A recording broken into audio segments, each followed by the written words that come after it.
Yo, it's your boy Ryan, Northwest Sports Fanatics. Back at you with a new video. Your boy's voice is a little bit gone. Obviously, I've been streaming a lot, in the last few days, and hopefully with talking a little bit, I can get back to normal. We are at, let's see here, 7:40. Obviously, here on the West Coast, I got the Dodgers and Colorado Rockies on. Looks like the Rockies are up 4-0.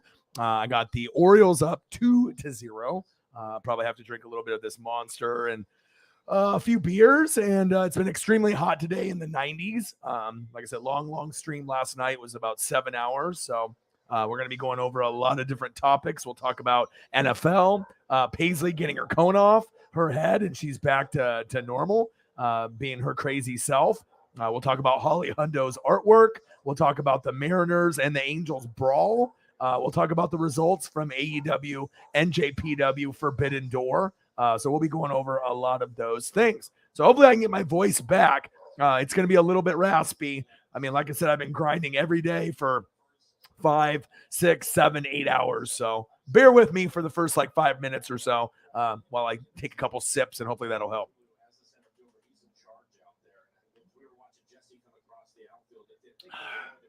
All right. How's everybody doing today?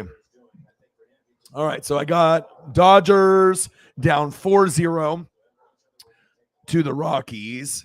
Mariners appeal, the suspension on Julio, JP Crawford, as well as Winker.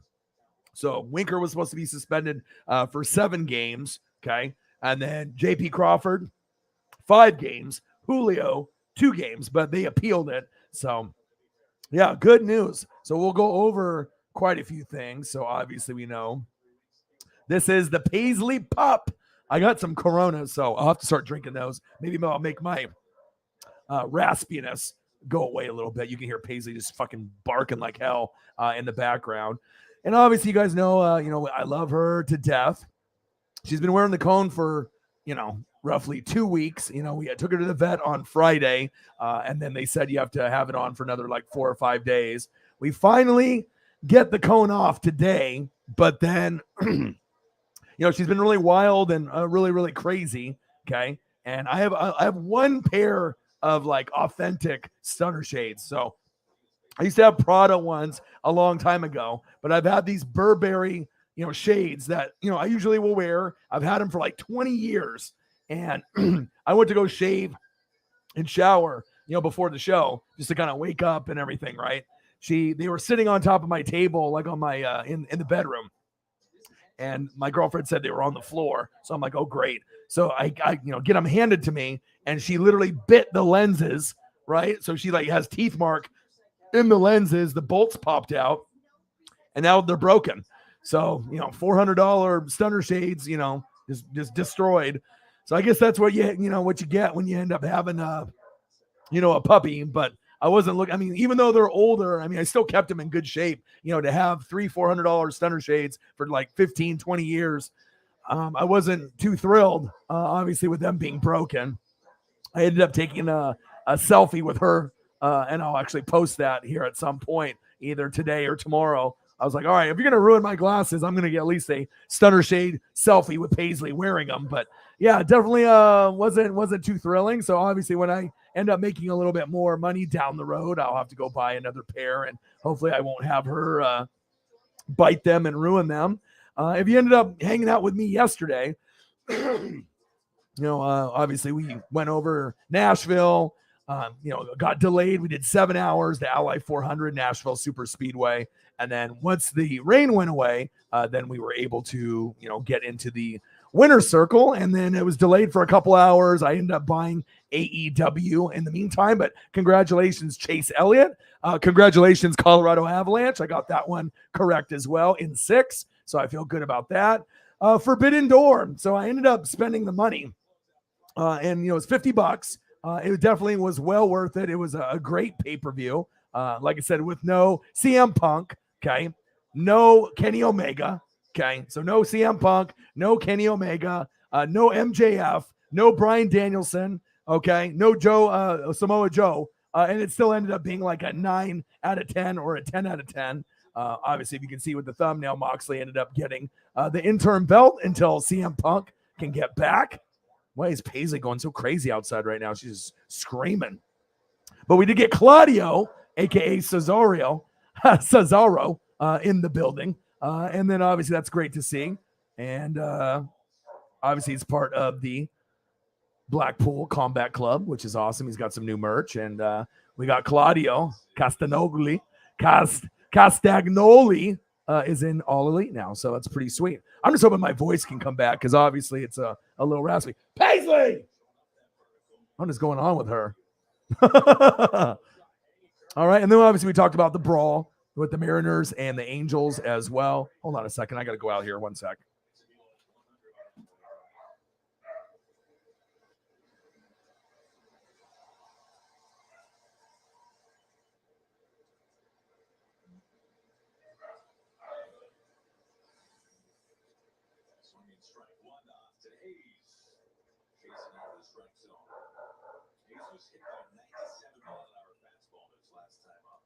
Hey, close the door. Get her inside.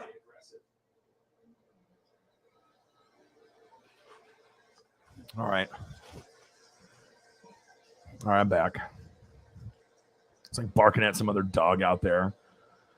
Oh, Jameson in the building. What to do? How's everybody doing today? I mean, besides my stunner shades getting fucking ruined, everything is great. So let's get to 100 in donos. Let's do it. I hope my voice will. I mean, I didn't think my voice was really that bad, but I mean, obviously, if you're streaming for 7 hours, I need to go get some cough drops probably, probably later on tonight or tomorrow. So yeah, definitely good news for her to get the cone off, but destroying my stunner shades, not a good look. Not a good look. I hope you feel better. I know you didn't go to work today, so like I said, if you need a dip early, I imagine Jameson can handle the donos tonight. So what up, bro? Yeah. So we're down 2-0. It was a Winker with 7. PJ, JP with 5, and then Julio with 2. And I know they, obviously with the brawl, we watched it live, me and Jake, and I didn't see anything that Julio did. I mean, obviously we know, JP Crawford threw some fucking haymakers in there after you had Rendon, kind of give us a little fist to the face or a little palm to the face to Winker.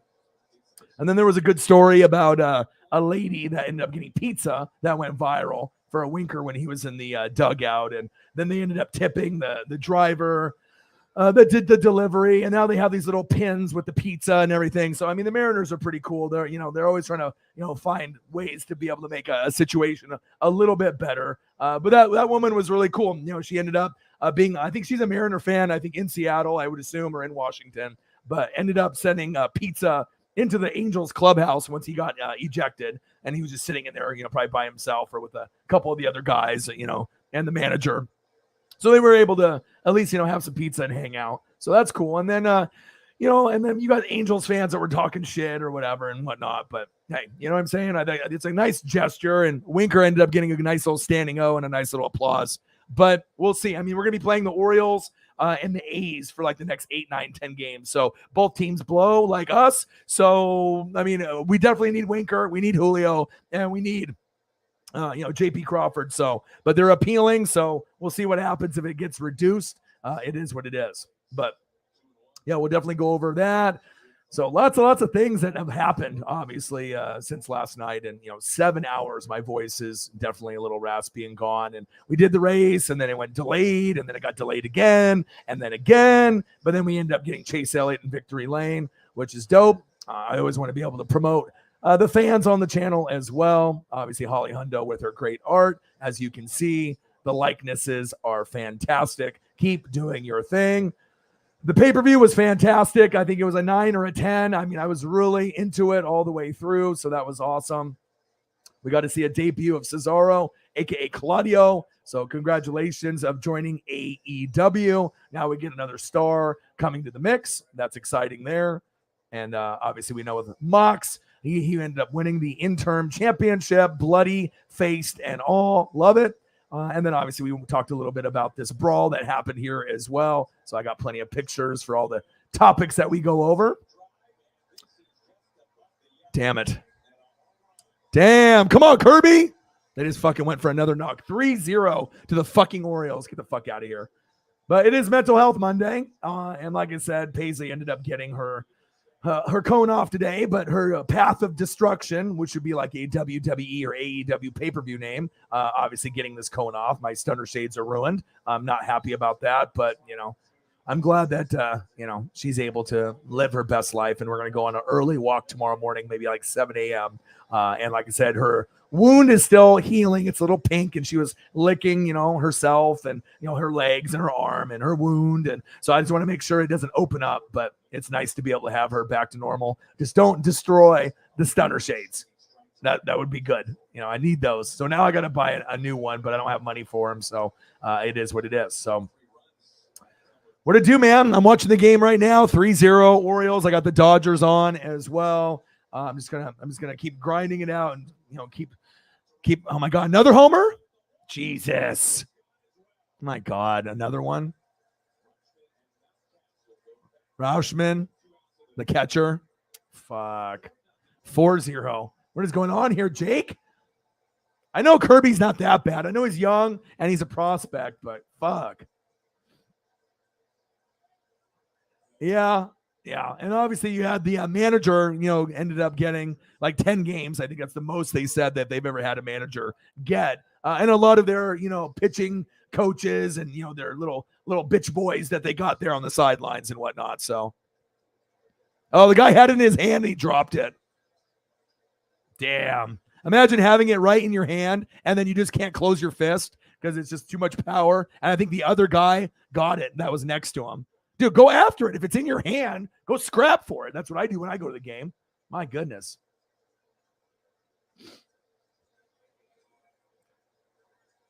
No, there's a lot. There's 12 people that got suspended. 9 Angels, including a lot of managers and the coaches. 3 Mariners. So it's obviously Winker, but they appealed. So they're still playing today. So Winker, 7 games. Then you ended up having Winker, 7.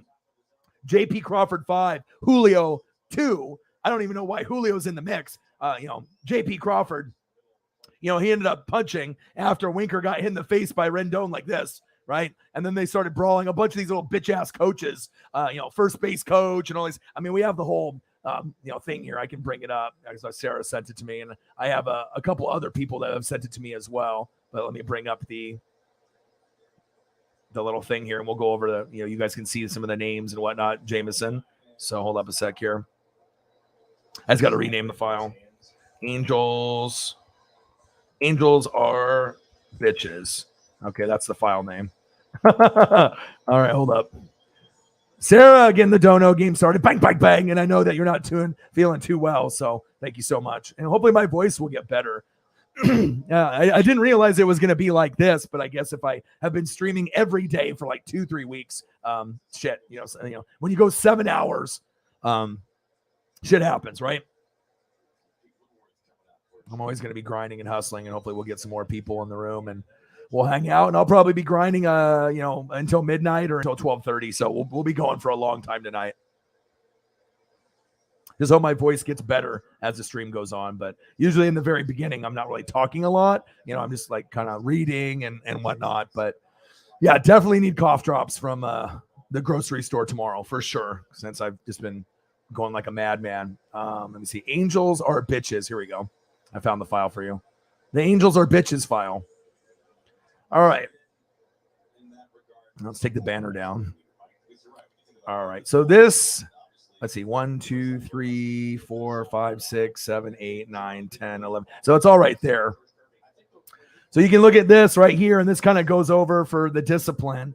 So the Angel manager, 10-game suspension, and they had a starting pitcher, and then they pulled him at the last minute because they knew that they didn't want the starting pitcher to get lost in the rotation. So they just brought in some other jobber, just to take his place, to hit him, to hit our players. Because initially what happened is Upton got hit in the head, right? Then we threw at Trout's face the next game, but we didn't hit him, right? Then they threw behind Julio's head, obviously, in this game. And then when it went behind his head in the first inning, then they beamed Winker in the ass like 2 innings later. And then obviously you had the manager and Rendon. These guys are bitches. They're just talking shit. And if they just would have ejected the pitcher, we would have been good. And Winker would have went to, first, and we probably would have been good. But then the manager, this has been, when you end up having so many games in a row, like let's say you play 8 games in 10 days, with the same opponent or more, you're going to have beef. And we already don't really like each other. And then Winker, he had reason to do what he did. You know what I'm saying?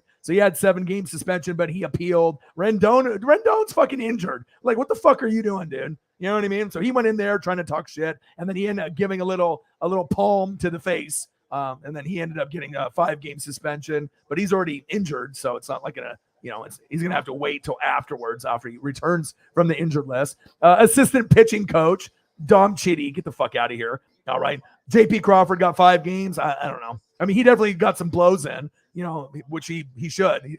And then the pitcher, 3 games. Should be more than that.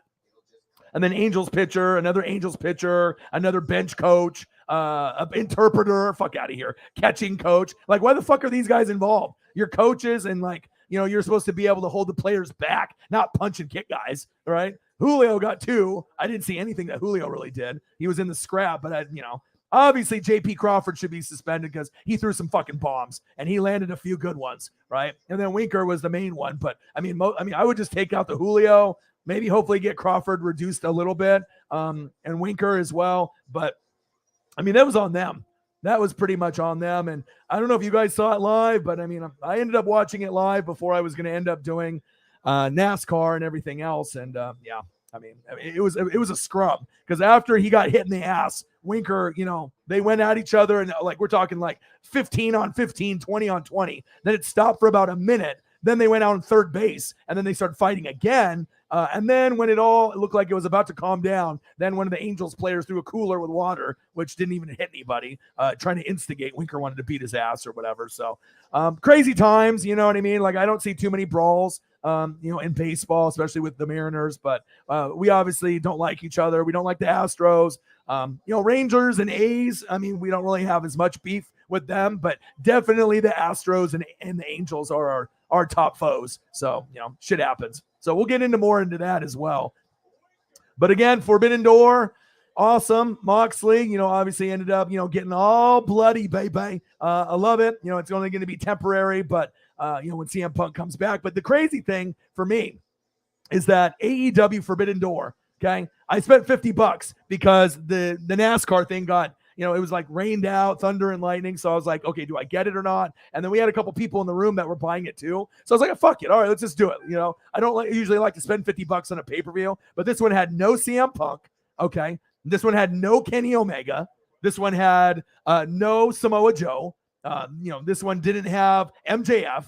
No Bryan Danielson. So it's 5 top tier guys. If you don't want to put Samoa Joe as a top guy, right below the top tier, then, mid-level Samoa Joe and 4 superstars, Bryan Danielson, MJF, Kenny Omega, and CM Punk. And obviously a lot of these guys are injured. And this still was a 9 or a 10 pay-per-view. And I'm not even joking or exaggerating. And then the question mark in the bottom right corner, we was all right, Cesaro? That's what we were all thinking. Cesaro, or maybe Johnny Gargano. Some people were thinking The Fiend, but I think Fiend will probably come back, Bray Wyatt to WWE. But Mox had a great match. Now we got Claudio. Obviously, he's going to go by his real name, Claudio Castagnoli. Okay. And then Claudio Castagnoli. You got to be able to spell it right. Say it right. Castagnoli. Okay. Love it. I've always loved him. And like I said, we'll go over anything that you guys want to go over if you guys want to look at the discipline and everything else. And then obviously we want to make sure we showcase amazing people like Holly. I love your drawings. Keep it up. I saw that you made a post that you ended up, ripping up one because you're a perfectionist just like me. So I get it. But I love the work that you're doing. LI 400 was good, even though it was stretched out 7 hours. Chase Elliott won. And then one last thing. Bring it up.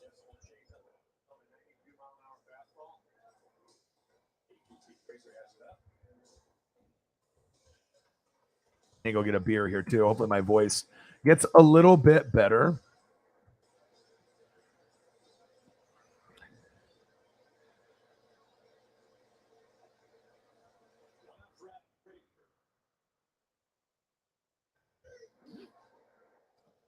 I got one more photo I want to bring up for you guys, and I might have to talk like this if I don't ruin my fucking voice. But yeah, usually when I go for like 4 to 8 hours, typically 7, 8 hours, if I talk too loud on the next stream, usually the vocal cords are, you need a little rest. And I've been pretty much streaming every day for like 2-3 weeks, so I get it, but I'm a grinder, right? Fuck it. I mean, as long as it goes away at some point. So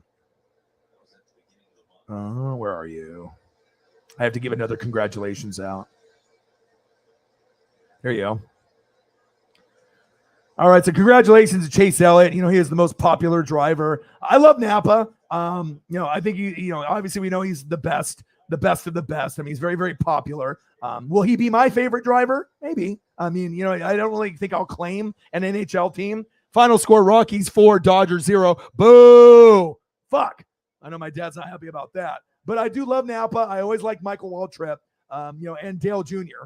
And so if I can't get Dale Jr. and I can't get Dale Sr., the Intimidator, rest in peace, and I can't get Michael Waltrip, maybe this will be the guy that I follow for the rest of his career. But congratulations to the Colorado Avalanche. Okay, beating Tampa Bay. I'm a Buccaneer fan, but I don't need to hop on that wagon, okay? I told you guys it was going to be the Warriors and the Celtics. Some people didn't believe me before the playoffs started. I got that right. I said it was going to be Warriors and Celtics in 6. People were claiming that I'm stupid. Boston was going to win. Orion, you're stupid. They won in 6. And I got Steph Curry for MVP. Check, check, check. So a lot of people won money based off my predictions. Then, obviously, and this was done before the playoffs started, okay? And so you're like, oh, okay, big deal. You got all 3 right, Celtics and Warriors, okay? But to get it in the correct game and the MVP, I mean, that definitely takes the ESP on another level. I didn't watch NBA really all season, all regular season. So ESP is real, okay? I didn't watch any hockey, 0, without the regular season, like very, very minimal, right?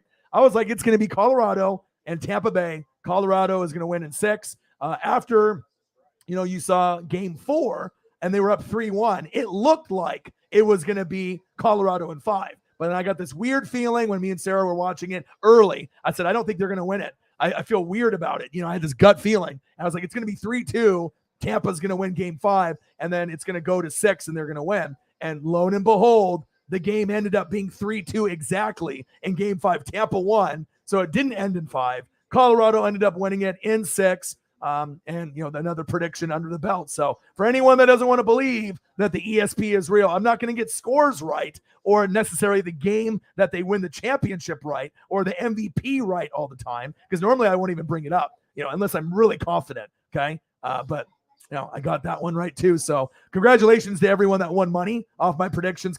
Shout out to all the people that donated extra money to me for winning and giving a little kickback. But like I said, it shows you, I don't even need to watch the NBA or NHL, and I can still come up with the winner at the end. So at some point, I probably should start betting money so I can become a millionaire and just start doing this sport betting thing, because I haven't got a Super Bowl winner wrong in like 21 years. I'm getting championships right in sports that I don't even watch. So obviously, your boys got the ESP. The champ is here. And shout out to John Cena. Obviously, I know 20 years with him, and obviously they're doing like a little celebration on Raw, but I heard Raw's bootios. I'm going to get into the comments here in a second. But let me get a John Cena photo up, just because, any topic that we talk about, I like to be able to show a little bit of love. So let's see here.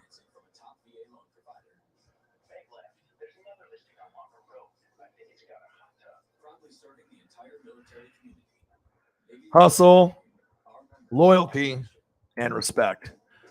Now, for me, it's more honesty, loyalty, and respect, but same type of guidelines that we go by. So shout out to John Cena. You know what I mean? A lot of people hated him, but if you actually go back and look at his career compared to anybody else, you could argue he's the greatest wrestler in WWF or E all time based off his tenure. Obviously, you have to get the push from Vince. You know what I mean? Just like Hogan got it. Andre the Giant got it. Roman is getting it now. But, for someone that they didn't really know the potential when him, Batista, obviously Randy Orton and Brock Lesnar all came in around 2003.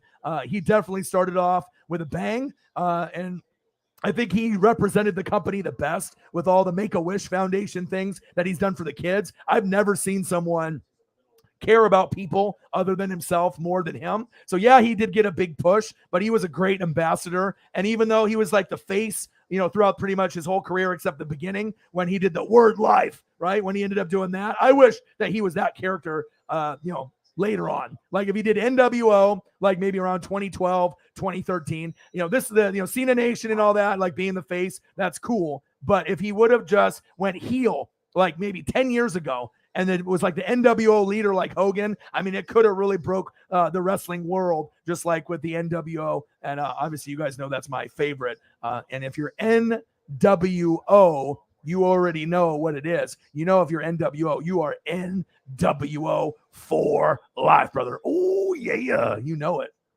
You know it. You know it, baby. What could have been for Cena, if that could have happened? Right there. Right there. And I can't cover up Kevin Nash every time I bring this up. All right, we'll have to take that down. But when you're NWO, you're NWO for life, baby. All right, so I got a lot of the photos up and just chilling here. Let's get to the comments, and I'll start drinking some beer. Hope everyone is doing good. Jameson's in the building. What to do? Sarah's in the building. Let's get to 100 in donos. Let's do it. My voice already starting to feel a little bit better. It was just a little raspy there early on. Let's see here. My boy Jake is in the building. Big Mariner fan, just like me, living up in Washington, here in the Northwest.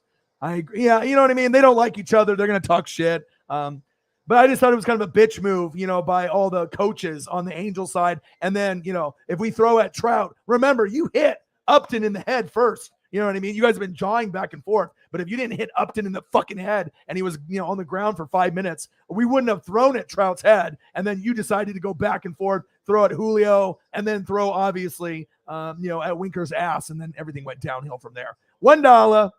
And I won't forget about you. I appreciate you. It's Mental Health Monday.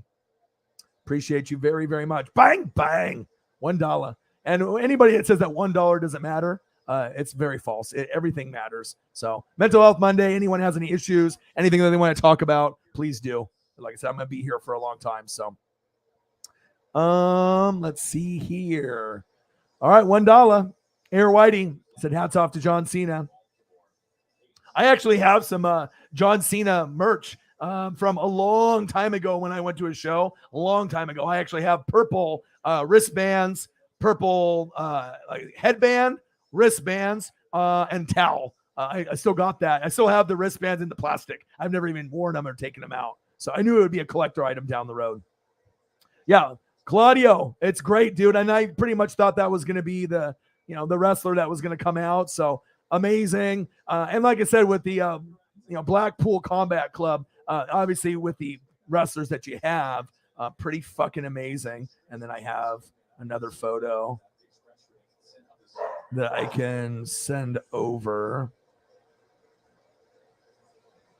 I think I'm going to send it. I'll send it to Sarah. One sec here.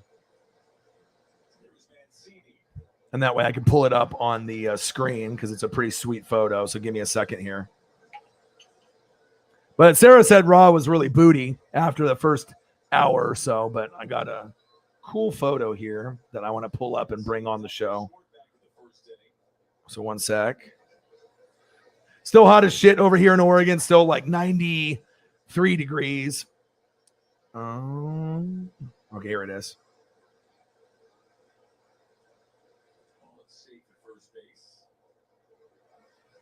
All right. So I sent the photo to her, and then the beautiful thing about technology, I can just go after I send it, then I can go here. I can manipulate the file. Rename it. All right, the Combat Club. Go here.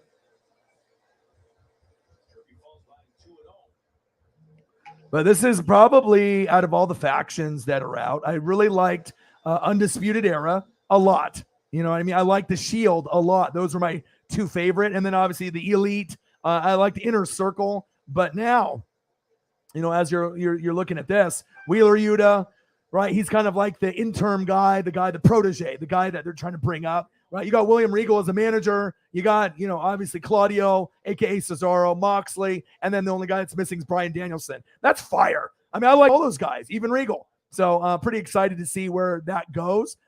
Love me some Mox. Love me some Claudio. And I love this.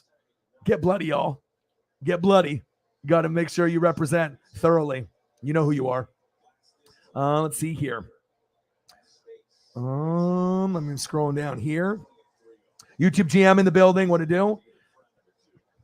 No problem, man. Anyone that's on the East Coast, I get it. And that's why, I try to, if I go earlier, I don't, because I can't necessarily go from 5 p.m. my time to midnight or 1 or 2. I can't be doing 9-hour streams every day. I got to be able to, I got to be able to try to rest my voice a little bit, but still, I usually do about 5 hours a night. So, absolutely. Good that you're here, bro. Yeah, it's been brewing. It's been definitely brewing. A lot of shit talking. You got the PS5, baby. Resignation to NWSF or resignation to your job? You're like, bye, job. I don't need you anymore because we love you here. I appreciate you very much, man. But yeah, but obviously my stunner shade's getting fucking ruined. I've had them for like 15, 20 years. They're nice too. They were like Burberry, $400 shades, kept them in good shape, had the case for about 10 years and a little cloth, ended up breaking that down the road. But I didn't expect to come out of the shower and have bite marks in the lenses and then it just be ripped apart. But I do have a picture that I can I'll send it to Sarah and then I'll bring it over. But yeah, very disappointed that she ended up doing that. But here, I'll throw this picture up so you guys can see the aftermath. Because if she's gonna do that and ruin my stuff, I'm gonna get at least a selfie out of it. Okay, I'm gonna get at least something out of it if you're gonna ruin my stuff. And she's one bad mama jamma. Okay, she's the ambassador of the NWSF.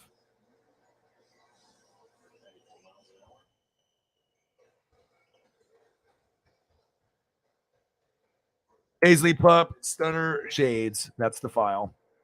All right, let's take a look at my Stunner Shades that are fucking ruined now. And I mean, like I've gone through so mmany memories with those shades. You know what I mean? Like if you end up getting like cheap shades, of course, you're gonna get them lost. You're gonna run over them. You're gonna step on them. You're gonna lose them when you're like floating or rafting or boating, or just when you're fucked up or whatever. You're drinking, you're smoking. Shit happens. But I've been really careful with these for like 15, 20 years, which I should if I spent $400 on them because I knew I would be able to keep them for a long time. And lo and behold, the day I take the cone off of her, she decides just to be a fucking hellion and break my shit. So, sad a little bit. I didn't throw them away. I initially did, but I can't throw them away. I have to keep them. You know what I mean? They're not fixed. They're not fixable, but I get too many memories. I just can't toss them. So I just put them in the drawer, but I ended up getting at least one Paisley photo. I'll get some other Paisley photos with the Stunner Shades later. But this is the aftermath after Paisley broke my shit. There you go. All right. We're talking about the NWSF ambassador. What's cooler than being cool? Huh? What's cooler than being cool? It's Paisley. She looked good in the Stunner Shades. Paisley looking good. I just wish she didn't bite the shit out of them. You know what I mean? And just ruin them altogether. But she looked good. She looks good. I was like, all right, man, you broke my shit. I'm getting a fucking photo. That's one thing that can make me feel a little bit better. All right. Oh my gosh. Oh my gosh. All right. Maybe I can do, let's see here.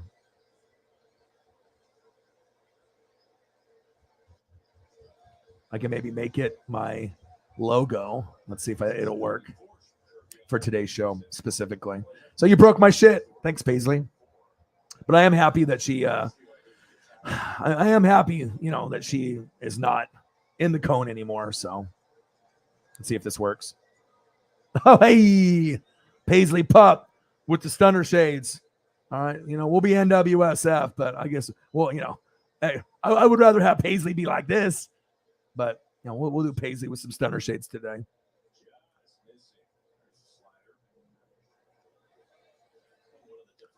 NWSF in the building.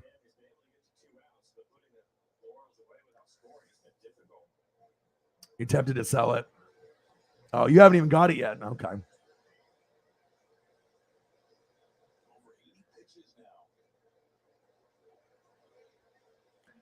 Yeah, I saw that they had a Big Show and Bryan Danielson did the little tribute. A lot of people, Randy Orton, a lot of people did. So I know. Well, that's what happens when you fucking work hard, right? 7 hours fucking yesterday, no breaks, NASCAR, fucking AEW Forbidden Door. I'm going after it. So yeah, we'll be back at it for sure. Birdman in the building. What to do? How are you, man? Yeah, long day yesterday. You know what I mean? It's just lots of hard work, but obviously I feel good that finally Paisley, got the cone off. I know that must have been really annoying, 2 weeks, but living life like this, it can't be fun. I get it. And then once we went to see the vet, then we had to do another 4 or 5 days after that. And she's good. I mean, besides just, being a fucking terror, but I got at least one Stunner Shade photo after she broke my shit. So thanks, Paisley. It's all good. $400 down the drain, but I'll get some new ones. Maybe it's the time for some new ones at some point. You never had PlayStation, Jesus. Yeah, I got PlayStation 1, 2, 3, gave my 4 away to my old boss. So, but yeah, if I was going to get a system, I'd probably get a PS5 at some point, but I don't have time for video games. I'm too busy. NWSF Birdman is in the chat. What to do? Everyone acknowledge the bird to the man. What to do, bro? She sacked lunch. My glasses. She's like, oh, there we go. Evades the tackle. Sack lunch. Yum, yum, yum, yum, yum. Just fucking mukbang. All on my fucking glasses, dude.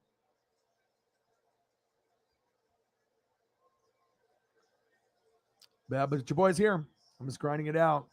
But yeah, lots of fucking shit happened, over the last couple days. But this was fun, and we always get good views. And we don't usually get, 800 views to 2,600. But the last like 4 or 5, I've gotten like 1,200 to 2,000. So obviously this is going to be something I'm going to keep doing forever because obviously there's a market for it. We usually get good donos. I truly enjoy it. Like baseball, AEW, as well as NFL and college football that is not available right now. Chase Elliott doing big things, and we keep getting fucking rocked right now. So Dodgers lost 4-0. Now we're down 6-0 to the Orioles. Are you kidding me? God damn it. Shout out to Holly for being an amazing artist. Shout out to Holly for being a perfectionist. Shout out to Holly for being a great chief. Love it. But yeah, so I got all kinds of photos for your viewing pleasure. Cesaro debuted. Fantastic. And it's kind of funny because we ended up breaking the dono record on this stream. On this specific stream, Cesaro leaves WWE, and it was on a Thursday. This is the one that we hit the 1,320. 1,320 in one single 4-hour stream, roughly. Crazy. And the card was good, but again, no CM Punk injured, no Bryan Danielson injured, right? No Kenny Omega injured, right? No MJF, he's in like suspension mode. Another home run, fucking A. Are you kidding me? They're just hitting home runs left and right on Kirby. It's like 7-0 now. They've hit like 6-7 home runs on Kirby. What the fuck is going on here? I mean, I know we got, the suspensions were, they were fighting them, and maybe it's a distraction, but Kirby is just sucking ass, dude. What the hell? They've given up how many homers? 6? Jesus Christ. It's only the 4th inning. They got their little Orioles chain on and everything. What is going on, Kirby? Right down the middle. What the fuck are you doing, dude? Jesus. But yeah, so you didn't have CM Punk. You didn't have CM Punk, Kenny Omega. You didn't have Bryan Danielson. You didn't have MJF. You didn't have Samoa Joe. And it still was like a 9.5 or 10 pay-per-view. And I'm not even lying. We ended up getting Forbidden Alchemy to start watching AEW for the first time, and he's hooked. So he bought the pay-per-view hoping that maybe Bray Wyatt would show up. And I said, you know what? Probably not, but you might get Cesaro. And we ended up getting that, a.k.a. Claudio. Okay, so he's part of AEW. Claudio Castagnoli. Love it. Okay, but it was a great pay-per-view. Mox, interim championship. If you don't got blood on your face, you ain't fucking wrestling. Okay, love me some Mox. Okay, Then we had the brawl that happened, Mariners and Angels beating the shit out of each other. And then here's the list of suspended players and all kinds of other bullshit. And obviously they appealed, but I mean, we're still getting our ass kicked right now. Top of the fourth, 7-0 to the fucking Orioles. And the Dodgers lost 4-0 to the Rockies. I don't know what the fuck's in the water today. I mean, and then, Paisley just stealing and sack lunching my stunner shades and eating them. I mean, I don't know what the hell's going on, but I do love this faction. Add Bryan Danielson to the mix as well. So let's get a photo of him. We can't leave him out. I think I might already have one. Let's look. Where are you, Brian?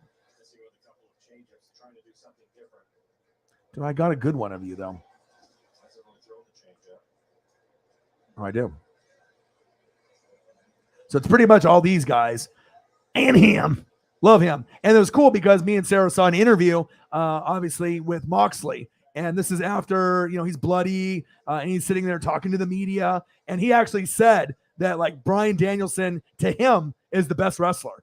And he's like, sometimes he has to pinch himself that, like, this is like my friend, but this is like the guy I look up to. And it was just cool to hear, like, how he trained, obviously with Claudio and Cesaro and how they're buddies, and obviously how Mox is really good buddies with Bryan Danielson. But for him on the mic and him in the wrestling ring, he says that this guy is like in his top 3. You know what I mean? With like Bret Hart. I mean, this guy's just like me because I like him. I like him. I like Bret Hart over Shawn Michaels, and I know a lot of people like Shawn Michaels over Bret Hart. But I just like the technical wrestling, and I thought he was a heel. And I'll always be a Bret Hart guy over Shawn Michaels, and I might be the only one on planet Earth besides John Moxley that is that same way also. But that's me. I mean, like, everyone loves Shawn Michaels. I get it. Heartbreak Kid. I love all, the Rockers with Marty Jannetty, and then he did the whole DX thing. But I thought he was great. He is a legend. But I will always take Bret Hart and the Hart Foundation over Shawn Michaels. Shawn Michaels had a great career, amazing matches. You know what I mean? But I'm a Bret Hart guy. I like heels, and I think Bret probably is the most underrated wrestler of all time. Bret is one of those guys, you know what I mean? Like, he definitely didn't get the love that he should have got. And obviously Owen Hart, love him. Jim the Anvil Neidhart, the British Bulldog. I just love the Hart Foundation. So that's facts. But it was just cool to hear John Moxley talk about this guy as like his favorite. Like, you know what I mean? Like, he's wrestling currently. It's not someone that's like retired, that's not wrestling anymore. He's like, sometimes I got to pinch myself because it's like, this guy is like the best to me on the mic and in the ring. And then he's like my friend. It's like, sometimes we'll just sit there and talk about kids or life. But then it's like, I'm like looking up to you as like, you're my idol. But like, and you're like so good in the ring. And then he's like, sometimes I can be pretty good. Sometimes I can be pretty good. But he's like, you know what, Bryan Danielson? He's like, you're the fucking man. And I love that. It's just like, you really get these uncandid interviews and everything. And then they also had one with FTR, talking about, Khan and, how it's different from Vince and not being micromanaged. And you can tell the wrestlers love Tony Khan. AEW, we already know it's the best. I mean, WWE, you're not even close. I mean, like I said, when's the last time you've seen a pay-per-view, all right, that it was missing 5 of their biggest guys? 5 of their top tier guys, or if you want to say Samoa Joe isn't, you want to say CM Punk, obviously Daniel Bryan, Bryan Danielson, Kenny Omega, and and MJF, and you can still put on a pay-per-view that's a 9 or a 10, 9.5. Pretty incredible. So pretty wild. We got a lot of comments here in the room. Let me see here.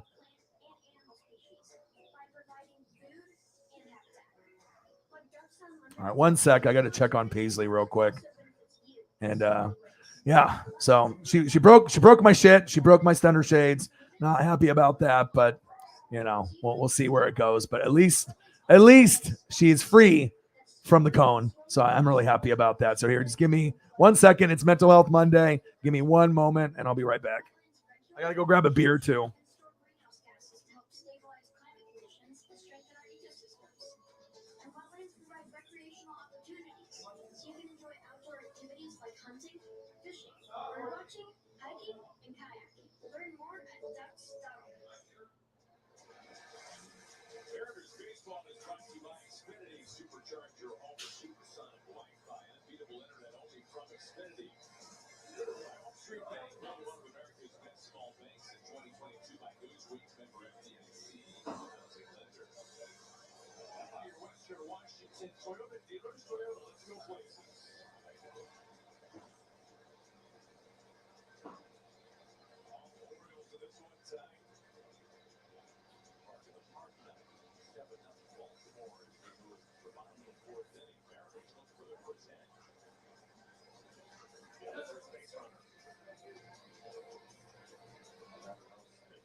All right, I'm back.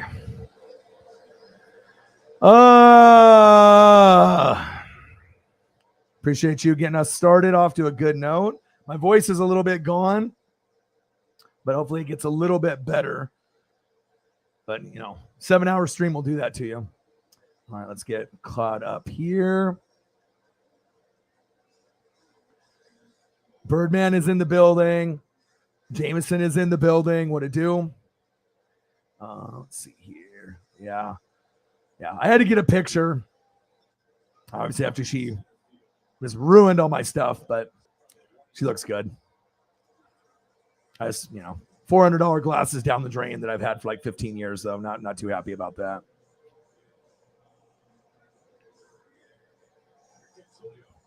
But she does look fresh and clean.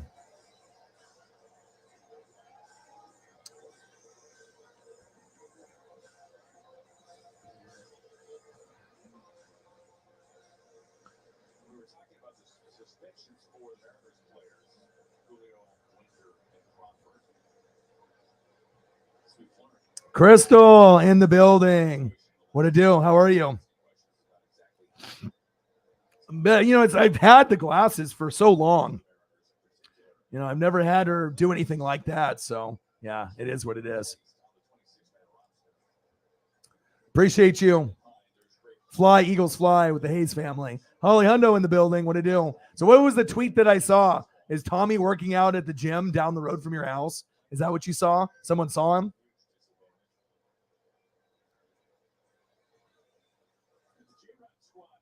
The referee, yeah.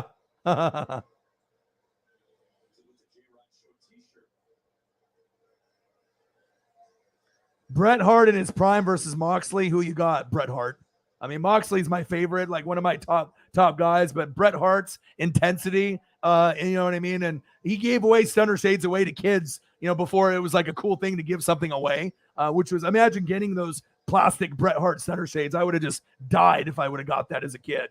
And obviously technical wrestling. I mean, who was better at technical wrestling than Bret Hart, really,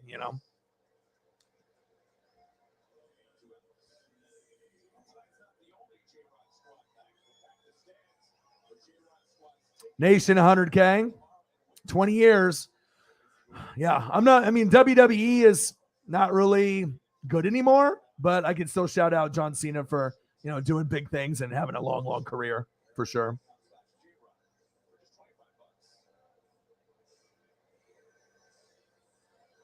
Yeah, I've had them for, they're not worth 400 anymore, but that's what I bought them for.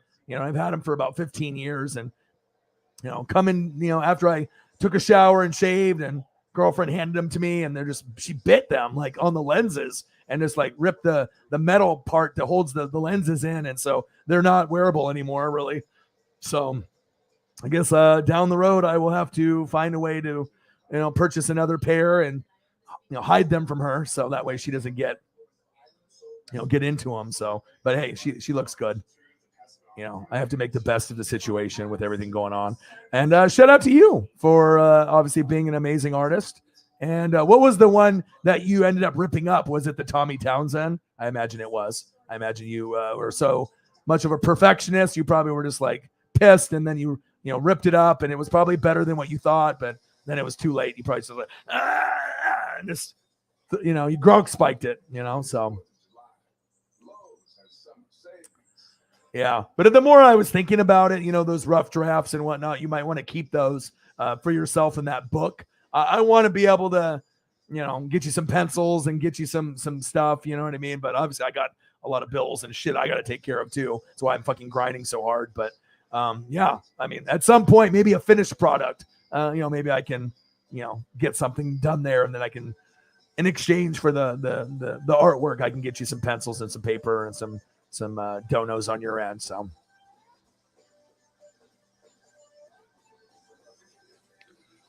it was, yeah. Yeah, it happens though, but you're a perfectionist. And I mean, when you look at these photos, like I said, Travis Kelce, you said that this one wasn't, like your favorite. It's still like a solid 8. I mean, it looks really good. 8.5. I mean, it's good, but it's just not as good as this one. I mean, this one is a 11 out of 10 with the cheeseburger. If it didn't have the cheeseburger, 10 out of 10. Cheeseburger, 11 out of 10. And then obviously we know with this one's a 10. Derek Thomas. I mean, and obviously we know you like this one and this one more than this one, but they're all good. But cheeseburger, little subtle details, and then just the face and the nose and the bone structure and the shading, perfect, beautiful. So keep it up. And I'm glad that you're getting into something that you've loved for that long. So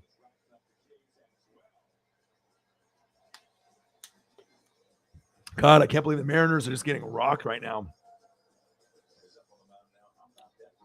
All my Mariner buddies are like, what the hell's going on with Kirby? As I know, man. I got to look at the stat line here real quick.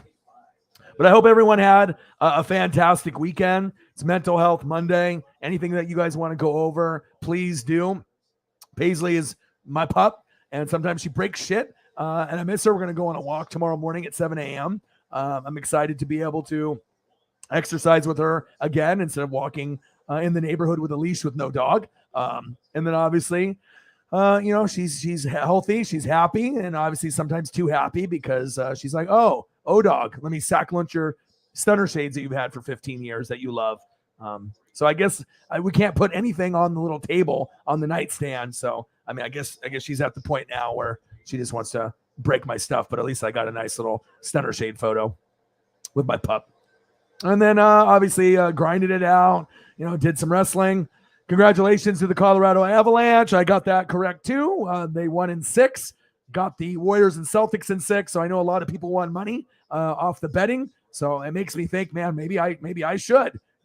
I know I could. I mean, if I don't even watch NBA or NHL and I'm able to predict the champion and the correct game and MVP without even watching NHL or NBA, I mean, I probably should start betting. I probably should.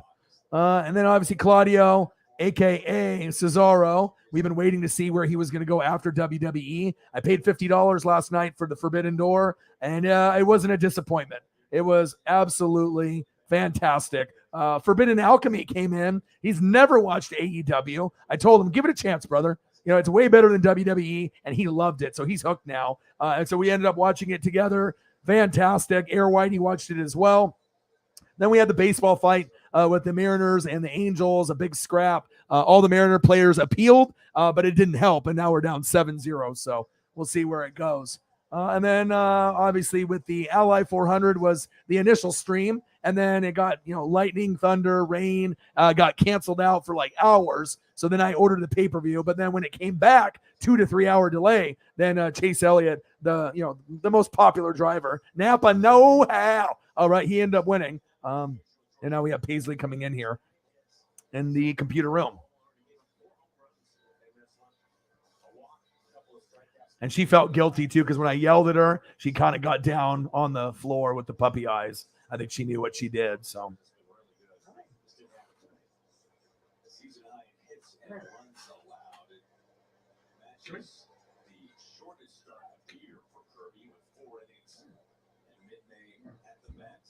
Come here. Come here.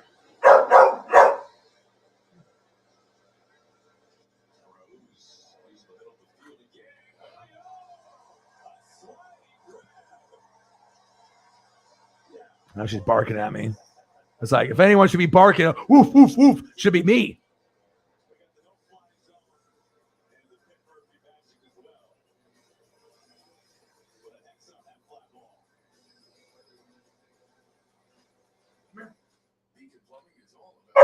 Come here. Come here. You want a treat? Come here. Come here. Come here.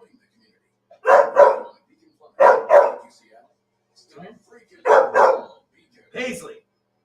Come here. Come here.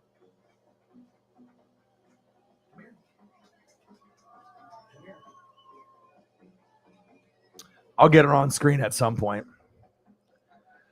Oh, Paisley.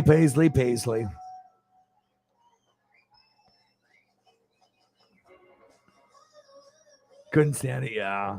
Well, you're a perfectionist, so you want to make sure you get it, get it correct and get it to your standard. I get it. I'll have to check out. Is there any other baseball games that are good right now since the Dodgers lost and it looks like the Mariners are going to definitely lose? Now she's laying underneath my feet.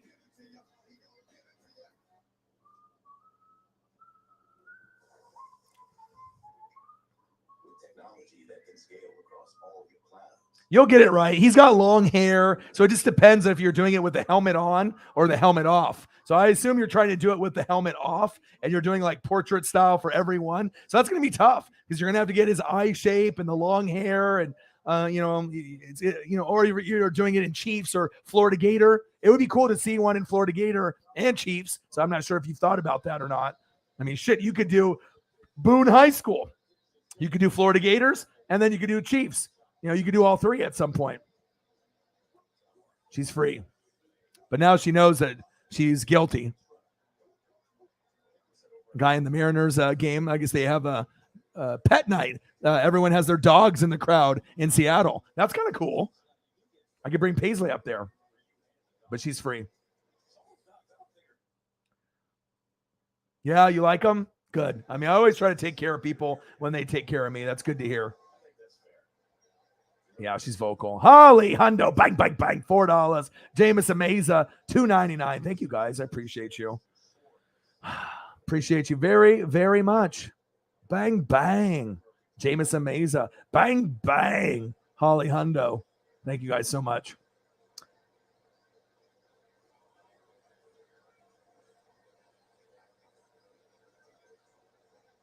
And it is Mental Health Monday, so anything that you guys want to discuss, get off your chest, talk about. I mean, right now, God, Mariners are not doing good. I did not expect 7-0. And if it was, I figured we would be up 7-0. But that's baseball for you, I guess, right?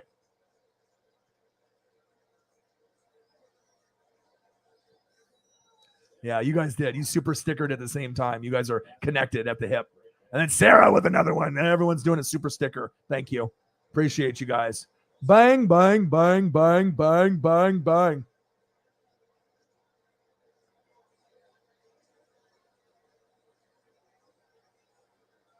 Appreciate you. $8. Let's get to a hundo. A jersey shop, and apparently has a lot of college and even high school jerseys. And see, I told you. Everything comes together when we talk about it into the universe. You know what I mean? Isn't that crazy? See, you know what I mean? It's like we talk about him, right? And then we talk about him, and then we talk about him some more, and then you end up meeting him. Yes. Wow. Wouldn't that be something? That's awesome. Keep me updated. Keep me updated on that. That would be cool. $10. Let's get to a hundo, baby. And like I said, I missed you guys. I know some people were busy, over the weekend and whatnot. But, I got to keep grinding and keep hustling. So.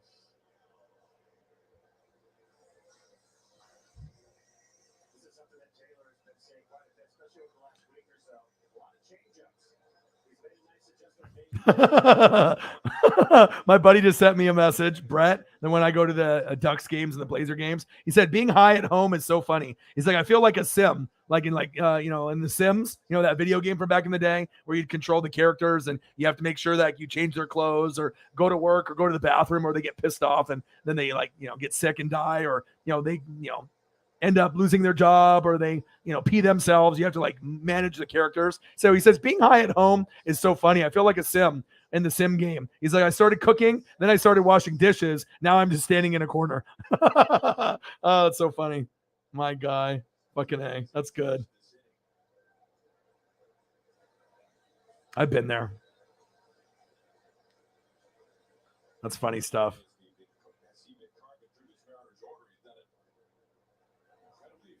"75 degrees tomorrow." So it's a lot better than having it being like 93. It's been in like the 90s or 100s pretty much the last 2-3 days. So puppies in the park is their little promotion thing that the Mariners have, which is pretty cool. And then after Winker got hit in the ass and they got in that big fight, it was cool. One of the Seattle Mariner fans ordered pizza in the dugout for Winker specifically, so that way that he'd have something to eat in there. The manager was in there, and a few other guys that got ejected were in there. And then when she ordered it in California, when she was in Seattle, the guy that dropped it off, they brought up his Venmo, and then he got a bunch of tips from Mariner fans, and I think he ended up making $100 to like $400 or maybe more. So Mariner fans are cool. And then after that, then they ended up making a little pizza pin that you could get a limited edition. So it shows you sometimes an act of kindness can go viral. And then, it's just about the fans taking care of the players. And when Winker got up here in Seattle, they gave him a big standing ovation, because of course, if you're going to get people that are going to try to injure you or throw out your head or throw out your body, you're going to fight. So, and it all happened with Upton, got hit in the head a couple games before. He went down. He's on the Mariners. Then we retaliated the next game, and we threw at Mike Trout's head, and we didn't hit him, though. Then they threw at Julio in the next game when the fight happened. So they threw behind his head, and then they ended up waiting a couple more innings, and then they beamed Winker in the ass. And then after they beamed Winker, they ended up taking their pitcher right before the game started, the starter, and then they brought in like a jobber pitcher just so that their starting pitcher wouldn't get suspended. So it was all, predetermined bullshit. You know what I mean?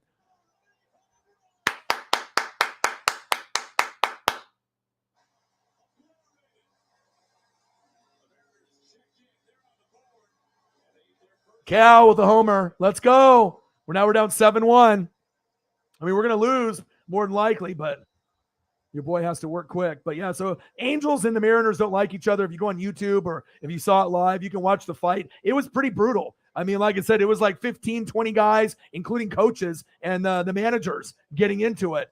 It was crazy. And then after they ended up going after it for 2-3 minutes, then they, umpire stopped it.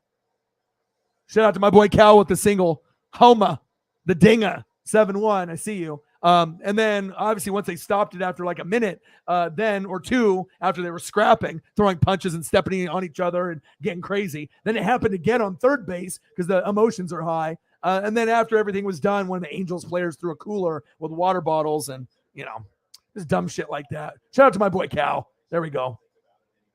But I missed you guys. I appreciate you guys. Hi, Paisley. Come here.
Told you I get some Paisley love. Got some hairs in my mouth. Paisley hair. I love you.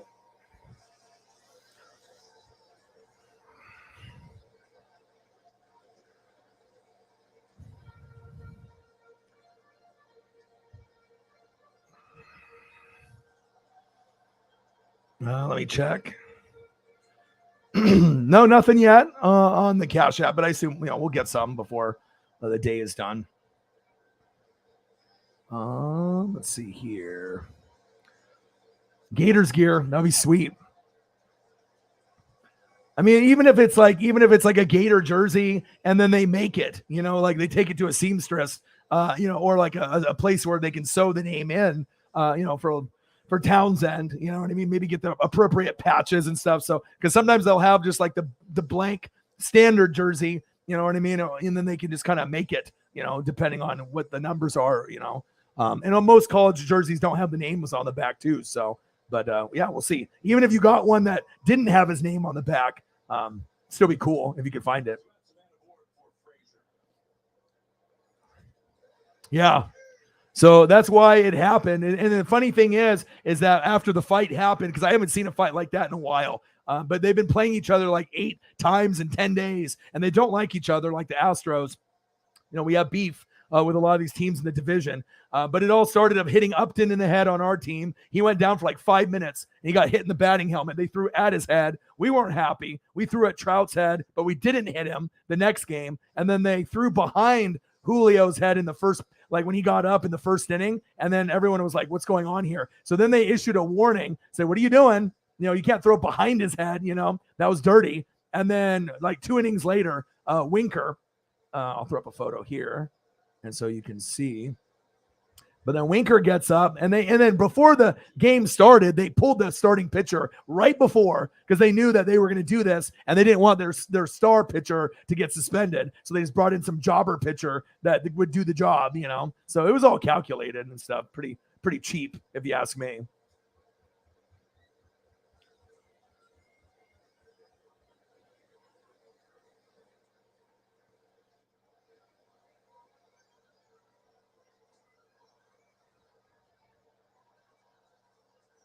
But here's Winker. Yeah, and he ended up getting hit. And then after he got hit in the butt, I mean, if they would have just tossed, because they already had a warning with the umps, but if they would have just tossed the pitcher, they would have been good. But then the manager for the Angels started talking shit to Winker, as well as Rendon, who's injured, who has got like a broken hand or a broken wrist. And then it escalated, and the ump tried to hold Winker back, but it was already, he was going to come after him.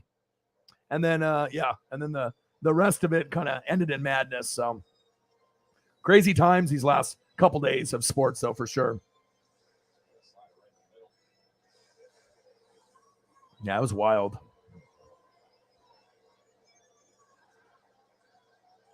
Yeah, you never want to go for the head. You know what I mean? Because like even if they got a batting helmet, like you don't want to give someone brain damage or like have them lose a tooth or break an orbital bone or hit them like in the brain. Like it's like baseball, especially when these baseballs are being thrown 90 to 105.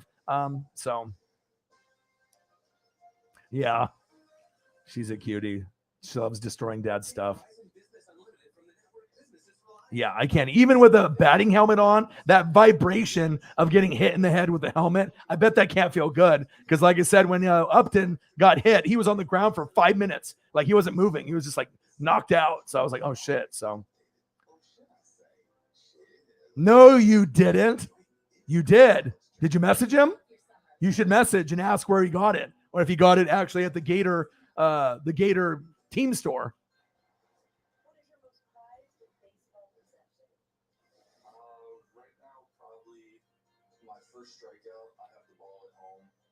Yeah, crazy times. Let me see if I can find a picture of Winker when it happened. Jesse Winker, Mariners versus. And if you go watch it on YouTube, if you haven't seen it, I mean, it was pretty brutal. Like I said, there was 12 people that got suspended with everything that happened. And this is the breakdown of all the 12 disciplined, people, all the different. It was 9 either coaches or pitchers and players for the Angels, and only 3 for us. Winker, the guy that got hit, and then JP Crawford got his back, and so he punched a couple of times and hit some Angel players in the face, and then Julio got 2 games for doing nothing. I don't know why. So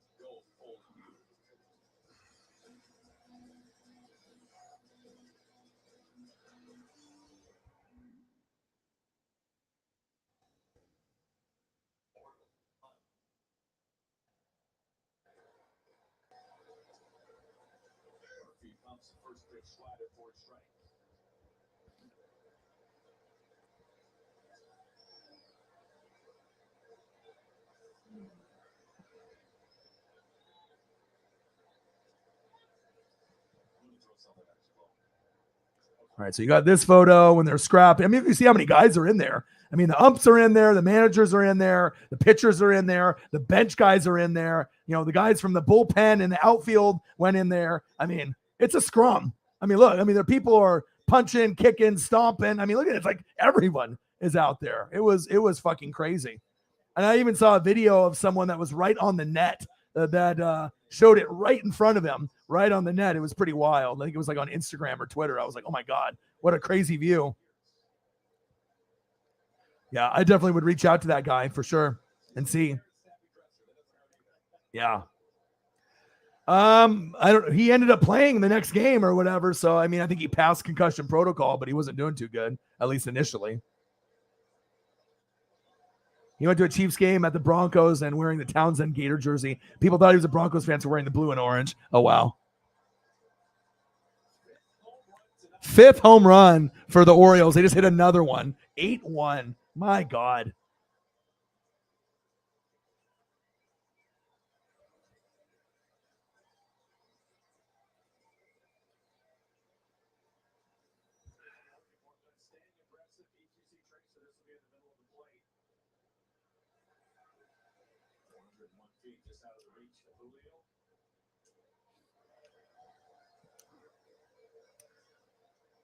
Yeah, he must. Is he? Well, obviously, is he a Chiefs fan or is he a Gator fan?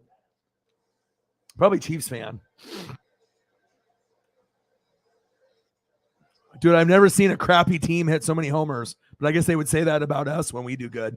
Oh man, 8-1, and I already just watched the Dodgers lose 4-0. All right, what else is on? The Dodgers is over. You got the Royals.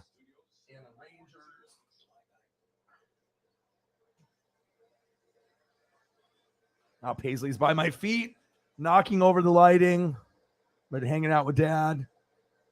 Let's see what's going on with this game here. Commercial. And see what's going on.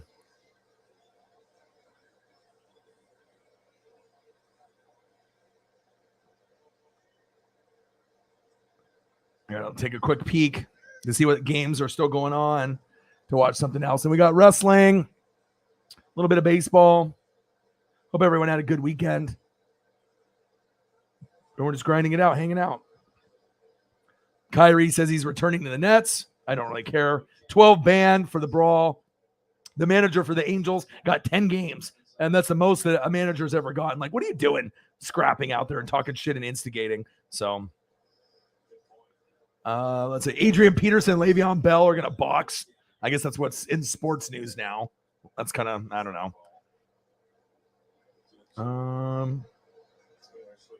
But NASCAR was a success. Let's see. All the games are over. Dodgers lost 4-0 to the Rockies. Rangers beat the Royals 10-4. Cardinals 9, Marlins 0. Twins 11, Guardians 1. Everyone blew out everybody today. Blue Jays 7, Red Sox 2. Nats 3, Pirates 2. Yankees 9, Athletics 5. And then Orioles 8, Mariners 1. God damn it. And then we got Angels 4, White Sox 3. I guess I'll put that on. Even though I don't give a crap about them cheaters. Injuring my guys. All right. All right, so I'll go and watch that too.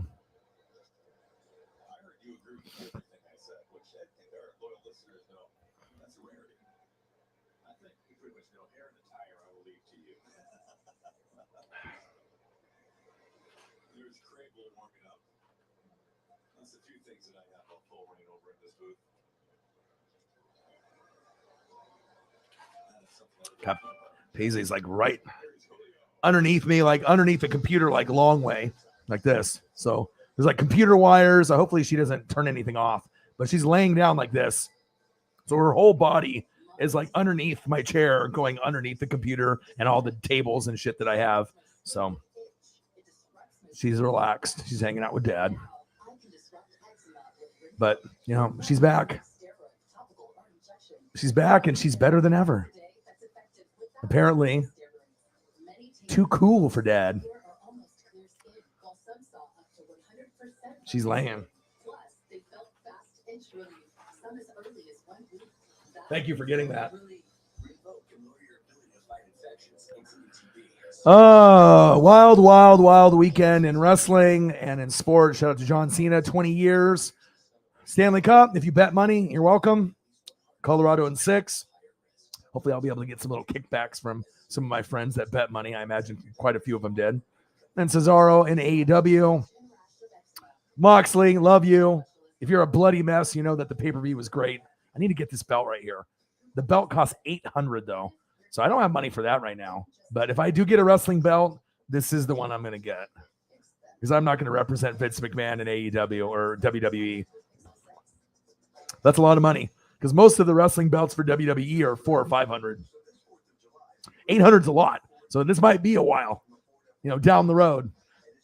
Unless we have some incredible months in football season, then, maybe I can have like a once, in a lifetime purchase where it's like I'm going to have it forever type thing. But gosh, I got to try to be able to find a discount or they got to lower the price. It's a lot of money. But I do want one. I don't have a belt yet, and I should get one. It looks good. Just I'm not sure if it's worth this. It's a lot of money. A lot of money. Stranger Things coming out this Friday. Are you excited? It's a pretty sweet belt. And like I said, there's a lot of other belts that are spinner belts, and there's like old school NWO belts, stuff that I really, really love. That's old, but to represent the company that I truly do love, and it'd be a cool belt. It'll be a cool belt to own, and I don't know anyone else that's got one. Probably because it costs $800. I've never seen a belt cost that much. Some of them, they have like replicas where they take it to an actual jeweler and they take out the fake diamonds and they put in like real ones. So I've seen, guys that buy these belts and then they take it to a jeweler and then they, get them like, really customized. And then you get belts that are worth like, $2,000-$3,000. Yeah, I'm not going to be doing that, but that looks pretty sweet. I would just wear it all the time on my shoulder during the stream, around my waist, at the grocery store, at the football games, just wherever I go, I just wear it. In the shower, whatever. Just you rock the belt. You just got to rock the belt, baby. Yeah, I can't wait for Stranger Things. It's going to be so good. So good. It's crazy. Friday. And then, like I said, if I do the camping or vacation thing, probably going to be doing that around the 4th. So it'll be probably like Monday, Tuesday, Wednesday. So there'll be a couple days, but I'll get Friday in. And then we have Money in the Bank for WWE. Money in the Bank pay-per-view.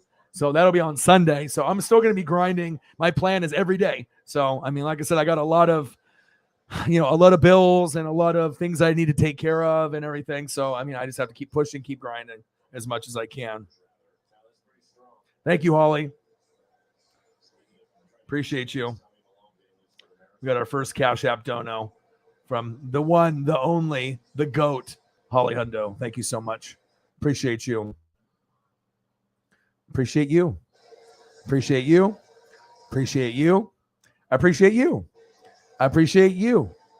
And I appreciate you. Derek Thomas.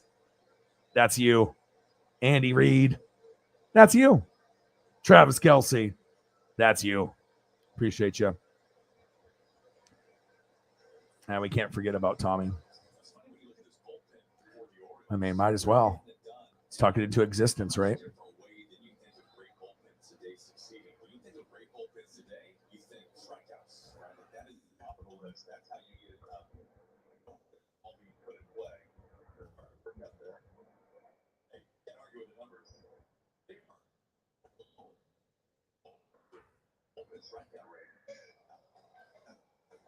Bang, bang, bang. Oh, it's on Saturday. Why are they doing it on Saturday? Is there something else going on Sunday? Like, that's kind of weird. So they got Stranger Things on Friday. Good thing Stranger Things isn't like a full season, Bang, bang, bang. Bang. Bang.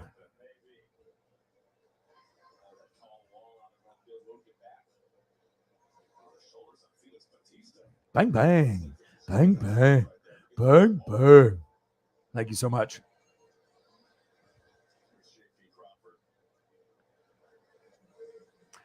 Yeah, but the thing is, well, you have to realize, and this kind of makes me sad, though. Okay, so even though we are going to be getting Stranger Things, it's going to be coming up here on Friday. You're going to get a couple episodes, right? But after Stranger Things, and you get to watch these 2 episodes, you're not going to get any Stranger Things for like 2 years.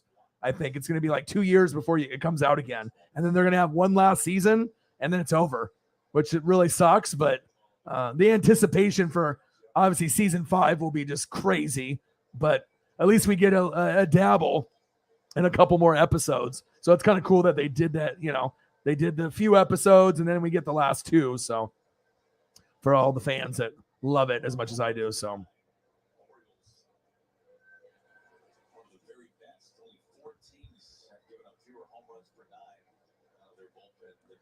That's facts. I gotta grab this beer. 8-1, bottom of the 6th. This is depressing.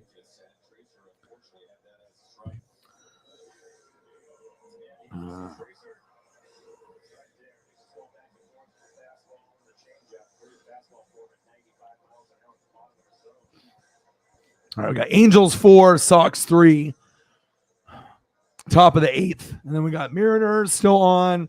My voice is a little raspy.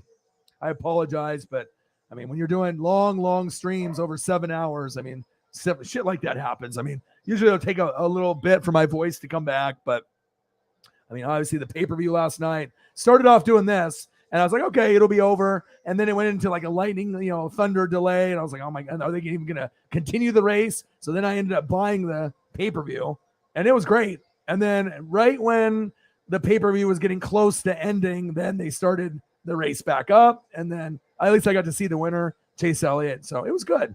I mean, it was long, but I enjoyed it. Yeah. You got to be able to live your best life. And then obviously we saw the fight that happened earlier in the day as well. I mean, you never know what you're going to get on any given sports, Saturday, Sunday, Monday through Friday. That's facts. Good stuff. And shout out to Colorado getting the Stanley. I knew they would. And it's funny to see like Tampa Bay, Buccaneer fans.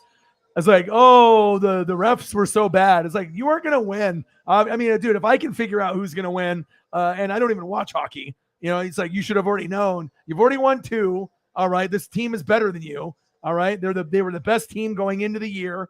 Okay. And they were the best team all year. It's destiny. You know what I mean? It was written, just like the Warriors. It's like if I get a hunch or I get a feeling when that one team is dramatically better than the rest.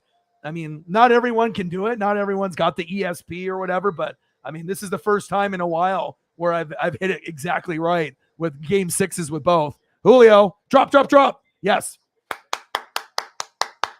All right, 8-1. Julio got a single. I got to be able to clap for something. Let's go, Julio. Let's go, baby.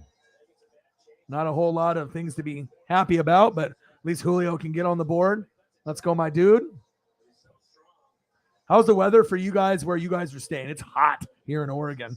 Like I said, almost 100 degrees for like 3 days in a row. But then we're going to be going down to like 70s, which is nice. Let me take a quick look at the weather report here. Because, I mean, thank God we have AC, because if we didn't, I would be miserable. All right, today was 93. Tomorrow, thank God, 74, 75, 79, 79, 78, 70, 69, 77. And so this is the last day of the heat wave, thank God.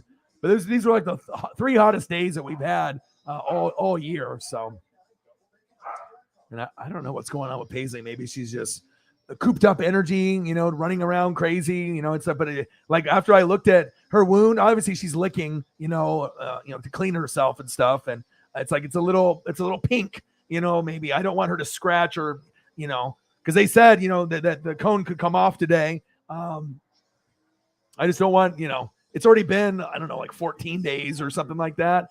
So I'm hoping everything is good. I mean, she hasn't been bleeding at all. I think it's just kind of raw and a little sensitive still. So, but as long as it's, there's no stitches or anything like that anymore, obviously. But yeah, I want to be able to take her for a walk tomorrow or take her to the park, let some of that energy out. And then maybe she won't ruin daddy's things. I mean, she still looks very cool. I mean, she's the coolest dog that I know. Right. I mean, what's cooler than that? I mean, I don't know. You tell me. Okay. She's styling and profiling, but this sucks, right? With the whole cone thing, but at least we don't have to do it again, which is exciting. And, I can just love her unconditionally. She won't be that small ever again, but at least we can go walk together. And I need the exercise. Midsection needs some work. It's like you're looking in the mirror and I'm like, midsection, not good. All right. Midsection, not good, but I'm trying to eat better. I'm trying to exercise, but I need to put in more work. Because bottom line, instead of doing 1 walk a day, I need to do like 2 or 3. I just need to push myself. And it's not like I need to get a 6-pack or 8-pack, but with diabetes in the family, I need to, lose some weight. My mom's birthday was yesterday. Happy birthday, Mom. And I went to go visit her today. We had a very good visit. We ended up watching OPB special on Switzerland and these trains. And they had this host, kind of like a Guy Fieri, kind of like a Bear Grylls kind of guy. Like, he's a guy that was a really good talker.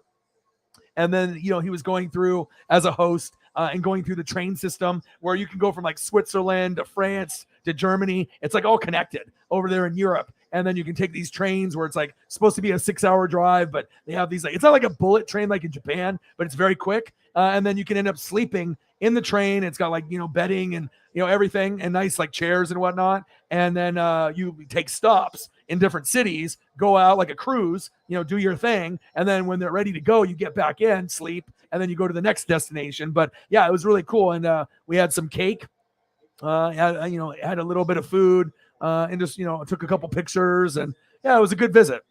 Because like I said, me and my mom haven't been on the greatest terms my whole life.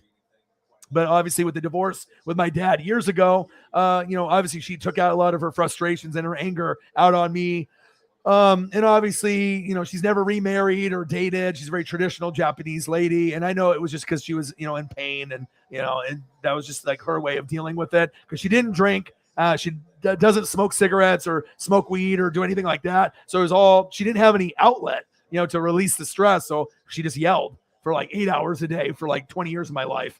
Which was not good for my mental health, but she's a lot more calm now, which is good. And, it's like one of those things. I don't know if you guys have parents, that say, I love you or not, but for a while, it's like, you didn't really hear the I love yous and stuff. You know what I mean? I don't think it's like she didn't like love me, but it's like, how you have some parents or you have some relationships with like brothers, sisters, cousins, grandpas, grandmas, or maybe your mom or dad. And then the I love you thing really does, some people, they say it all the time, but other times it's just not said, but maybe it. But my mom definitely says it a lot more now. I think just because she's, a little bit more sane with everything that, has happened and time has passed. So, but the relationship was bad, but it's very good now. So shout out to my mom. Happy birthday. And I'm lucky at this point, to have them still be here. I'm still about 10%, into my journey, with this YouTube thing and my legacy and everything else. But at least I'm able to do this full time and they're, alive to see it. I still got a long ways to go, but it's just nice to be able to work hard, for something that's really important to you for 10 years and then to finally make it with, depression, anxiety, partner quitting on me and everything else. And so it feels good. It feels good to be able to, share some of that stuff. And I shared some photos and video of Paisley with my mom. And I told my mom she needs to get a dog, but she's kind of like traditional Asian, no shoes in the house, clean, plants. Like, I don't think she would actually like cave and like have a dog, like a wiener dog or even a small dog, a poodle in the house. I don't think she, and I don't want it to be chained up because our old dog was chained up in the backyard and that's no way for a dog to live. You know what I mean? She didn't even let it roam in the backyard because she thought all the plants would get destroyed. What's more important, the plants or the dog? You know what I mean? So I don't know if she will get another dog, but probably not. But at least maybe I can bring my dog, me and my girlfriend's dog to her. And so, yes, thank you. Appreciate that. Happy birthday to Orion's mom. Yeah. And she's getting up there in age too. You know what I mean? Because she had me when she was like 40. So, you know what I mean? So I'm 40 now. So that kind of give you an idea, my mom is like kind of a grandma age. Oh, we got another run. My mom is like in her 80s. I had the oldest mom out of all my moms growing up. And then my dad is like about 9 or 10 years younger. So my dad's like 70, 71. So I definitely had some of the older parents growing up, and I'm an only child or whatever, but hey, they're still kicking. They're still here. So I don't know how much longer, but I want to be able to spend as much time as I can. And I definitely want to be able to take my dad to LA for a Dodgers game, before, things get bad with his health and whatnot. And that'll be a goal. And then who knows, maybe we'll get like, Broncos, Buccaneers, or Bills, Buccaneers. And if the Super Bowl is in Arizona, I mean, I know Super Bowl tickets would be crazy, but I mean, if Brady's playing, even if it was a nosebleed seat, I mean, I would probably have to try to find a way to get down there. Even if it's in a nosebleed seat, somehow, since I wasn't able to see Tampa, obviously went with Brady in Tampa, but I mean, to be able to see the team, because this might be the last time, if they can get there with Tom, that they'll be good, maybe forever. So 4 Orioles converge to the ball. 8-2 Orioles. Yeah, and things were good. It's just, a lot of times, she would, because I get triggered sometimes when she would talks, because when she would yell at me all those times, I mean, imagine someone yelling at you for hours on end. And I'm not even like exaggerating. It's not like if someone yells at you for like a minute or 30 seconds, it's annoying, right? Imagine someone yelling at you at the top of their lungs for hours in a row. And the only time that she would take a break is like sip tea and then get her voice even more angry. And it was not healthy for me. Like, definitely I could be in jail right now or not here. The mental health anguish was not good. And obviously I hung out with the wrong crowd, and I was outside a lot, playing sports, and I played sports angry, based on that experience. You know what I mean? I was definitely more of a shit talker, got in fights, and definitely was like overly aggressive, which made me good in football and basketball. People didn't want to fuck with me, you know what I mean? But they just didn't realize what I was going through. So Caitlin in the building. Hello. All the ladies are in the building. How are you?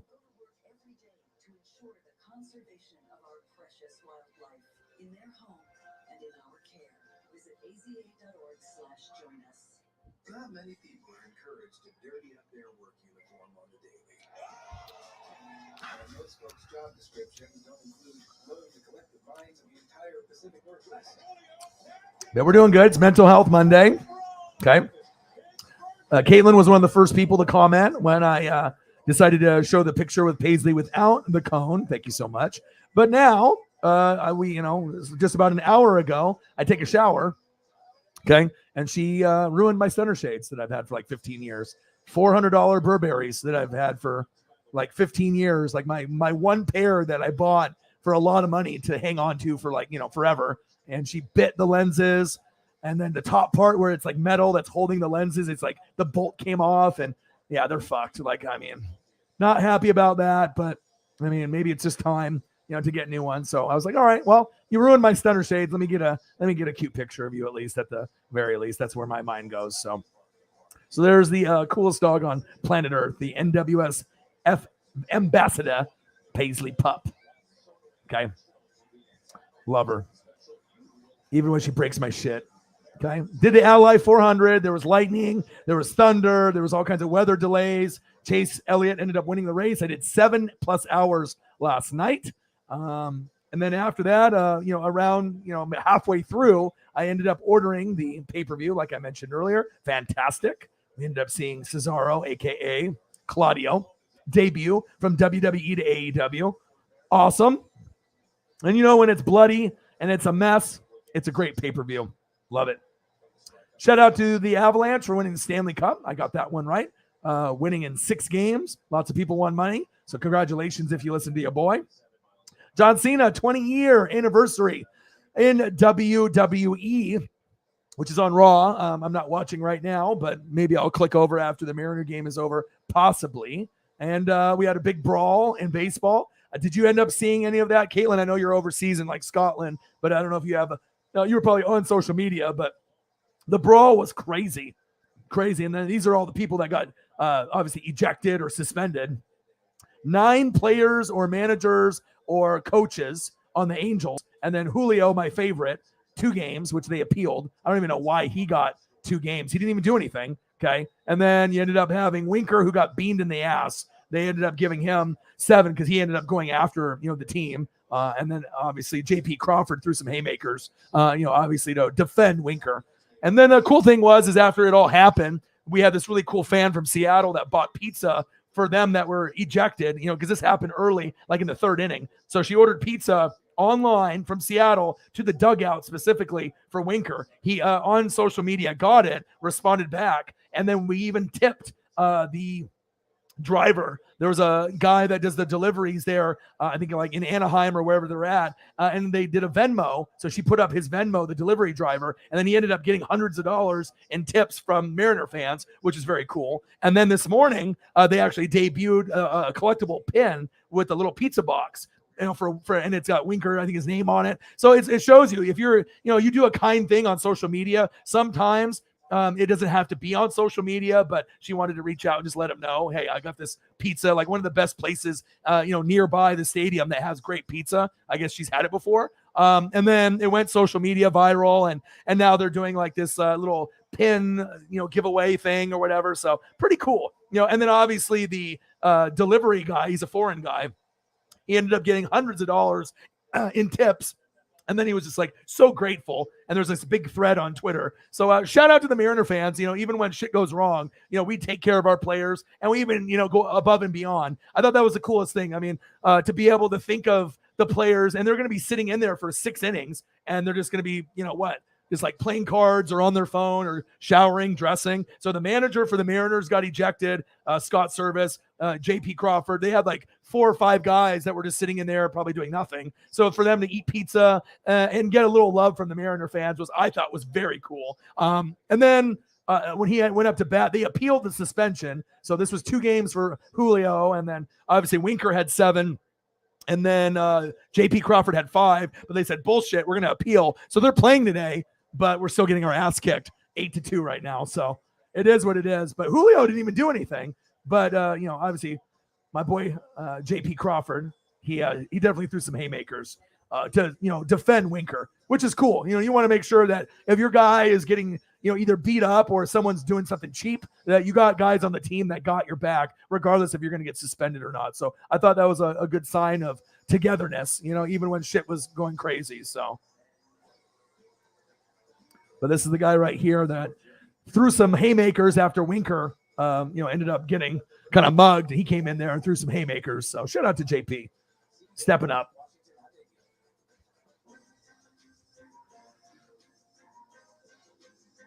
You're relaxing. How's the sightseeing going?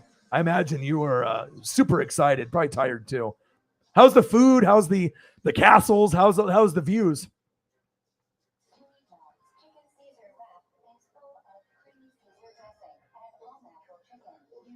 Wow, really? Jeez. Sometimes a little act of kindness can go a long ways. Yes, exactly. And I think that's why here with our Fanatic fam, you know what I mean? Like we definitely, I think people have a lot of jealousy and envy. You get like trolls and you get haters and, they want to be a part of the group. But, being an asshole or, talking shit to the mods or me is not a good way to get in with us. You know what I mean? It's like, you just want to be yourself, be a good person. And like I said, it's like, I really do appreciate the people that we have. I mean, I know a lot of people are out there and you can have hundreds of people, but I would rather have a smaller amount that just like we all get along rather than have hundreds in the room and it's all chaos. Because then I just got to be able to have more mods and it's just distractions and, shitty behavior, people talking shit and saying inappropriate stuff. So, it's kind of like, we're kind of like an exclusive club. You know what I mean? It's like when you have like reservations, it's kind of like you need the VIP to get in. You know what I mean? So, and we already know Elliot is VIP. Let's go. NWSF4 live. How are you, bro? Mukbang. Breakfast Club. That's what we are. Elliot, did you see the Mariner fight? Bro, I've been so busy lately, dude. So I did that, and then Chase Elliott won, and then we want to shout out Holly for being an amazing artist, Kelsey, Andy Reid, sign me up, and give me the cheeseburger. That's the best thing right there. And anyone that knows anything, if you know, you know. If you don't know a cheeseburger and what that means, then you're lost. But if you're a Chief fan or like me, you're in the mix. You know, love it. And then yes, please sign me up. Beautiful, beautiful, beautiful. And then we don't get Tommy yet because Holly's a perfectionist. She crumpled it up and Gronk spiked it. But I get it. You're a perfectionist like me, so you definitely want to put in that work and you want it to be perfect. But it is a rough draft, remember. So, the rough drafts don't need to be perfect, but you have a standard, that you're holding yourself to. You've had this passion for 30 years. You don't want to put out something that's like a 5. I get it. You want all your pictures to be 8s, 9s, or 10s, preferably 10. So, but it is a rough draft. So remember that. Don't crumple it up. Okay. But we got amazing pay-per-view. Cesaro, obviously, debuted. Awesome. Claudio, baby. He is AEW. Spent $50 on the pay-per-view, but it was worth it. Look at all that blood. And that's the belt that I'll be getting at some point in my life. I just don't really want to pay $800 for it. But hey, bloody face and all, you the man, Moxley. Love ya. That's my Mox. And then obviously we had Mariners and Angels. The Brawl was wild and crazy. Look how many people are involved. This is not one-on-one. This is literally everyone on the team. And even like coaches on the Angels were throwing bows and throwing punches. Like, come on. And then obviously we were talking about Paisley. If you saw earlier, she was a conehead, right? Like the movie for 2 weeks? Took it off. And then she decided to destroy my stunner shades that I've had for 15 years that are worth $400. Nice Burberry's. Burberry has been around since the 1800s. And these have been so good to me for like 15 years. And I was like, all right, you ruined my stuff. Let's throw some stunner shades on you then. So at least you can look good, right? So fresh and so clean. Shout out to Colorado. I predicted that they won in 6. They did. Your boys got ESP. Get some beer. Mental Health Monday. Life is good. Good to see you guys in the room. I love you guys, man. We are the Breakfast Club. We're cooler than the Breakfast Club, though. Oh my gosh, you have to see it on YouTube. Watch it. It's wild. Like when it first happens, it goes on for a couple minutes, and then they stop, and then it goes into third base, and it keeps going. So it's like 2 fights within a matter of 5 minutes, and they're like throwing elbows, haymakers. They're stomping on guys on the bottom, and then some of these guys got cleats, and then like the coaches are fighting. You know what I mean? It was just wild. I've never seen anything like that. So. The California Pigeons. Yeah. I remember them. They're California Angels when I was a kid, and then Anaheim. They've moved it all around with all the different logos.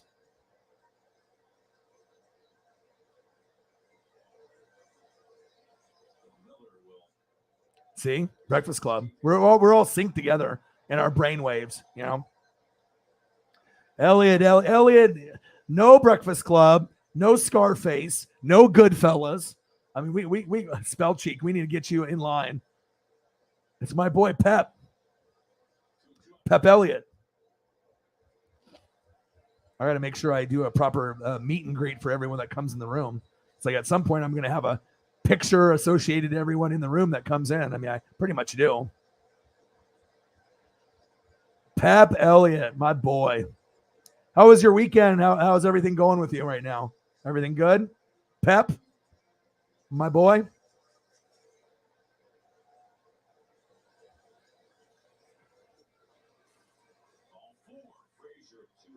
Yeah, because even if you're 18, going to be 19, there's still a lot of amazing TV shows and movies that you'll get to experience as you get older. But especially if you're talking to, old heads in here that are 25, 35, 40, 45, 50 years old.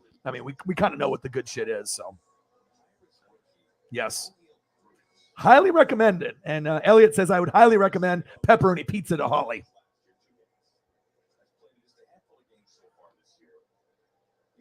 Yes, seriously.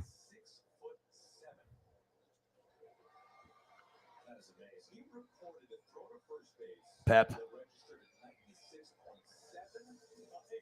Oh yeah, my favorite, and I just love the music. Even Nintendo games. It's just something about the '80s that is just so cool. Like you're never gonna replicate the '80s and '90s. Amazing stuff. Yes, there you go. Have you seen it, or have you just heard about it? Bueller. Ooh, that's a good one too. It definitely gives you the feels when you watch some of these movies. I mean, especially if you had a connection to some of these movies from back in the day, for sure. Absolutely.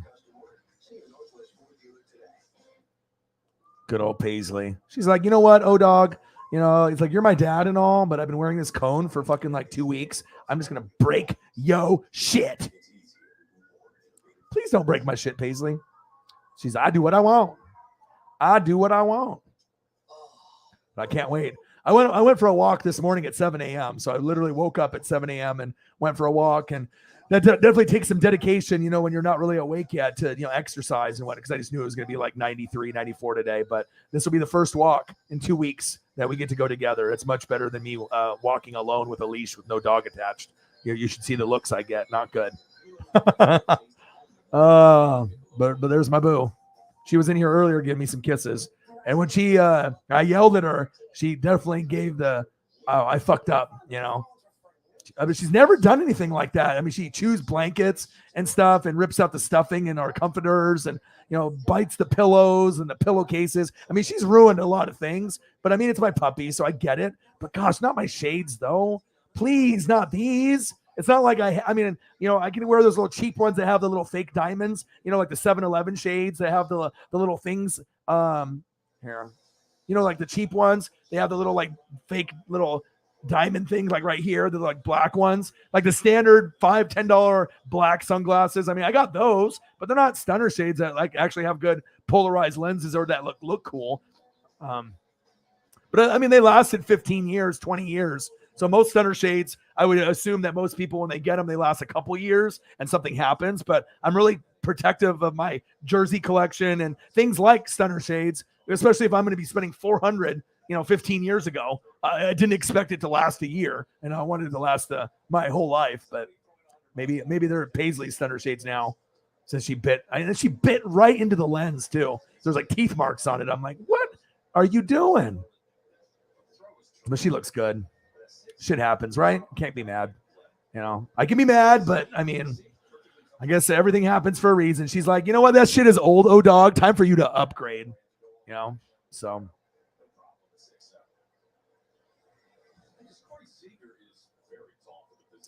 Renee in the building. What to do?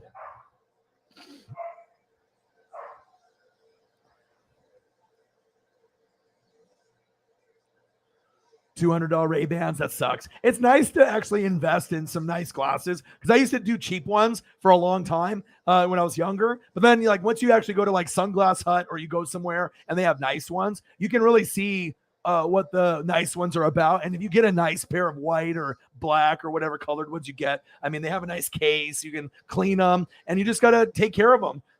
Just make sure you take the time. But then people get drunk, people get high, people go on camping trips. You leave them somewhere. They get stepped on, sat on. I mean, sometimes they just get destroyed. But I mean, I've had them for 10, 15 years. So it just kind of sucks that, they ended up RIPing and dying today, but it is what it is. So they're worth it, man. Like Oakley's. I mean, they have a lot of cool ones. Like I like these. Give me that hat. Give me those Oakleys. The Oakley's got some pretty fire stunner shades. And then the J-Rod bat. Give me the hat. Give me the shades. Give me the bat. And give me the hoodie. Give me that. Give me the fit. And then I'll be good. But I probably wouldn't buy these, but those are pretty cool. Like I could rock those and I could pull those off and stuff. But I kind of like my standard, ones that nice standard black ones, because they go with everything. This would only go with so many clothes, like Mariner clothes. But what happens if I'm wearing Tampa Bay stuff? Then the blue doesn't match. You got to be matching. So, you got to be fresh and you got to be clean. Okay. No matter what. And if you got nice ones like that. And then they have these like nice little metal, for the sides of the glasses, as you can see. And it's got the little Burberry thing. I mean, they're nice. I mean, like I said, Burberry's been around since the 1800s. I mean, they do high quality. And I had a nice pair of Pradas that were 300 that I ended up giving to a friend that was kind of in need. I had those for about 5-8 years, and I gave those to my buddy.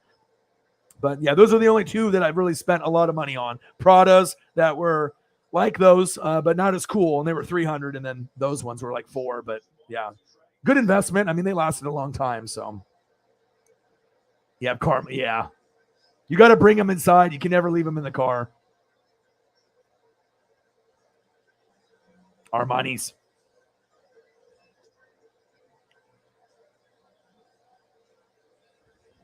Your cousin? Oh no. Thief dog. How you doing, Renee? Bang bang Niner gang in the building. How are you?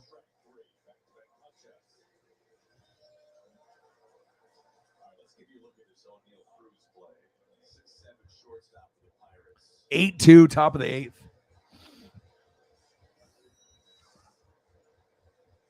Might be time to start slamming some beers. Maybe. Gummy, beers, live my best life. And we know Renee is a Niner fan, so let's give her some love. Bosa. You never count out the Niners. Ever. There you go. I take care of everybody in the room. Right.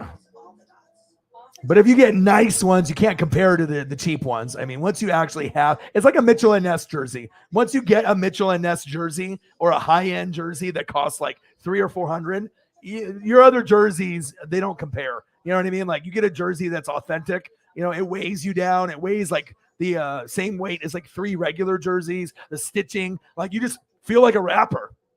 Like you just feel like $1 million. So until you end up getting an expensive pair of shades or a jersey that's high end, you'll know what I'm talking about. But yeah, you definitely have to be careful. Otherwise you'll be spending more of this. The dollars.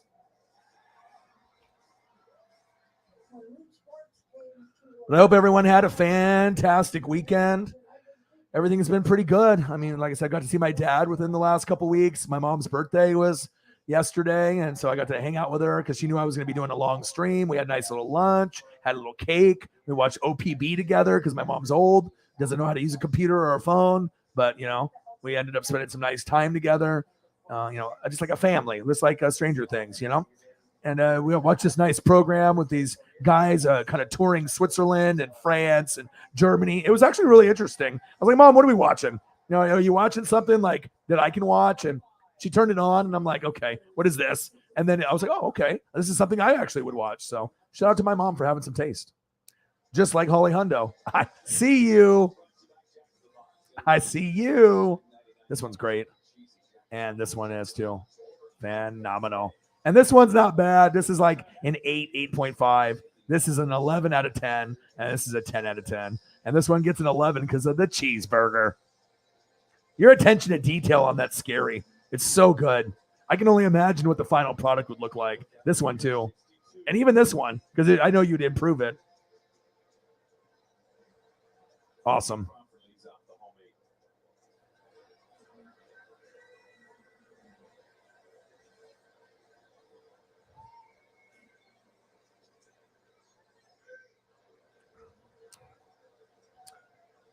Cyber, my boy.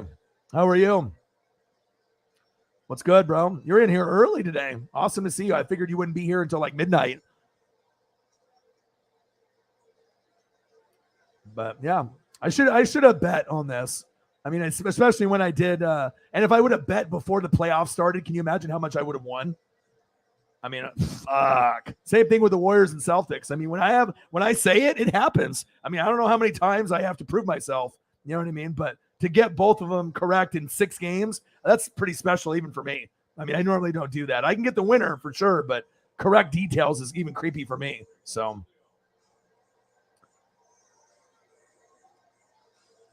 absolutely, I'll do anything for you guys.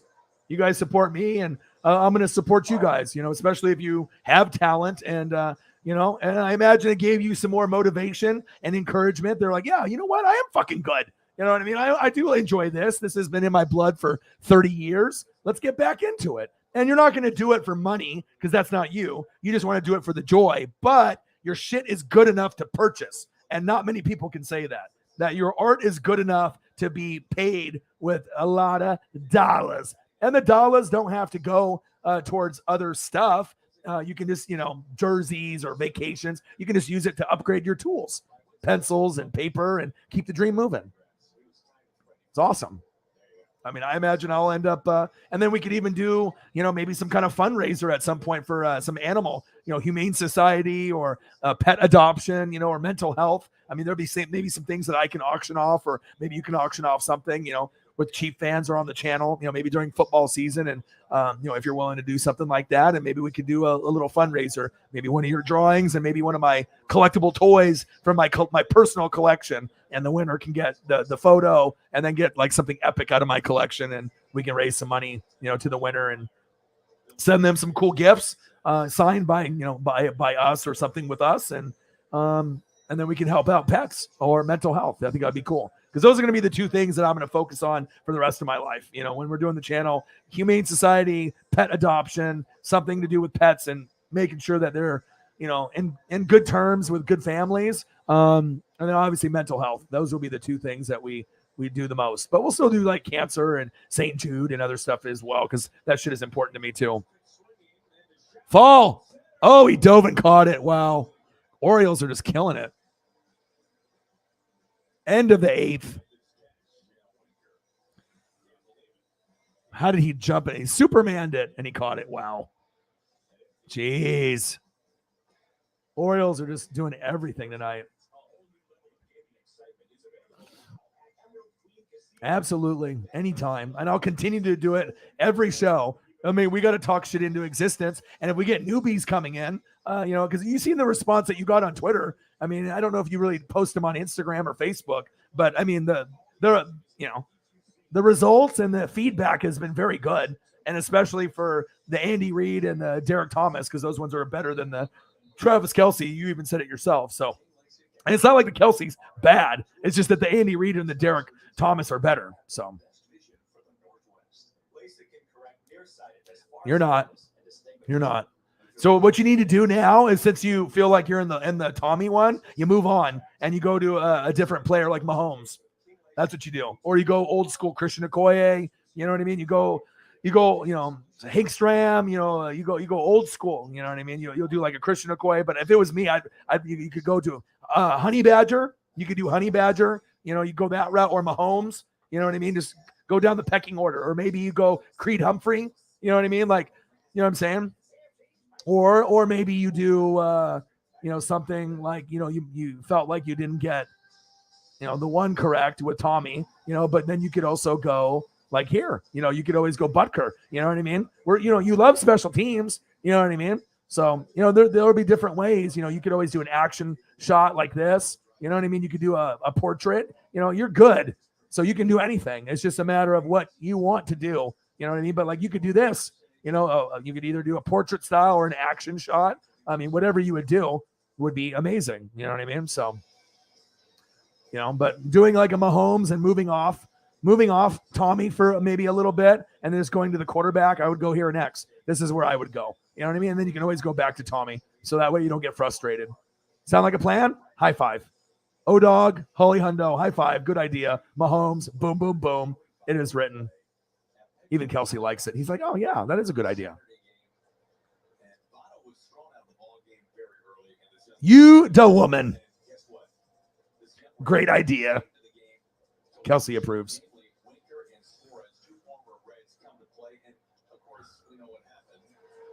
Or, you could do a Lombardi one, that would be cool too.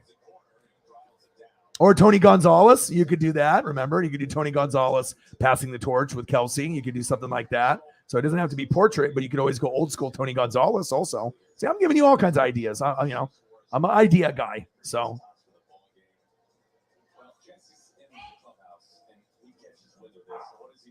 I got you.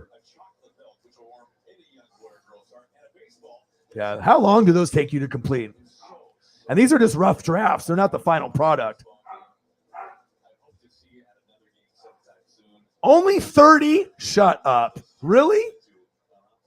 2 full days, yeah, I would assume. But wow, 30? You are fucking talented. 30? I thought for sure an hour to 2 hours, 2.5 hours, because, but that's just that natural talent that you have.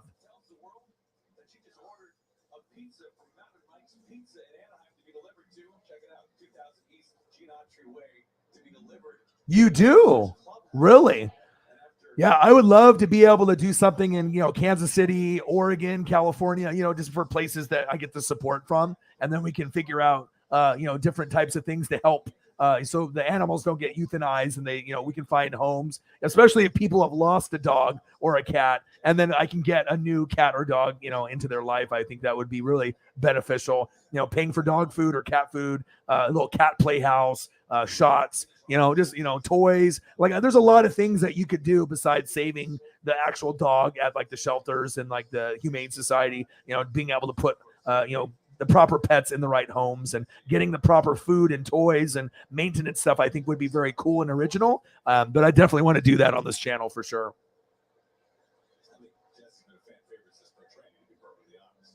Yes, we do have a Discord. Yeah, we do.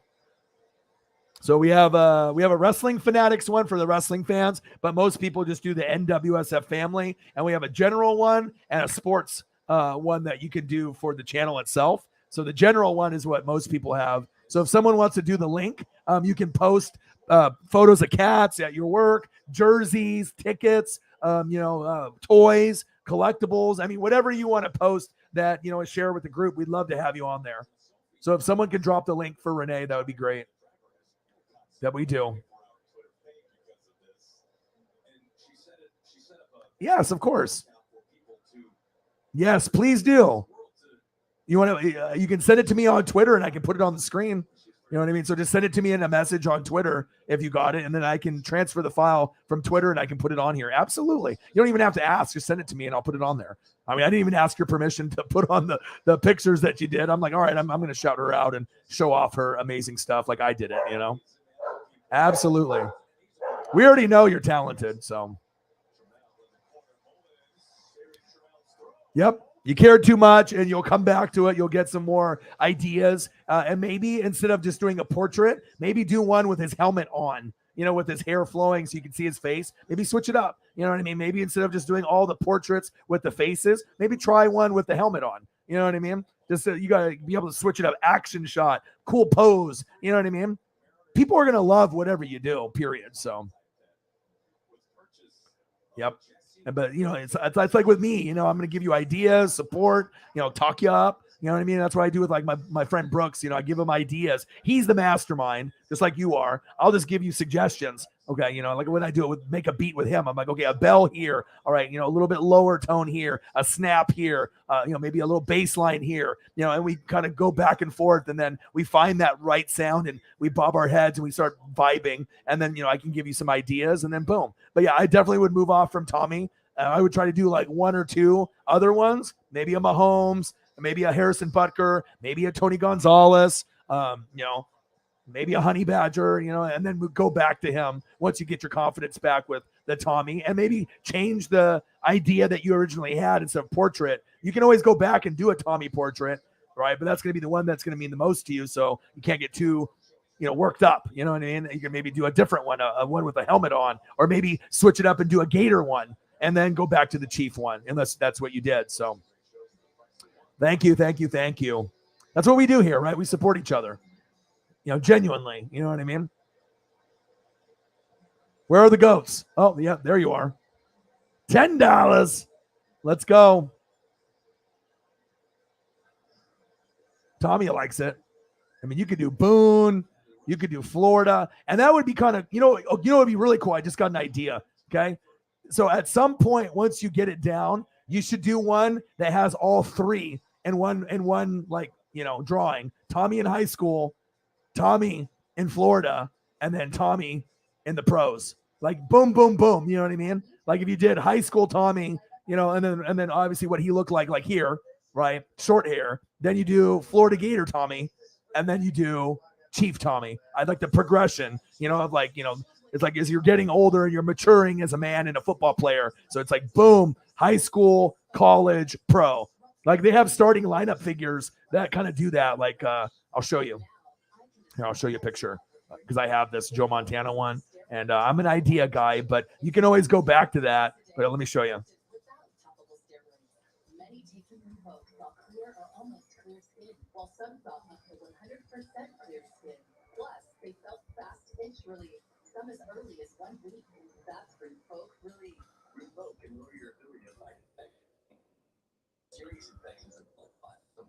Shit.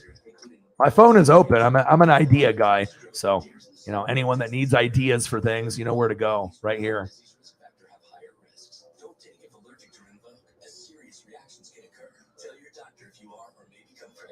Disrupt the itch and rash of eczema. Talk to your eczema specialist about Rinvoq.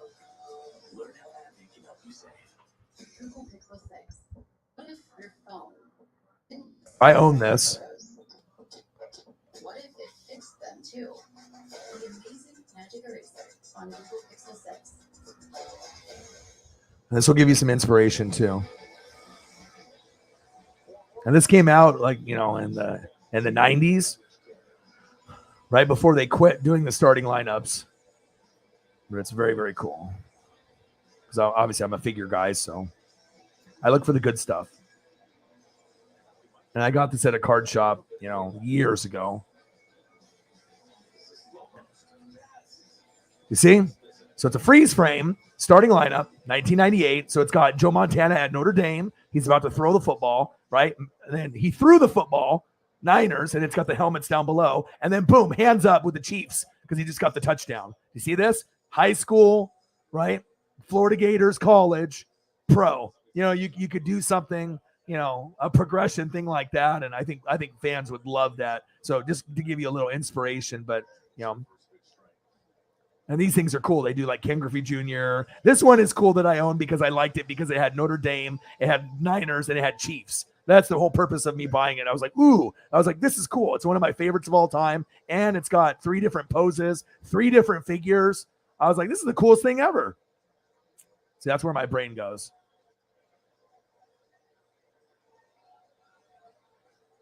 $40 in donos. Let's get to a hundo, baby. I do too.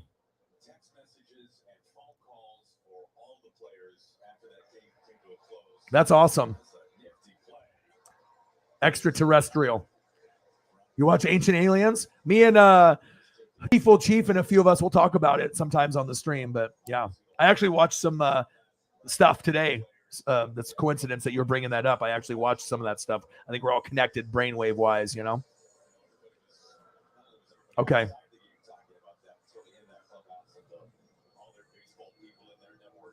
No problem.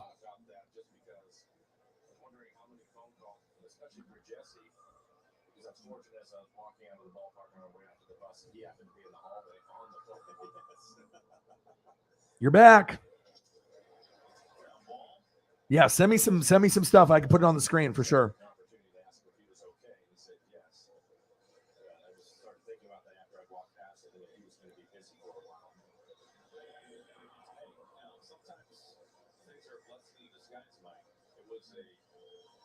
Oh, I just got a follow from Aaliyah Buckley, and it says, "I'm here to satisfy you with full sex." These bots on the Instagram and bots on Twitter, bots on Instagram. Megan, Brooklyn's coming home now. Leave the door unlocked, she says. I think it's already unlocked. She just messaged.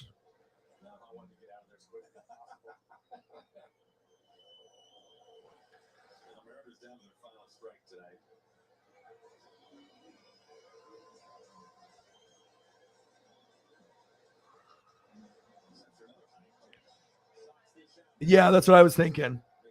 But she just messaged, so I just messaged her back. So, yeah. But my favorite part about the channel, like it says, for us to be able to talk about sometimes things that aren't sport related and mental health and just being able to uplift people. There's so many channels out there that only do like one specific thing, like just football or just basketball. It's just nice to be able to have that common ground where we can literally talk about anything. And I really like the way that the channel is involved. It's evolved quite a bit. So, and we've done some great things, saving pets' lives. You guys have been able to see, my journey, obviously from where I was to where I am now, as well as Paisley and Cone Life and Crazy Dog and, obviously Stunner Shade Paisley. It doesn't get any cooler than that, right? Let's put Paisley on the top right. Let's do a little represent. So we can go Paisley in the corner there, right? We can go that route. We can do that. Right? We can go there so you can see a beautiful Paisley just chilling. The mascot. I mean, we can always do NWSF, but I mean, she's beautiful, right? Oh, you never know. We can represent anybody. We can put sport up there. All kinds of doggies.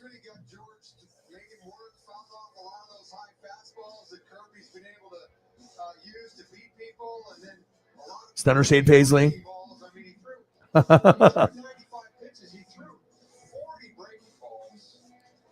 Hi, Paisley.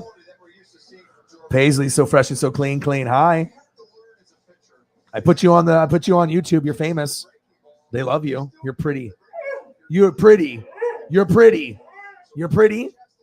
You're pretty. Hey, you're pretty. Guess what? You ate my sunglasses, but I still love you. What do you think about that? Come here.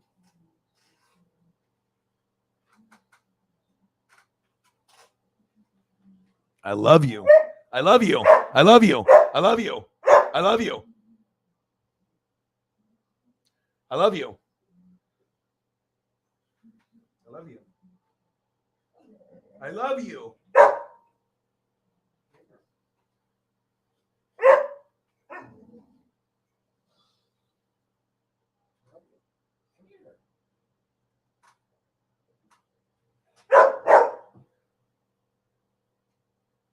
Calm down. Calm down. All right.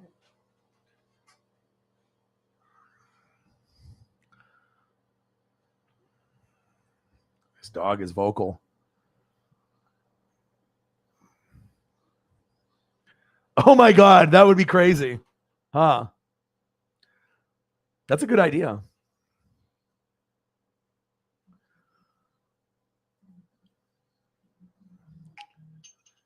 But if we did something like that, if Holly did that, then I could sign it, NWSF, and I could put my autograph on it, and then we could do like a charity thing, like, raise money for like pet stuff, Humane Society or like pet adoption or mental health, down the road, but Holly could do like, whatever chief, one or whatever. And then, if she did something like that, I mean, that would be I would probably want it just to be hung up here, you know what I mean? But yeah, that would be incredible.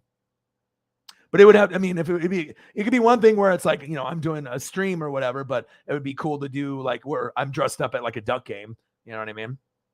So it'd be like Oregon Duck Orion.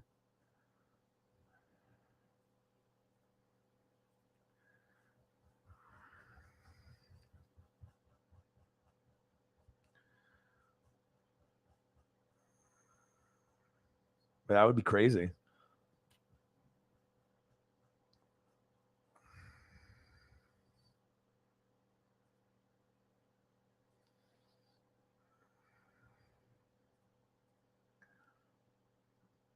Yeah, because if we're gonna do me, like, it's gotta be like, something crazy like me at the game. Duck chain representing.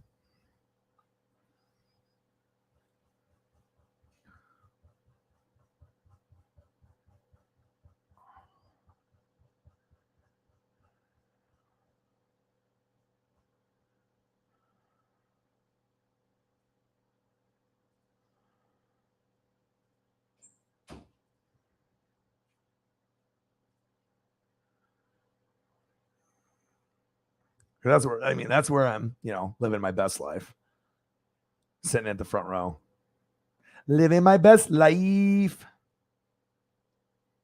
But like this, if there was going to be a portrait done, I would want it to be like with the gloves or, something like, and I got the other one that's really good.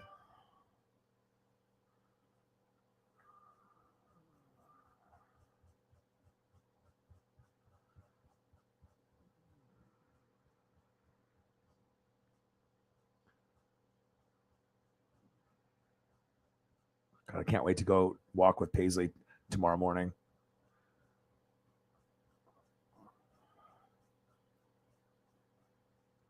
Try to show you like my favorite one. Or me like, getting the baseball or whatever. I got a couple different ones.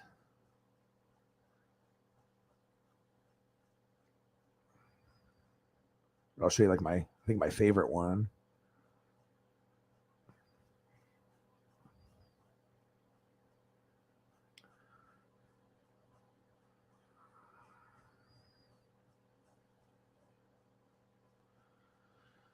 Oh, where are you? Where are you? I know you're in here.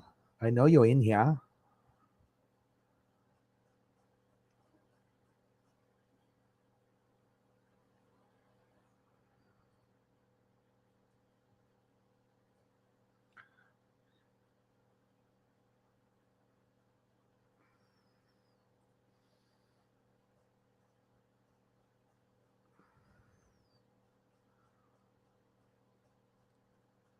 God, I got a lot of fucking posts. It's like posting every fucking day.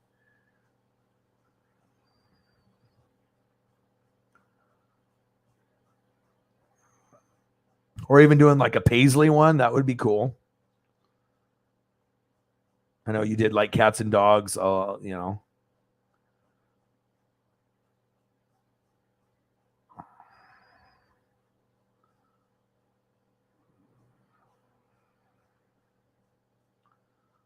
Gosh, scroll dog. Paisley's in here now.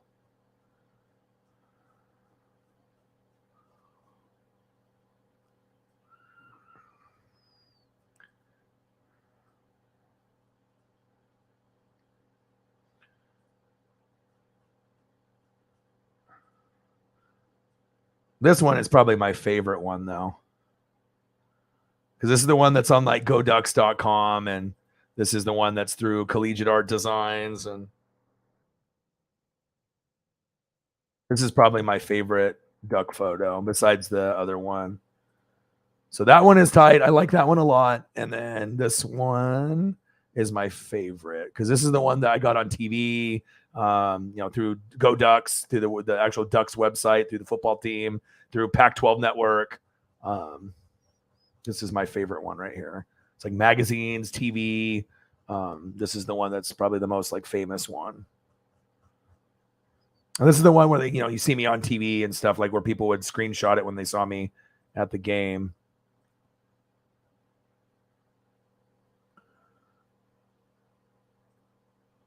But that one, I mean, it's like front row. I got the gloves up. I got the chain on. Yeah. And I got to bring my buddy who ended up being homeless. He had to end up having like a pacemaker put in it, like 24. I ended up buying. He's wearing my clothes. I dressed him, gave him the duck chain. He's wearing my hat, my Black Mamba jersey, and then I bought his cousin, the guy in the white, that Herbert jersey. Paid for everything, drinks, beers, the whole 9 yards, the whole shebang. To give them like a once in a lifetime opportunity, because it's not going to be often where you're going to sit front row behind the duck bench, and cheerleaders are right there, TV crews are right there, and yeah, pretty amazing times when you can have memories like that for sure.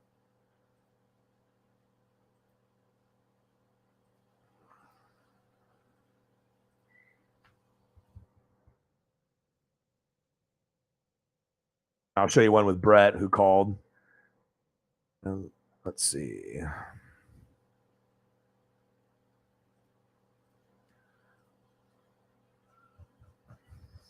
I can't wait to go. It's like Holly going front row to the Chiefs. Like me going to the Ducks is like my favorite thing to do. I love Mariners and everything. You know what I mean? And if I could live closer to Tampa, I would be going all the time too. But that's why the Ducks obviously are my favorite, like by far, just because I can go, and it's just so much fun. The tailgating is just unbelievable.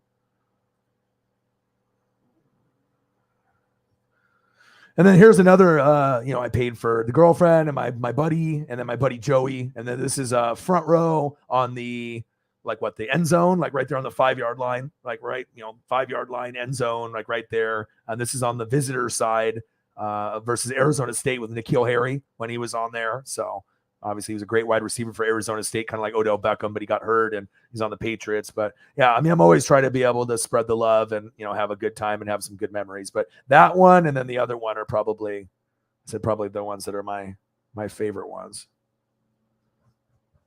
Yeah, O-Dog photo would be crazy. I would want to keep it, but I mean, if we do it for a good cause and I autograph it or whatever, then you could get something from Holly, get something from me, and we could raise money for pets or mental health. I think that would be amazing. But yeah, this one is one of my favorites, and then this one too. Those are my top two. That one, obviously in the front row. That one got on TV. That one got on the websites, and that one's killer. With the O flashing it. My buddy just living his best life. I've never seen someone smile or get so excited before than my boy Rizzo. Unbelievable. I mean, talk about having the best, and you got to get the O lined up on the gloves. You know what I mean? If you're going to be getting the photo, you got to have the wings and you got to make sure that O is perfect before they take the photo. And that guy did a great job right there. And yeah, great photo. Pac-12, I mean, all the photographers and everything. But yeah, making memories in the front row for sure. Love it. Love it. Only paying for what you need. Yeah, that would be insane. Thank you. I'm dad though, Oh my God. Yeah, me and her, like on the computer screen. Hi, baby. She loves underwear, panties, and bras. So if you have a bra, luckily, I don't have boobs, but I have moobs. So come here.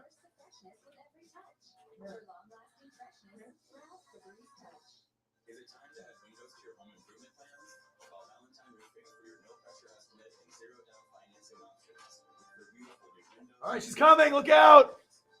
Oh, she just had underwear, panties, underwear, boxers, bras, socks. Watch out. And then like when she gets a sock, she'll go crazy and she'll like have it in her mouth and she'll give you like a smile. And then she'll like run to the couch, run to the bedroom. We have hardwood floors and she'll slide like a slip and slide. And she just goes crazy. So we just had to take underwear and then socks and bras. It's like, if you don't watch this dog, like she's running back and forth like 50 miles an hour right now. Oh my gosh. What are you doing, baby? Oh my God, she's going crazy. Yeah, that would be cool too. Space kitties. I want to see. Thank you so much for sending me photos. Oh my gosh, that's so good. Brandon Lee is the crow. Look at this. Look at Holly's photo. Look at this. It's crazy. Me and my girlfriend were talking about, and it's funny. She's like, "Oh, Bruce Lee's son." I was like, "Oh my God, that is so good. That is insane." And obviously, Sting, looks like Brandon Lee. If you saw like the wrestler Sting has that same type of makeup when he was, doing his thing. And oh my God, the cat one is incredible. Love it. Oh my gosh, this is awesome. All right, hold on. I'm gonna post these on here. These are sweet. You're so talented. And I know you started doing cats and dogs first. All right, let's delete Orion. All right, enough of me and my duck love, okay, and my Oregon Duck fandom. Let's put some of Holly's amazing stuff on here, huh? Oh my gosh, this is so cool.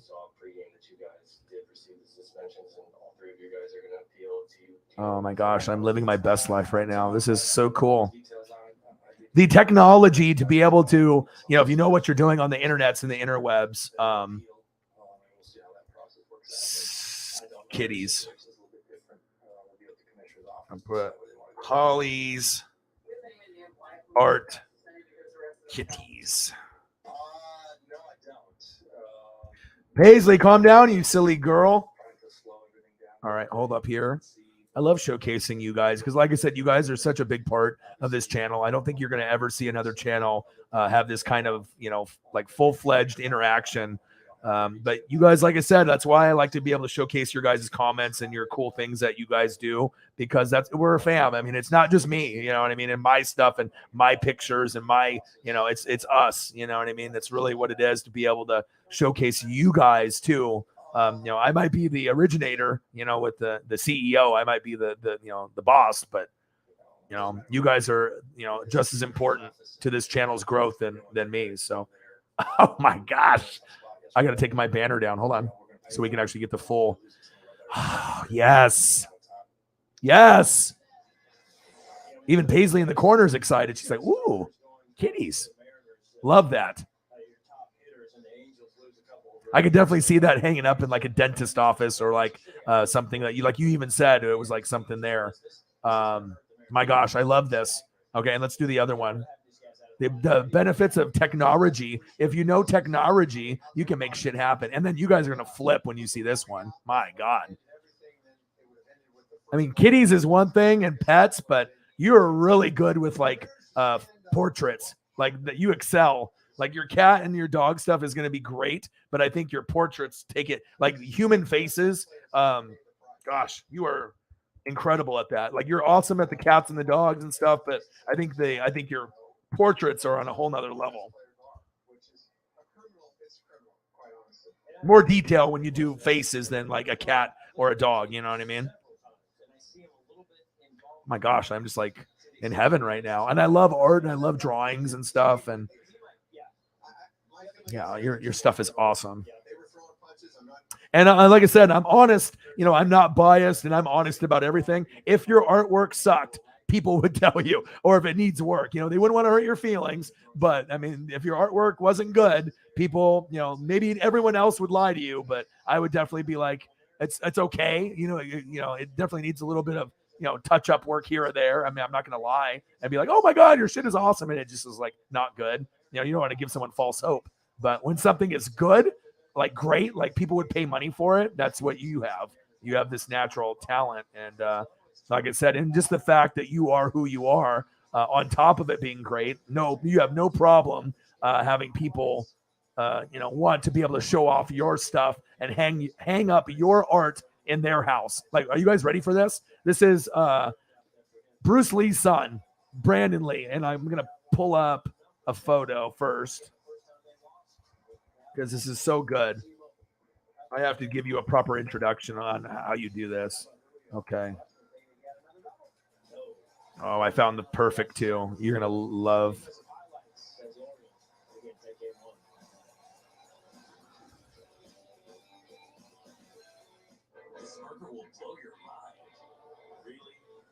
I think I might have even found the picture that you did this off of.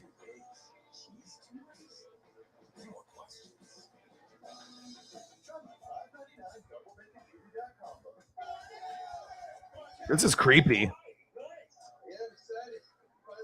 Look at how I do this. Are you ready? I'm good with the internets and the interwebs. I work quick. Okay, you see this? This is creepy. Like creepy in a good way. Not creepy in an alien way like Renee. Are we ready? So this is already awesome. Okay. All right, so this is artwork that's on the internet, and I don't know if this is, I don't know if that's a photo or art. I can't even tell because that was on the internet. And here's Holly. So you ready? Oh my gosh, it's so good. And then I got another one too, a smaller photo.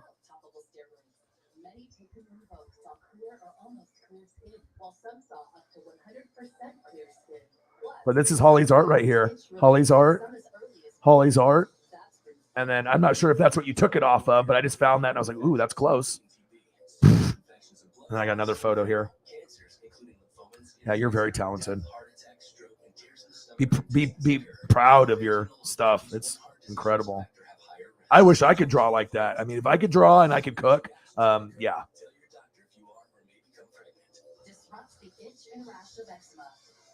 So this is on the internet. Okay, we'll take Paisley down for a second so we can get like the full-fledged effect here, because your boy works quick, your boy works fast. And this is obviously Brandon Lee, the Crow, very famous Bruce Lee's son. He actually got shot with supposedly it was supposed to be a fake bullet. And it was a bullet that how does that happen? You end up doing a movie and then you have some like bullet that ends up being real, or some kind of like half real, half fake bullet, and then it kills someone when you shoot them with it. So this is on the internet, and this is on the internet. Okay, see that? And then, yeah, awesome. Love it. Love it. And then I'll pull up a picture of Sting, the wrestler, and then you'll see what I'm talking about too.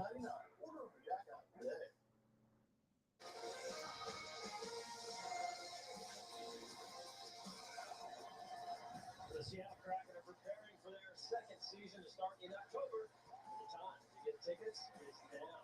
Sign up for the Ticketmaster Verified Fan Presale by July 5th to get the best chance at single game tickets under $40. Sign up by going to NHL.com/bracket. Registration ends July 5th. And this Sting wrestler, he's still in AEW, right? And then he took his look based off, Brandon Lee, the Crow. He had many looks. He had blonde hair. He's always wore face paint. He used to have blonde hair, California Surfer, blue and red, like bright colors. He was like a face, like a good guy. And then he went kind of dark, and he wore like a trench coat. He went against the NWO. He was like the face that was still a good guy, but then he got dark and kind of creepy. And then he ended up joining the NWO and then went with the Wolfpack and had like a red face. But if you look at this is inspired off Brandon Lee. So look at this. And this is because, I'm a crazy fucking person. So I know all these different things about wrestling and whatnot. So there's your art. Here's your art with your kitties. Love it. Here's your art. Brandon Lee. Love it. Here's Brandon Lee on the internet. I'm not sure if that's actually the one that you did your photo off of, but it's fucking incredible. Love it. This one's good, right? And then boom, there's Sting on the left. So you can see kind of like the vibe and the resemblance. He kind of does it based off a little bit of the Brandon Lee vibe that you're giving off. Yeah, this is you right here. Awesome. So good. So good. Like, so good. This too. I love showcasing you guys. Great. And those are just rough drafts. And then the kitties.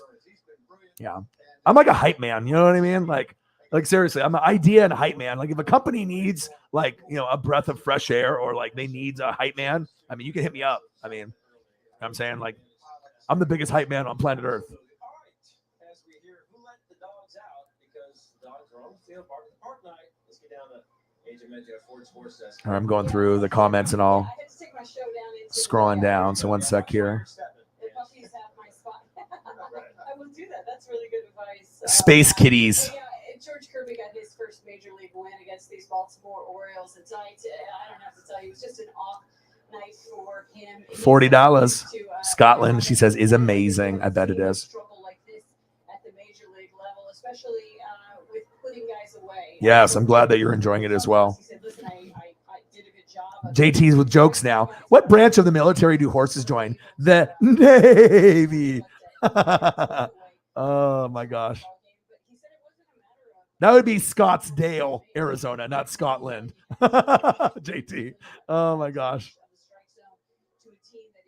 Your boy was good at the globe and the geography. He said Scotland, Arizona? Oh shit. Jeremiah in the building. What to do? I did not see that. Good for him. He's a goat. Love him. I gave him the nickname, the glue, because he holds everything together. Even as bad as tonight was, how about this? He is the second best strikeout to walk ratio in Major League history through 10 starts. So, Masahiro Tanaka, by the way, is number one on that list. Yeah, great point, only at the vet where they have like a pet cat, you know what I mean? And so, but she kind of barked at it and stuff. So not really. It's mostly with dogs. If she knows the dog, then she'll be cool. If she doesn't know the dog, woof, woof, woof, woof, woof. So damn right she is. disconcerting thoughts and distractions. Cat on the right. Let's pull it up here so I'm actually like we can. Cat on the right. So have you always had kind of orange cats for the majority? And Sploot Victor. Of course. I'll do it every show, just like when we do Tommy. You know what I mean? Like, if you support me, I'm going to support you. I'm going to keep it real. Maybe some other people wouldn't have the balls to be 100% honest, but I've always been honest and not biased about everything that I do. I'm just going to tell it how it is. So,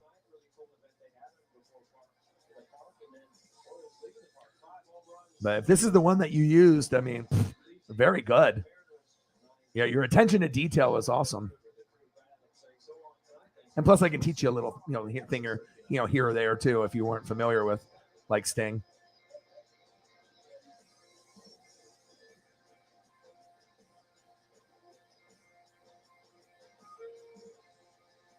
Yeah, Winchell Mania is going wild.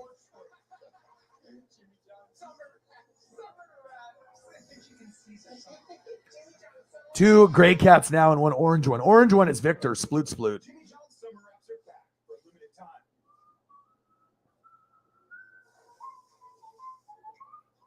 Technology that can scale across all your clouds. It's easier to do more innovative things. You ever wonder why people are always on their phones? They're banking with Bank of America. Look at this guy. He bought those tickets on his credit card and he's racking up the rewards. She's using Zelle to pay him back for the hot dogs he's about to buy. That's going to bring it to the announcement. He's not checking the stats. He's finding some investment ideas with Merrill. And third, did you know baseball needs 3? Digital tools so impressive, you just can't stop thinking. What would you like the power to do? Get Verizon Business Unlimited from the network businesses rely on. Like Manny, event planning with our best plan ever. Seeing if I looking for the Sploot.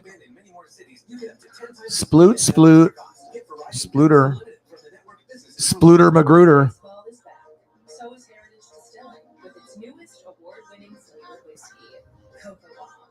Chocolate whiskey so smooth, flavorful, and bursting with real chocolate notes, you'll want to do less swiping and more sipping.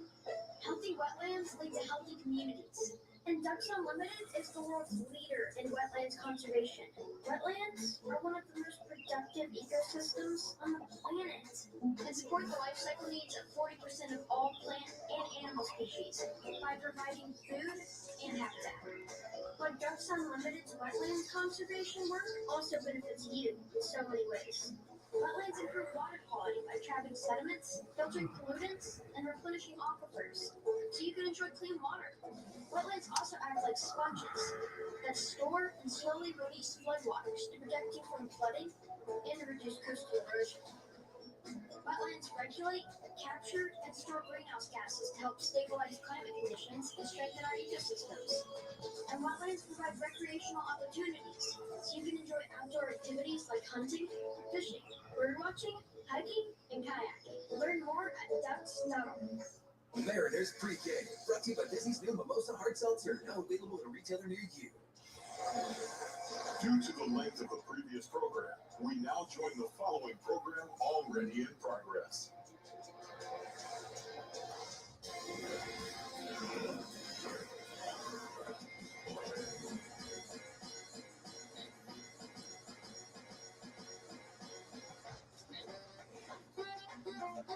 It's not the most impressive, but this is what I go with. Mostly the scribbles, but I start with an L and at least get that right. And after that, it's I try to do a G and a T. Gotta have so many fucking photos.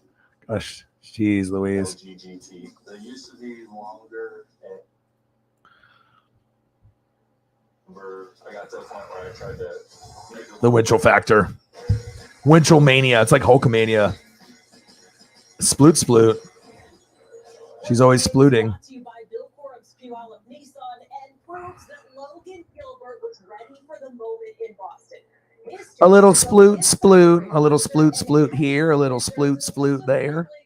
There a sploot. There a sploot. Everyone a sploot. Before he and George Kirby went inside, we quizzed them on a little bit of Green Monster history.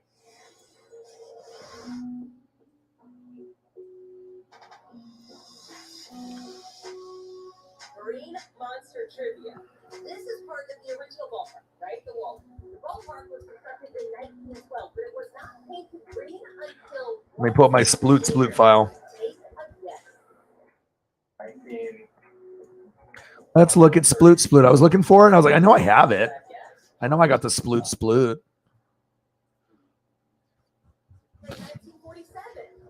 What's the difference between you guys? That's not bad. Not bad, yeah. True or false question? The wall is over 35. Oh, False. we have sploot in the building. It is true. All right, so you got kitties. We're talking about the sploot. Okay. Kitty. And then guess what? Boom. The benefits of the sploot. There's Holly's cat. Victor. Splooting away. I got you. I can see.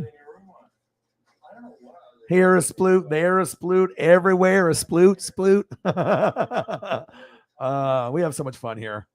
It's just nice to be able to like bring things that are in our life, on the stream. You know what I mean? Like a lot of people just sit there and talk, and that's fine. You know what I mean? You can definitely do that. But I mean, as far as an interactive stream, I don't think there's one that's more interactive with the fans that turn into friends, that turn into family. You know, I always try to be able to, showcase you guys. Huh, Paisley? He said, "What the hell is a sploot?"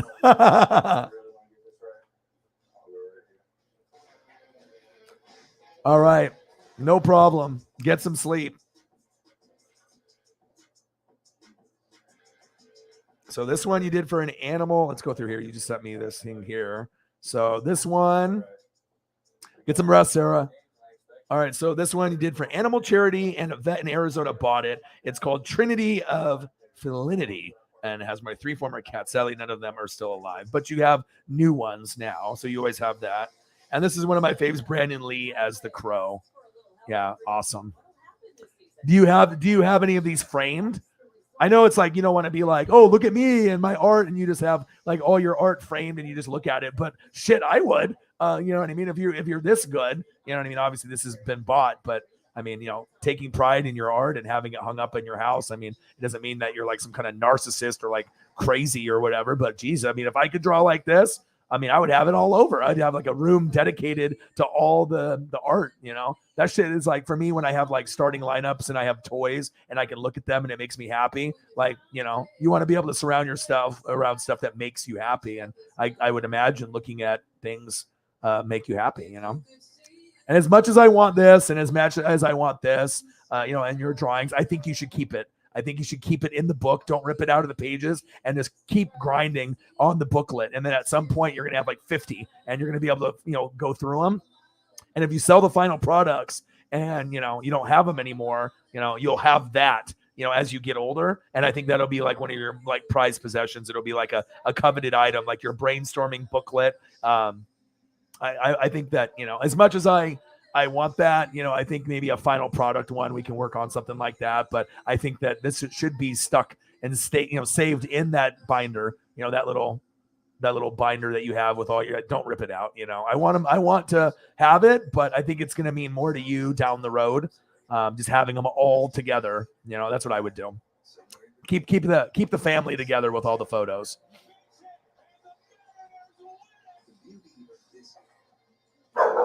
Yes. It's like an animal like stretched out. It's not something that me and Holly just made up.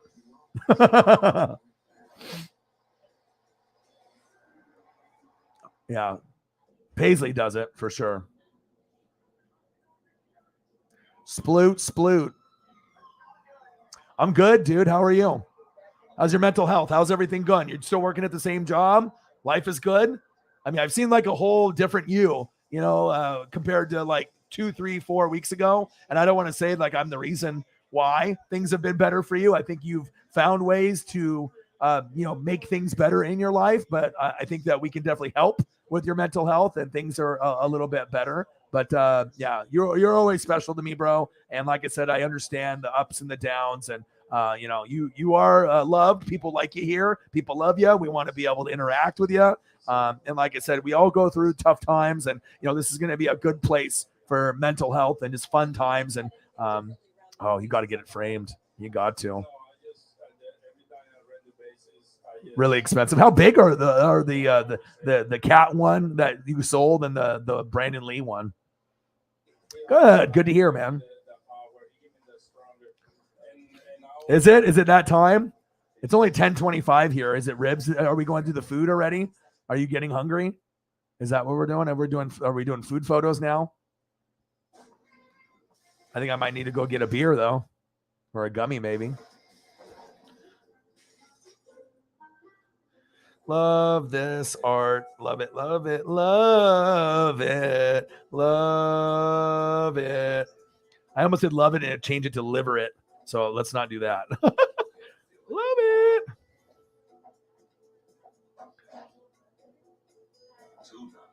What is it? An etch a sketch? It is. Yeah. Take it out. I don't know if you can you draw anything on an etch a sketch? Me? No. I haven't used one of these. 20 years. Cyberpunk came through. $50 for Sunglass Fund. Thank you, man.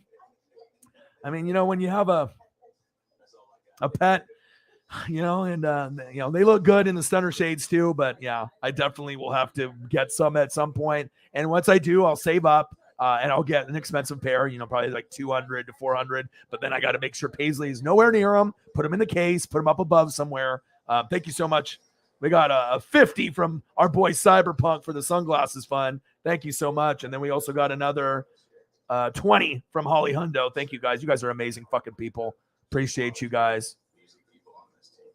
Let's go.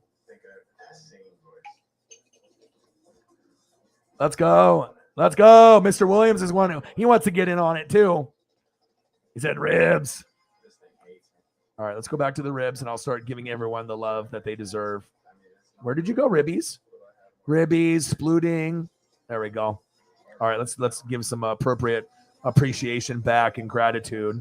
Mr. Williams with the ribs, helping your boy out, always supporting. We have so many goats. Mental health, my boy. Appreciate you. Bang, bang, bang, bang, bang, bang, bang. My dude. Thank you. Let's go. Let's go, baby. And then with others. You will be missed, my friends, but I know that you will keep watching the show. And I know that you will be back with us next week for a brand new edition of Mariners All Access. My dude, Dodgers, baby. Let's go. Let's go. Let's go. Let's go. Appreciate you, bro. And then we'll go here. So I make sure I don't miss anything to the point where one of my gifts for my wedding this year were the pack things to pack everything up so I'm not having to pack two bags. So I want to answer that question truthfully. So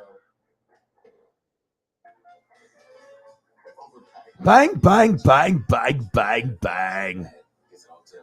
Appreciate you. Appreciate you. And you. Kelsey. Yes, please. Andy Reid. Yes, please. Derek Thomas. Yes, please. We are the 25%. Bang, bang, bang. Thank you so much. Paisley says, yes. Yes, Dad, I will ruin your stuff. Appreciate you. $20. Bang, bang, bang. Little Stranger Things.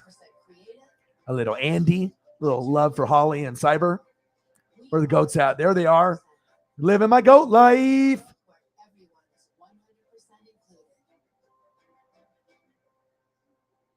Thank you so much. The Salish Sea is our home. The best fans on planet Earth. You know who they are. You guys. Love you. Appreciate you. High five to Cyber. High five to Holly. Cheers.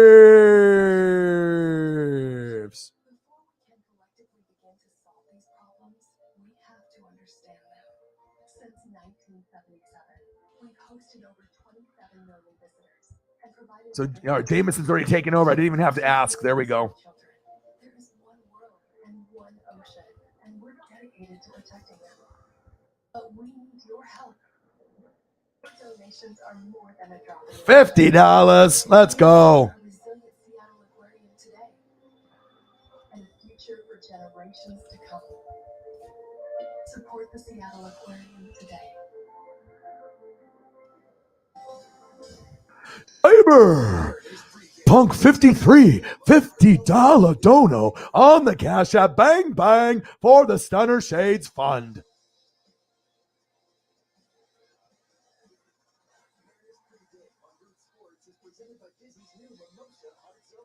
Appreciate you. Paisley, she's living her best life. So fresh and so clean, clean. She's like, look at me, Dad. Look at me, Dad. I'm in the corner. See me? Here I am. There you are. I see you. Fresh and clean. Thank you so much. 130. Let's go to 150, baby. A 54 to Space Kitty. Cyber.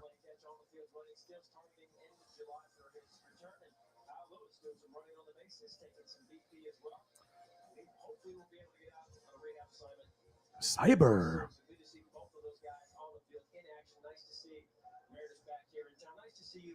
And I'm gonna get a Jamal Charles for Cyber on here, and then I'm gonna get a Bo Jackson. I'm gonna try to find a unique Bo Jackson for Holly too.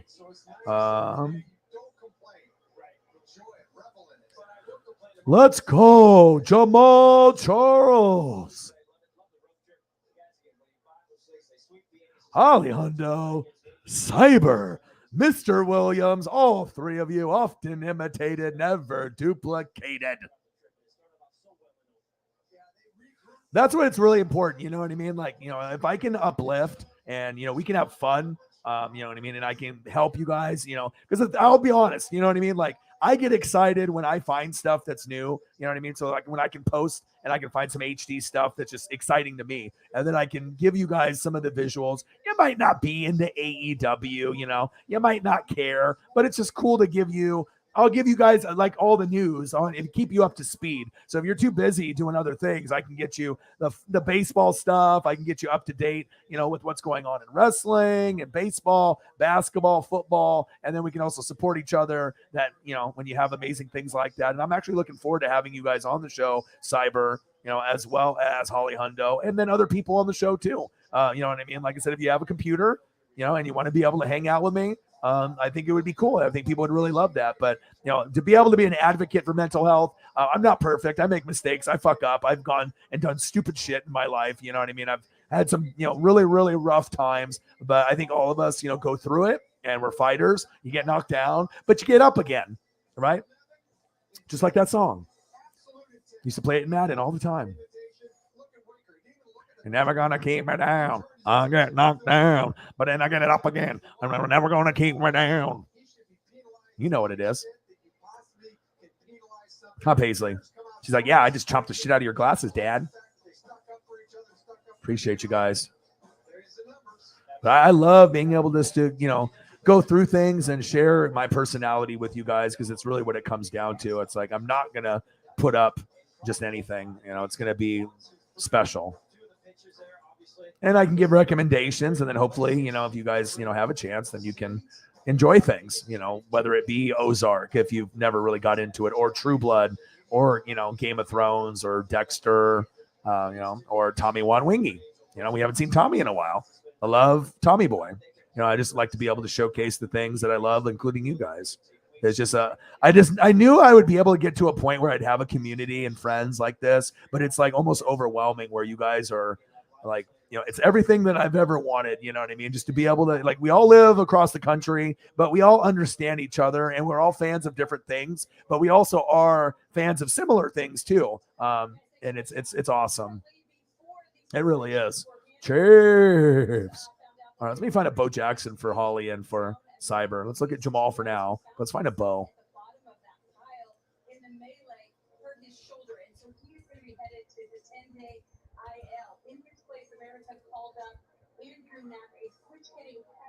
Who has some experience at the big level, and that was not the only move made today. Now today, the Mariners acquired Carlos Santana. With Ty France on the IL, Santana will fill in at first base. In exchange, the Mariners will send right-handed pitchers to the Royals. Over the month of June, Santana has been fantastic, hitting .357 with some damage. Now, you may remember Santana was briefly a Mariner for about 10 days before the Mariners traded him again. Scott joked that Santana was his favorite Mariner, and he never got to manage, but now he does.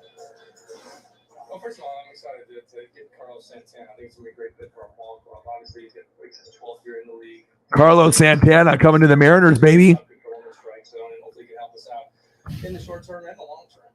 Ty France is out right now. Ty is just doing everything he can to get back as soon as he can. And there's been no setbacks there or anything. We're hoping he can get back. And I love it being able to just like use my creativity and just, you know, being able to showcase things that I think that you guys would enjoy looking at. And for me, it's like I'm a visual person, like really. So it's like whenever I can see, you know, beautiful visuals, it gets me excited just to be able to share these things. Because sometimes this is the very first time that I've seen, you know, some of these things. And it just makes me smile. You know what I mean? It's just something that's very, very unique and cool and different. And From yesterday's game. Now, there was a family, okay? Follow this story here of Reds fans, okay? They were there to see Jesse and Gina, who were former Reds. You can imagine how sad little Abigail was when Jesse was ejected. Her mother documenting her tears on Twitter. But how about this? Jesse sent a ball to her apologizing, saying on the ball, sorry, I got ejected. Abigail got the ball, and Jesse sent also a chocolate milk to her. oh, Nice touch there, Jesse. But wait, I've got more on this winding story on Twitter. Sophie Ballgame loved Jesse sticking out for himself, his teammates, and she did mention something about a salute to the Angels fans. She decided to send Jesse a pizza to the visitors' clubhouse. DoorDash makes it happen. She tracks the progress of the pizza, culminating with Jesse enjoying the aforementioned pizza. The DoorDash driver going above and beyond the call of duty, obviously. So Sophie wants to reward this DoorDash driver. She quickly sets up a Venmo account. Mariner fans start pouring in money to this DoorDash driver who's starting out with a young family. He says this has been life-changing. I mean, Trout was kind of a part of the instigator with the whole Mariners thing with the fight. But obviously, if you're talking about phenomenal athletes, it doesn't. I mean, the Bo is just cool. I don't give a shit. If you know, Bo knows. You know what I mean? Baseball, football. We're talking about the greatest athlete we've probably ever seen on planet Earth. I mean, you know, when he scaled that wall sideways, he was an all-star in baseball, Pro Bowl in football, and we'll probably never see that again. Dion played football and baseball, but he wasn't an all-star in baseball. He was on the Braves championship squad, you know, obviously back when they were in the 90s when they had the Tom Glavine, John Smoltz, you know, when they had their little crew, Ron Gant, you know, your boy remembers. But no one has been an all-star in both, where they were like very dominant in both sports, and the only one is Bo. Shout out to you, Bo. I see you. Much love. And that jersey's sick. Shout out to the GOATs. Shout out to my GOATs.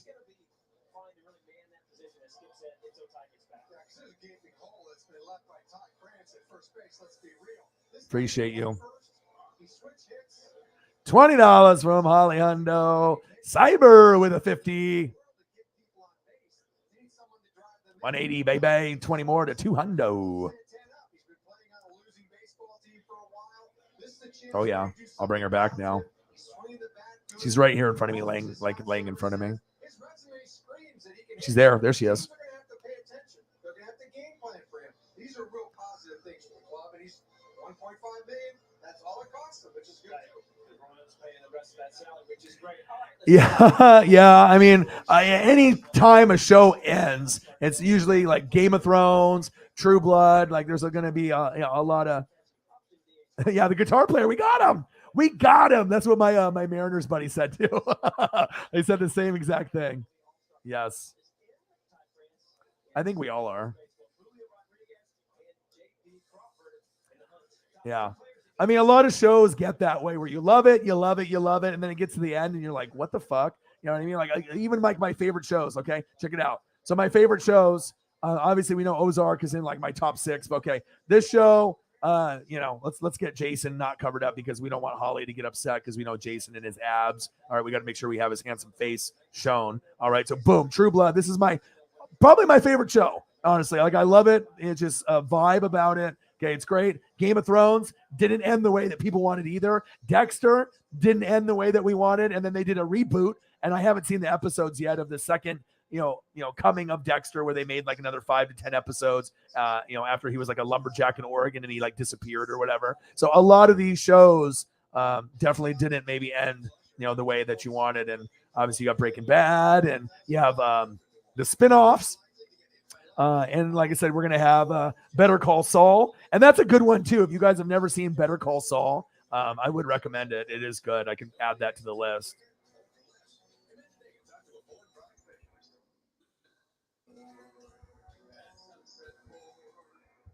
And I heard there's an old school lady that's joining the show in these last couple episodes.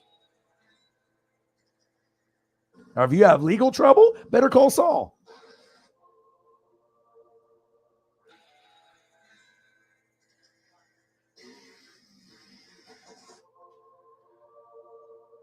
Oh, that's cool.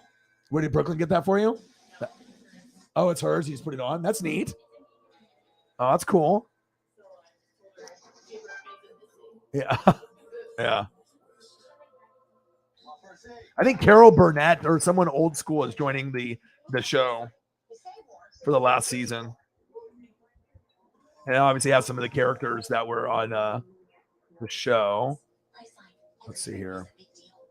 I didn't think I was going to be a homeowner. I had made really poor financial decisions, and it takes a really long time to come back from that. Jennifer, specifically at Home Street Bank, from day one, she was committed to helping me.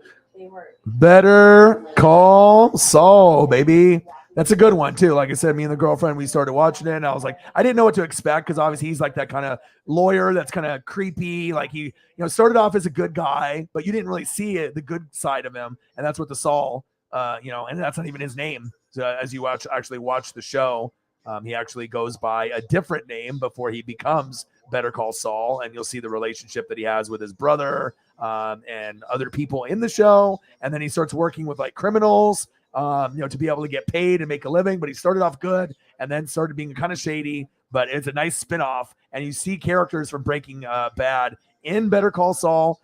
And like I said, it was like 1,000 times better than I thought it was going to be. I was like, spinoff, like I've heard of Better Call Saul, but I never was like, I got to watch this. And then we ended up like binging it. And I was like, oh my God, this show is awesome. And then we like binged it for like, I don't know, 2 weeks straight. And like, I think we're almost caught up, or we're caught up now, except for the new stuff. But if you are looking for something, you do better. You do Breaking Bad, and then you do Better Call Saul. But it's definitely very, very good. I would recommend it for sure. So. Yeah, well, we'll see how it goes. I don't think it'll end that way, but like I said, we got 2 episodes on Friday night, so your boy will probably not stream Friday unless I stream after it's over, but probably if it's on, I'm going to spend time. It depends if I can watch it before 7 p.m. or 8 p.m. If I can watch both episodes, like once the girlfriend gets off around 4 or 5, then maybe I'll stream on, because I want to try to stream it and stuff, but it's good. Like I said, there's a lot of character development, good actors. And if you've ended up seeing Breaking Bad, if you saw Breaking Bad, and then how they have that bald guy that's like the shooter, who like is like the bodyguard, he's in it as well. Let me see if I can find a photo. Hold on. Just getting it done and pitching with confidence and conviction and control.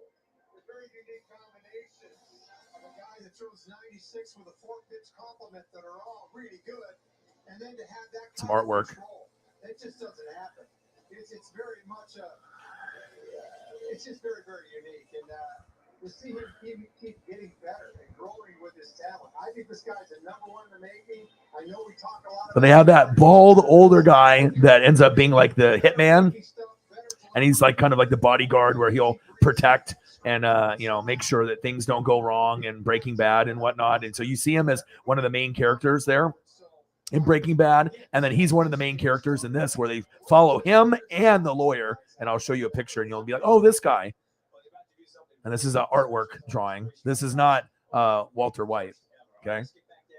But this guy, remember the older guy that does like the shooting, and he has everyone's back, so he obviously, Saul works with them, and obviously you're going to end up getting, so they follow this backstories of like both of these guys. So that's what I was like, ooh, I was like, okay, cool. I was like, I didn't know that. I thought it was only the lawyer And then you get to see like the whole thing where he actually ends up being good and then goes and works with criminals. And he changes his name, and it's not even Saul. And he actually has another name when he's, trying to be good and, do things the right way. And then obviously, Jesse, get the myth. And then you got Walter White. Yeah, great show. And like I said, anything that I can recommend, I am never going to recommend anything that's not good. I mean, I'm only going to make sure that I give you guys great things that, I've never given a recommendation to be like, oh, Ryan, you're an idiot. Like, why did you recommend this show? I mean, it's good. I mean, if I give you great art pieces like Holly, with the HD photos, of course, I'm going to make sure that it's going to live up to the billing. So, but I think it's going to be awesome. And it's a good show for sure.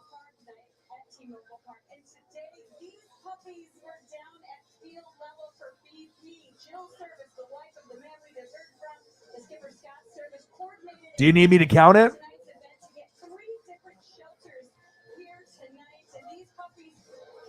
I mean, I can go from the beginning and count if you think that you don't have. Okay, so we had here, so I can go here. We had $1 from Sarah. That started it. Okay. If you want to just get caught up, then we got so we're at 4, so that's 5, and then 3, so 8, 10, and then we have that verified from her 10.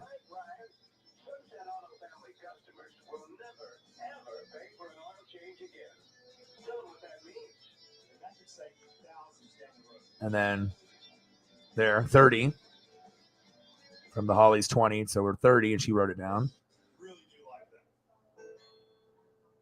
My name is Austin James. As a musician living with diabetes, finger sticks can be a real challenge. That's why I use the Freestyle Libre 2 system.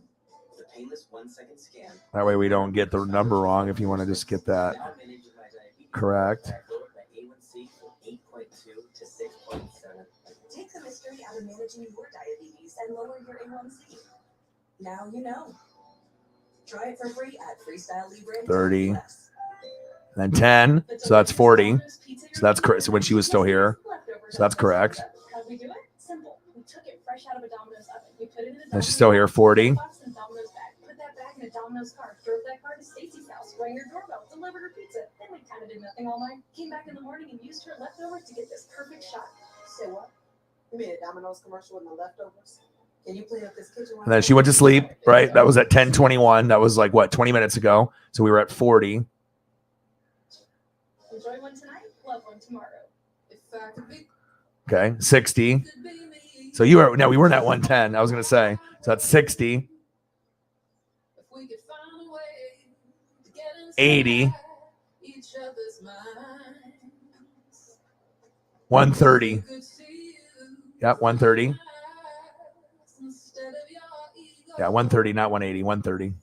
I believe you'd be surprised to see that you've been blind.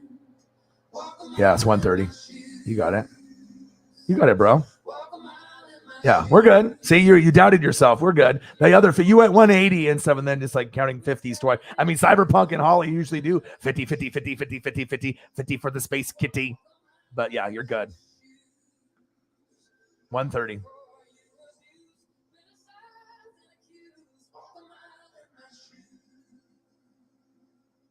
Yeah, it's I didn't watch it right away either. You know what I mean? But like the girlfriend's like, oh, you're, what the fuck? Like you haven't watched. I haven't watched Sons of Anarchy either. Like that's another one that's like a really good one, the biker gang one. I watch Mayans. It's like the Latino version, and I love this show. I love the concept of these Latino biker gang guys, and so I know I'm gonna love Sons of Anarchy. But that's like that and Breaking Bad were like the two that I just never watched. I did Walking Dead, and I did other stuff on other networks and stuff, and. After Rick went missing, or it's like, he left, and then Glenn died from Negan. And I was like, fuck, dude, this show's going downhill. It's like, oh, you're killing away all my favorites. No Glenn, the Asian guy, no Rick. It doesn't have the same vibe anymore. You know what I mean? So,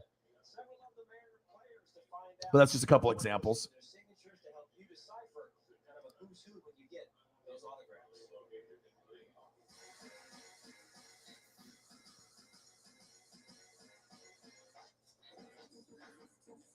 All right, Michael. Good seeing you, bro. Yeah, I'm watching it right when it comes out. I'm too much of a freak. But we're not going to be like Luke Birch, though. You know, Luke Birch, right? Luke Birch is going to watch like as soon as it hits 12:01 Friday morning, like, you know, from Thursday night to Friday morning, like I'm still streaming, he's going to be watching it and commenting. He'll be like literally the first one on planet Earth, like watching it, like, you know, like that hardcore. I'm not that hardcore because I want to watch it, you know, with the girl, you know, the girlfriend, and like we want to watch it together. But he's like, fuck that. I don't care if I got a partner or not. He's like, I'm watching it at 12:01, and he will, and he'll be tweeting, and I'll see the tweets. He's like, I just watched it one episode ago, and he'll like make little comments and stuff. So, you know, we're that way. So.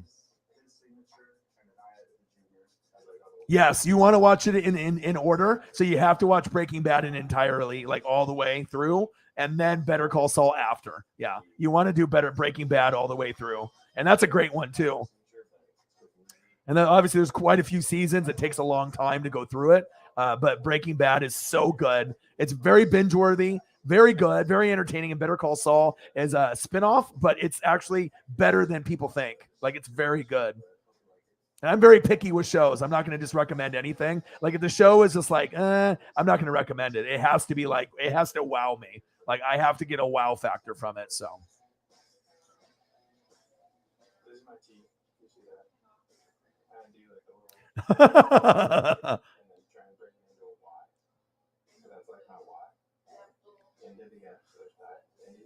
Yeah, but you can do either one if you want to do Better Call Saul. But some of the stuff isn't going to make sense if you don't do Breaking Bad first. So it's like you kind of, if you do Breaking Bad first, the stuff in Better Call Saul will make sense. But if you do Better Call Saul first, you're kind of going out of order. You know what I mean? So, I mean, everyone can do it whatever way. But I would do Breaking Bad first and then Better Call Saul. And, you know, but that's going to take a long time. But, you know, it just depends on what you like. So, yeah. Yeah, it's kind of dark, you know what I mean, and stuff. But I mean, like for me, like with guns and money laundering and killing and murder and, you know, just those type of shows, like I don't mind it. You know what I mean? Just as long as the writing and the actors are good, I'm going to like it. Wendy Bird, she's evil as shit. Like, talk about conniving, evil biznitch. Like, you know. But she's a talker. She'd be a great salesman. I mean, what she is. You know what I mean? You get those people that, you know, have a black heart and, you know, they just are willing to say anything to save their own ass, you know? Wendy Bird. Walt's wife. Yes. Walt's wife is kind of a beezy too. You know what I mean? For sure. Yep. Skylar. Yes. Yes. But sometimes you have to have those characters in the show. You know what I mean? Girlfriend or wife, or sometimes it's the guy's an asshole. Sometimes it's the girl that's an asshole or whatever. But yeah. Wendy and Skylar kind of have some same kind of personality traits. You know what I mean? But Wendy's more conniving in Ozark.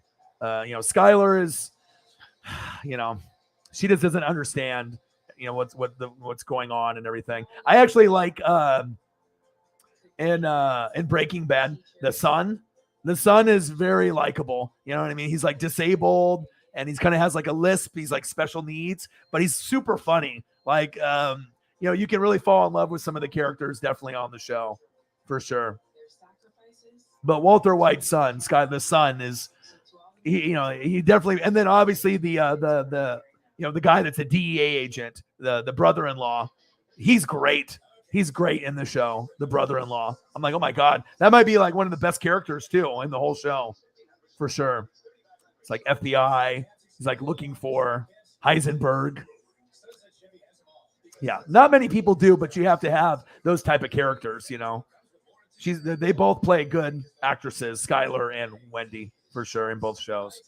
But like I said, it just depends on if you just get into it or if you watch it with someone or watch it by yourself. I think if you watch certain shows by yourself, sometimes it'll get hard to get into stuff. But if you have someone to watch it with, a friend, you don't have to have like a boyfriend or girlfriend or be married. But like I said, if you have a friend to kind of binge it with, it makes it a little bit more fun. But I mean, I always like Jason Bateman, and I just like good actors, good actresses, a good storyline, you know what I mean? Good plot, you know what I mean? I just need to be able to be entertained. And even though all these shows are so much different from each other, like I really do enjoy all of them for sure in their own way. But definitely Stranger Things is up there. I mean, like I said, as far as me, like I love Dexter. It was great. And I love Game of Thrones, but I would probably say, True Blood, Game of Thrones, and Stranger Things are my top 3. And Stranger Things took over Dexter's spot. Dexter's 4, but I still love Dexter a lot. It's very good. But once I see all the new episodes of Dexter, then maybe I'll get more excited about, the newer episodes and whatnot. So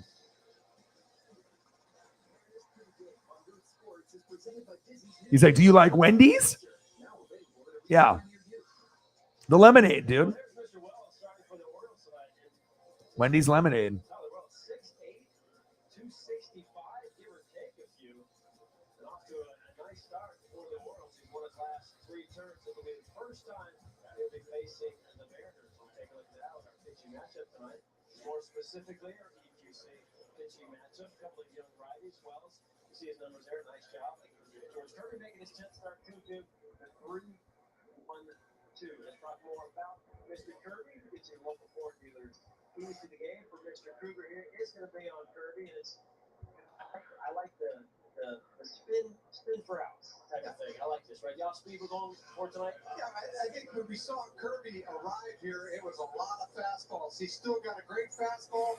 That's his leading lady, but the breaking pitches have gotten better and better. Against the Orioles, it was a nasty slider. He threw it 30% of the time in this game, and really dark and down and into the lefties and sweep it away from the righties.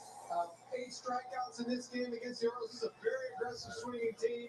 He should have him eat down the palm of his hand the way he gets ahead in the count. The last 2 turns against Oakland and against the Angels, he threw more curveballs. Curveball 25%. And that pitch to me is even better than his slider. So, wow. Look out. Mariners got rocked. Dodgers got rocked. Paisley just broke my shit, ate my glasses.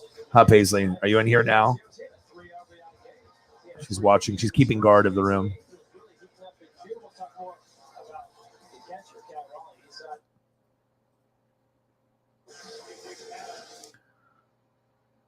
What you guys know about this? What you know about that? What you know about the Wendy's lemonade?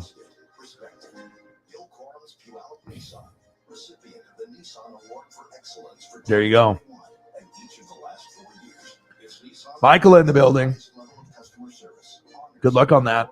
Hopefully everything goes good for you on the surgery. But we're NWO because we're NWO 4 live. Wolfpack. Oh!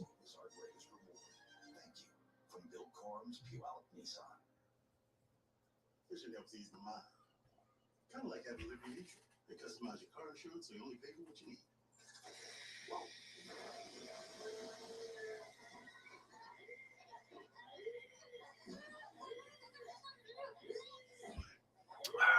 I got to get another beer. Beer me.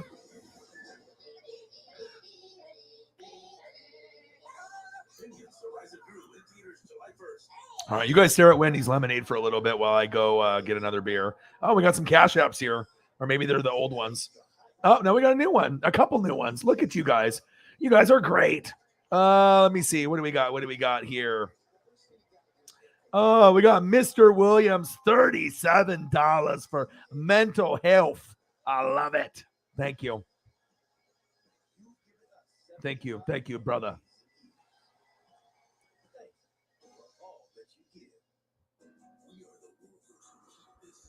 Yeah, good luck with everything.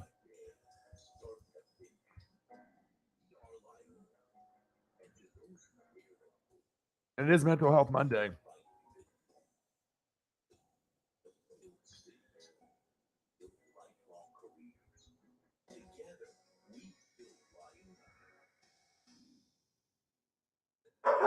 Paisley, calm down.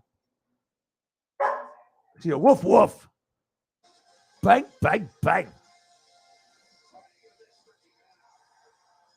Let's go. Mental health, baby. That's what it's about. Mental health advocate. It's your boy. Appreciate you, bro.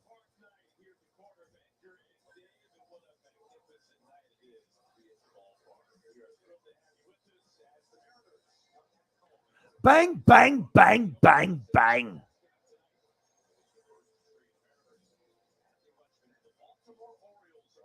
Let's go. $37. Appreciate you, bro.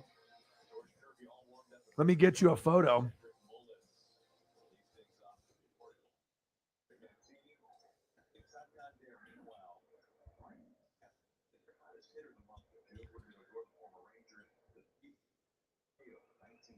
All right, come on, Mariners. This is the replay of the game, so I'm going to watch my team get their ass kicked. I'm going to give you some memories now, okay?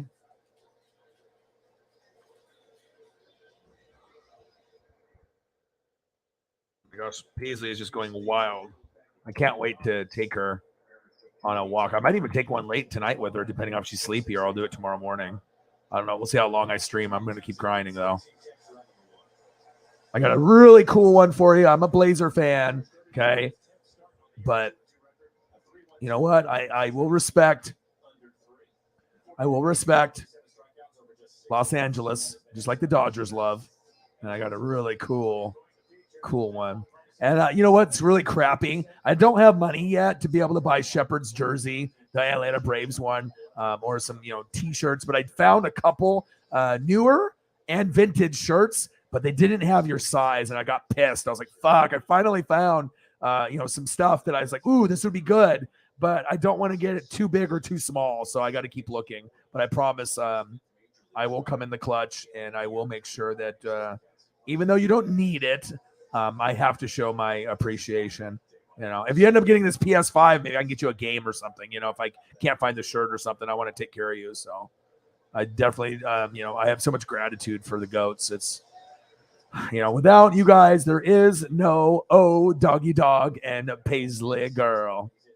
There is no Paisley Pup without you guys. All right, Mr. Williams. $37 on the Cash App. So your boy is going to give you some great visuals. Are you ready? Los Angeles Lakers, come on down.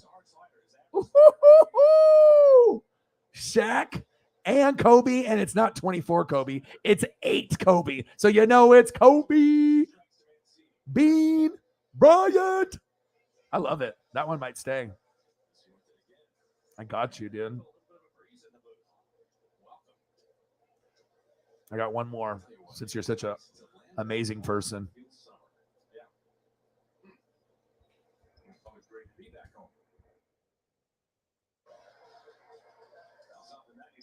Because it's all about vibe, right?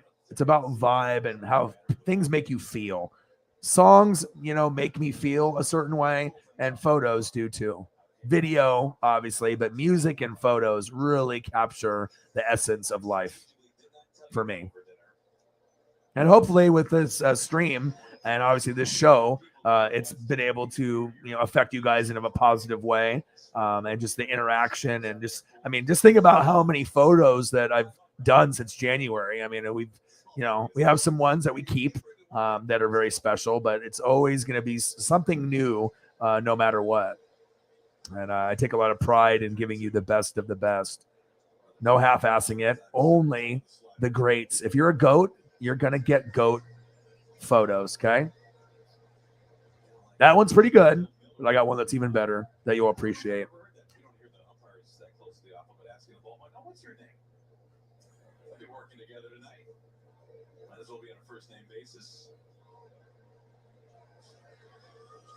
Okay, here we go. God, how do we lose the fucking Orioles, man? Are you ready? Drum roll, please. Let's go. I'll even take Paisley down so we can look at the trophy. Bye-bye, Paisley. Kobe didn't smile, man. Wow.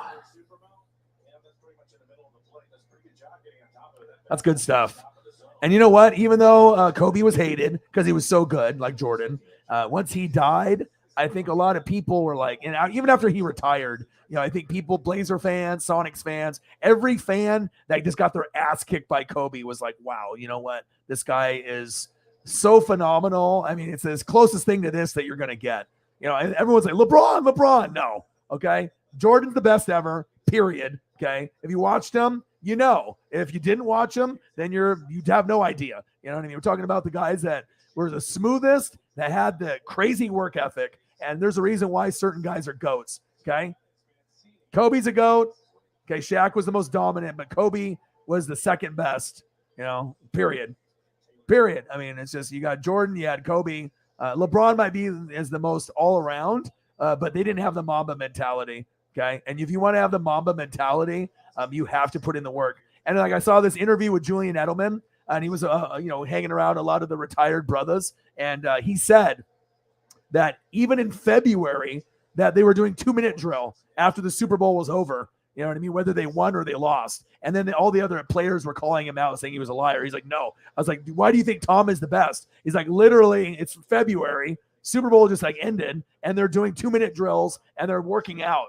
That's why Tom Brady's the best. Do you think, no offense, to all the other quarterbacks, but do you think like Mahomes or Aaron Rodgers or Russell Wilson, or Josh Allen or Herbert or Burrow or any of these other guys are doing that? Shoulder pads and actually, working as soon as the season is over? They're not. You know what I mean? They take their time and they party.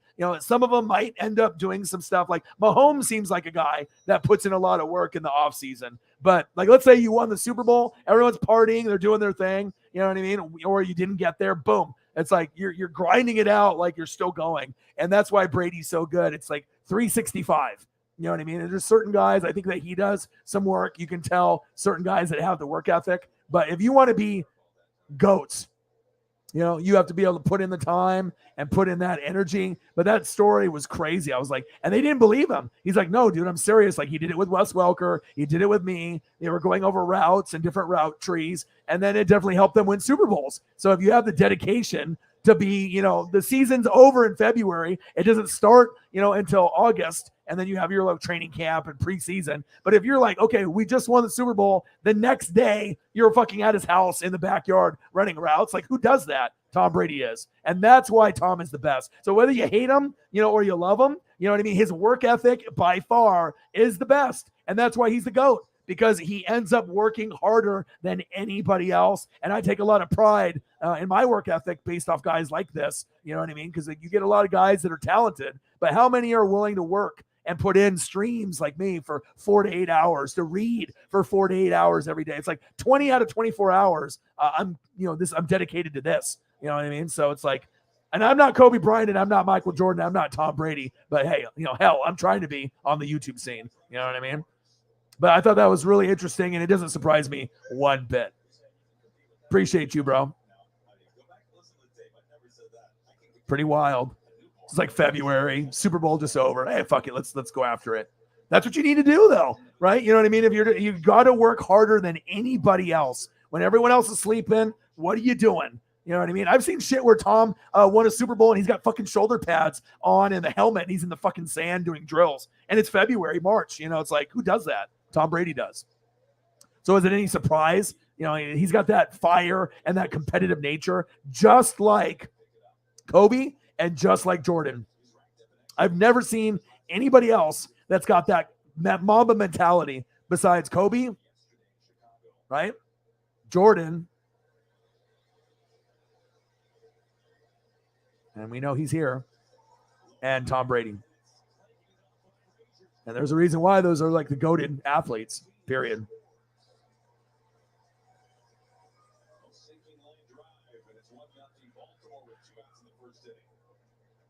Okay. I got you. There she is. She's in the stunner shades for you. Right there. Front photo so you can see her beautiful glory. And I feel like, she's a part of your guys' lives too. I mean, I fucking, I'm like that weird, dog dad, just posting fucking my dog like 24/7, but I can't help it.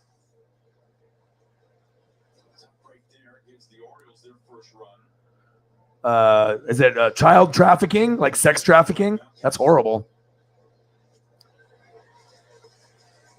Yeah.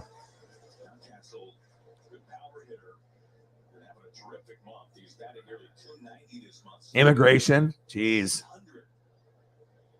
That's awful. JT's like, I'm going to really bring the mood down with this story. No, but you know what? I mean, I read a lot too. So, I mean, I'm always current events, and sometimes you can't shy away from stuff. I mean, if it's reality, you know, a lot of fucked up shit that happens in our fucking world, you know? That's facts.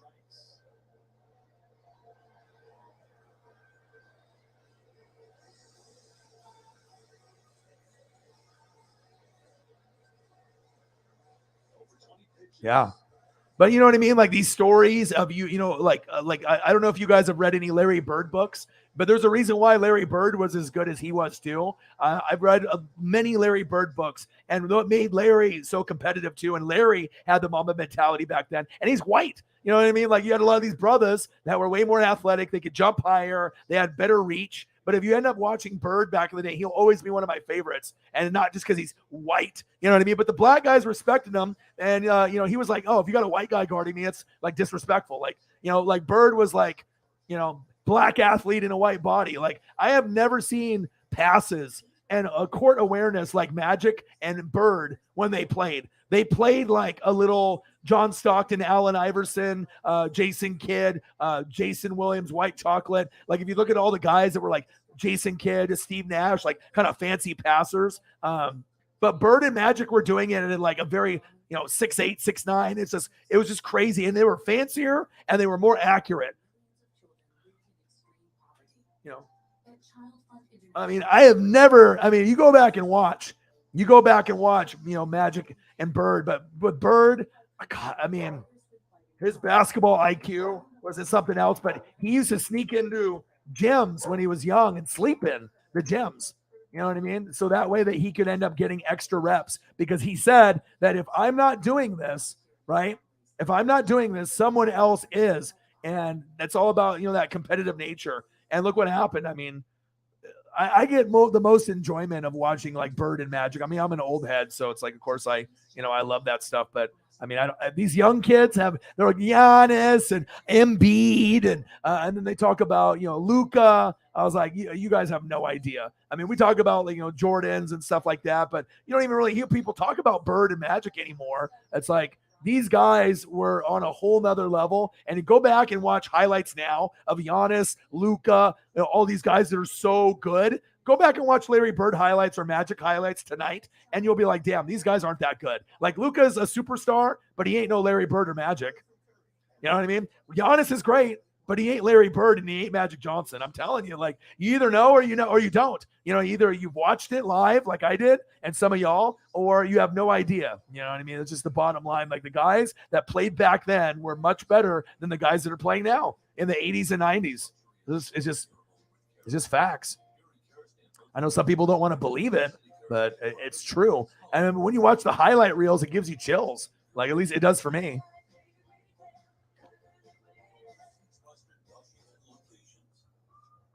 I got a nice Larry photo for you. And it was cool that Larry and Magic, you know, saved the NBA with their rivalry. And this right here is so iconic because, like, his form. I mean, get out of here. I mean, like, I'm literally, you know, the short shorts. I'm like back in time right now. I got Larry Bird starting lineups, like, and it's crazy too because Magic and Larry are on the same rookie card. And I really wanted to invest in it when I got my Jordan, but I mean, it's just like people forget how good Larry really was. They know he was like, you know, the hick from French Lick, you know, just this like hick white dude. You know what I mean? And you're like, oh, this guy's loppy. But then you actually watch him play, and he's like sometimes like more crafty than the brothers back then. So you're like, wow, like he can shoot, but he can pass, he can rebound. And I think the thing that impressed me the most was his passing. Same thing with Magic. Like, they did it with a flair, and you don't see anyone pass like this anymore when you go back and watch the highlight reel. Like, Magic on the fast break. There's never been a point guard that's been better than Magic on the fast break. Like, to be fancy with the, you know, it was a Showtime. It was a Showtime Lakers. And then Bird was just so crafty off rebound misses, you know, court awareness, behind the back, over the shoulder, through the legs, around the body, like, you know, just the misdirection. You know, and then he had Kevin McHale and Robert Parrish and, you know, Dennis Johnson, Danny Ainge. I mean, Bird is just one of those guys so underappreciated. Same thing with Magic. It's just It's almost sickening to me when, you hear all these younger kids talk about, oh, these guys are so good now. No. Okay. A Dream Team 92 would blow all these teams out of the water. And that's why when they went to the Olympics, they were winning by 50 and 70 points. That was the best team ever created, period. You either know or you don't, period. Barcelona 92. And at that point, Bird was fucking old and his back was fucked up, but he was still good. That's facts. Man, I don't like basketball anymore, but if I had guys like Magic and Bird still playing, I'd be watching.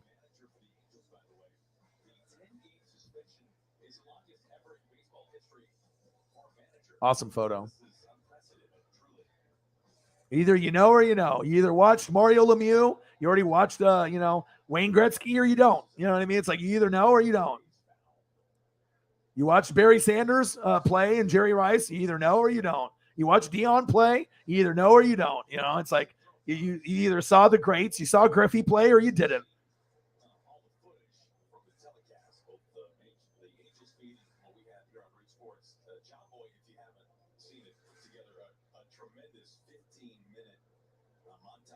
I'm just blessed that I was born in the best era. I was born literally in 82, started watching stuff in 85, sports and wrestling, before the internet in 95. And I literally got to see the birth of the video game era and the best athletes in basketball, baseball, football, hockey. I mean, you can even go to golf with Tiger in the 90s and tennis with Pete Sampras and Andre Agassi. I mean, it was so iconic. I mean, even in sports that I didn't give a shit about, I was watching Pete Sampras and Andre Agassi go at it. I mean, Bo Jackson. I mean, it's just crazy. It's just crazy. You either know or you don't. The shorty shorts. My dad used to wear the short shorts and rock the Asics and stuff, like the lawn mowing shoes, you know what I mean? The New Balance and stuff like that. Right? And then they would score 180, 170. Now you get fucking teams that put up 80 to 74. They would put that up in a quarter and a half. There would be games where the game would be halftime and it would be at 80, not the final score. And every average role player was better back then. The jobbers, the guys that were the third, fourth, fifth, sixth, seventh best players on the team, way better back then. Hersey Hawkins, the Del Currys, the Mookie Blaylocks. You just go back on those old school guys, and they were just so much better, back then than they are now. Yep. I have that too. Yep. They're sitting front row. Yep.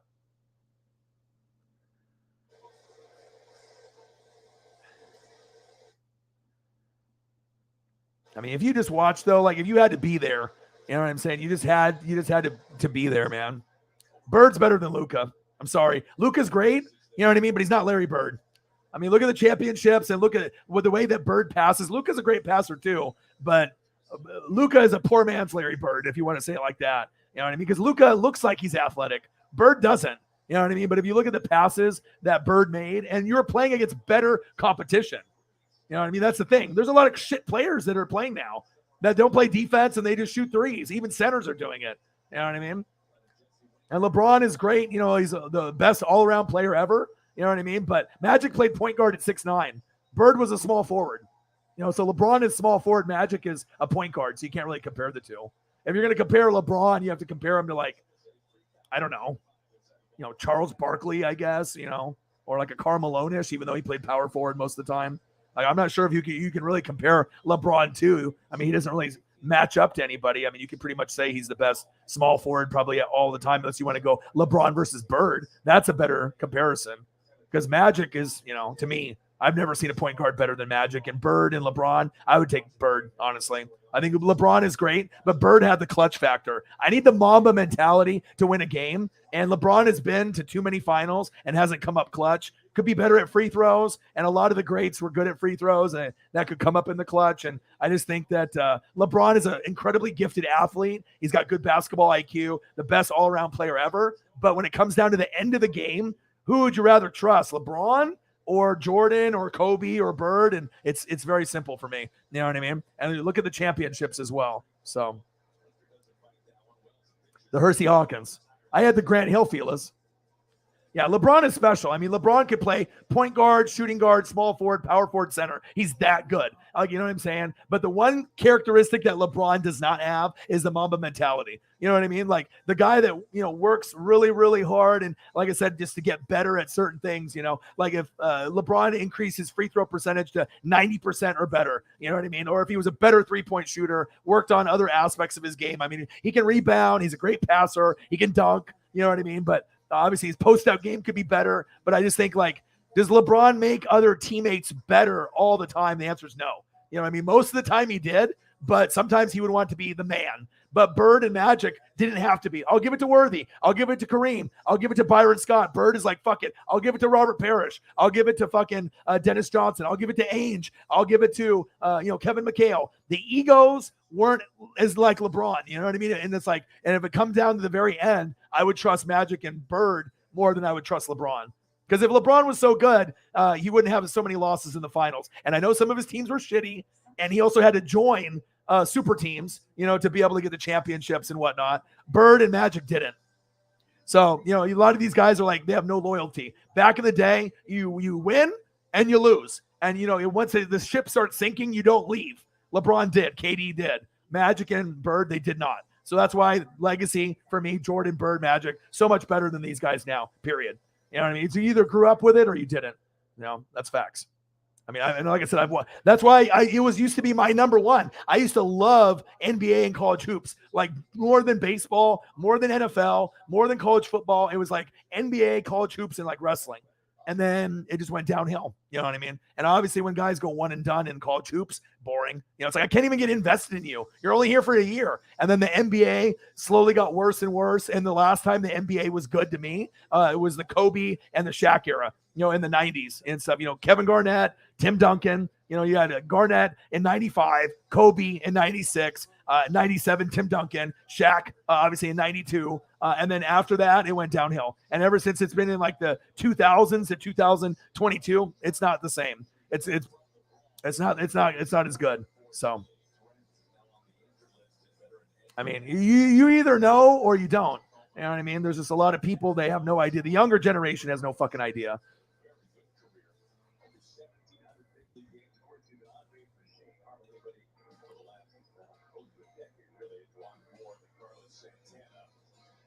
I mean, I could just post Jordan pictures all day.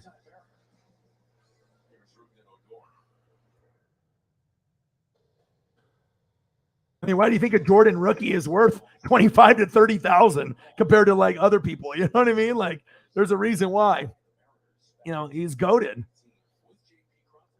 And he started off as a shitty defender and ended up being first team over time. It took him 7 years to win his first title. And he won a title at North Carolina, obviously making that. And he played with James Worthy. I mean, that's crazy. So him and James Worthy were on the same team, Sam Perkins, North Carolina. Crazy. But a lot of you guys are older that are in the room, so you guys know exactly what I'm talking about. But if you're younger, if you're like 25 or younger, all you think that's great is, Giannis and, the people that you see now. And Giannis is good, but, I mean, at this point, Giannis isn't, necessarily LeBron just yet. I mean, Giannis is like the best player probably now. But, if it came down to Jordan or Kobe or Larry Bird or Magic or Giannis or LeBron, I'm taking the old school guys every fucking time. You either know or you don't. Like Barry Sanders compared to any running back now, please. You want to think that you're better than Barry? Not a chance. 10 years, 10 Pro Bowls, shitty team, no offensive line, and did things that you've never seen any other running back do ever. I mean, imagine if he had the Dallas's O-line and Barry was on the Cowboys. He would have broke every fucking record ever. Facts. I mean, and then when you buy the Jordan shoes and you buy the clothes, you buy it because what? Jordan brand is greatness, excellence, the best. That's why it costs so much. It's the best. You're not buying Jordan to be second best, fifth best, just like another brand. Jordan brand is representing the best of the best. So 80s NBA and 90s NBA. 80s was better than the 90s, but the 90s did give us Iverson, Garnett, Tim Duncan, Shaq, and I can appreciate that. Those guys are a lot better than the players that are playing now. Like if I had a choice between Giannis or like KG, that could be debatable. You could say Giannis, if you want. KG was a great kind of street ball player, but if you go Giannis over Tim Duncan, you could definitely go Tim Duncan over Giannis. He was probably maybe boring, but he was fundamental as fuck, and he's a winner. So, I would probably go Tim Duncan over Giannis, even though Giannis is great, but Duncan was very, very special. I don't think people really realize how good Timmy really was. Him and David Robinson, Tony Parker, and obviously you had a lot of greats on there. Ginobili.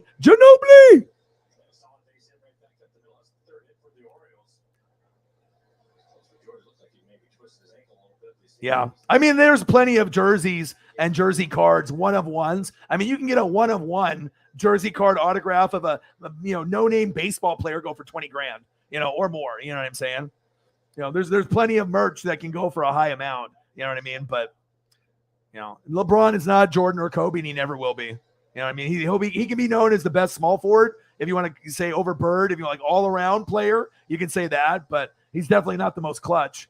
If he had let's say like Brady, let's say he went to 10 championship games and he won 7 like Jordan, then you'd be like, okay, yeah, LeBron is the best. But when you're sitting at 4 out of 10, come on, dude. And I know some of the teams that you played with, you didn't have a lot with Cleveland, but these other guys didn't jump ship when shit got tough. So I just respect the loyalty of the older guys, and they were better. And LeBron would be good. Back then in the 80s, but one elbow from Barkley or Malone, he'd get fucked up. You know what I mean? Like Malone and Barkley are a little bit tougher. One fucking punch to the head or one little elbow, and then LeBron would go soft. You know what I mean? Like the guys were way tougher back then. They just punch each other in the head. It was, it was different. It was a different time.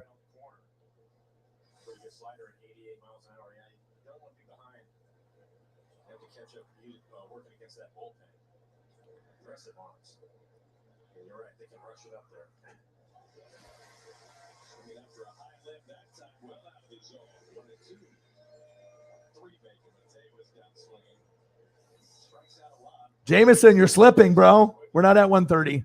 Jameson's slipping. He's like, I don't even know where I'm at. We're just talking about basketball guys, and I'm slipping. So Mr. Williams donated. So if you scroll up and you look, right? If you look, we lost $37. We got a $37 donation from Mr. Williams, and then he took it back. We're at 167. I got you, brother. I was going to say, damn, how did we go down? I thought we were at 167. We lost $37. Yeah, 167. So we're getting closer now. 33 to go to hit the goal. Jameson Mesa. He's just getting worked up with the NBA talk. But I could watch this all day long, man. All day. You put these two guys with Bird and you put that against anybody, any combination of players now. Good night. No chance. 0% chance, dude. Zero. Giannis, Luka, Embiid, the Joker, Dame, Kyrie. You can put all and not a chance. You will not be able to keep up. Sorry. The most powerful, dominant player ever, Shaq. The most smooth, Mamba mentality shooter and just clutch player ever besides Jordan, Kobe. And then you got the wild card, the fucking hick from French Lick. The guy that looks like he can't compete with the brothers, but it actually is just as good as the brothers and actually kind of sometimes better. Can shoot the three, can hit free throws, can do all the I think I get the most impressed by Bird's highlights because when you see some of the passing that he does in the 80s and Magic, you're just like, how did he see those guys? It's like I feel like I'm watching the Harlem Globetrotters and One mixtape in the 80s with a fucking 6'9" white guy that looks loppy. You know what I mean? That doesn't look like he can actually move or play. And then you're just like, he's going down and all of a sudden he's just like, you know what I mean? And it's like right, perfect. Like he didn't even look. He's just like, you know what I mean? And it goes right to Robert Parrish, boom, dunk, you see certain guys like White Chocolate that reminded me of Magic, Jason Williams, White Chocolate. You know what I mean? There was, sometimes Steve Nash and Jason Kidd would have flashes, but they weren't consistent and they weren't as flashy as those guys. So that's my opinion. I mean, everyone's got an opinion, but you can't really make an opinion like if you are young and you never watched the old guys, or if you watched only the old guys and you don't watch the NBA now. You have to have been able to watch both and compare, But, Joe Montana, Jerry Rice, Bo Jackson, Barry Sanders, Dion, good night. You have all these guys playing now, and, you have guys like Tom Brady, but.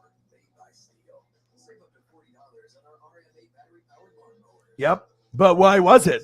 They had the strike. They already had David Robinson, right? Avery Johnson, and you had the other guy. Tony Parker was huge. Ginobili was huge, and then you had David Robinson and Tim Duncan together. And then after Robinson left, Duncan was like, "I'm the fucking man." He was the best power forward. You could say Tim Duncan is the best power forward ever, even more than Malone. So, obviously, championships obviously involved too. So, I need to get another beer. Yes. Should we put a picture up before I go? Let's do it. A little white chocolate action. All right, we're 3 hours and 50 minutes in, and I'm having fun. Normally, I don't like talking about basketball, but if we talk about old basketball, then I'm all about it. New basketball, yeah, it puts me to sleep. It's just boring as shit, man. I can't get into it. I can't do it, man. I'd rather watch hockey now and NASCAR than NBA or college hoops, unless it's the championship or playoffs.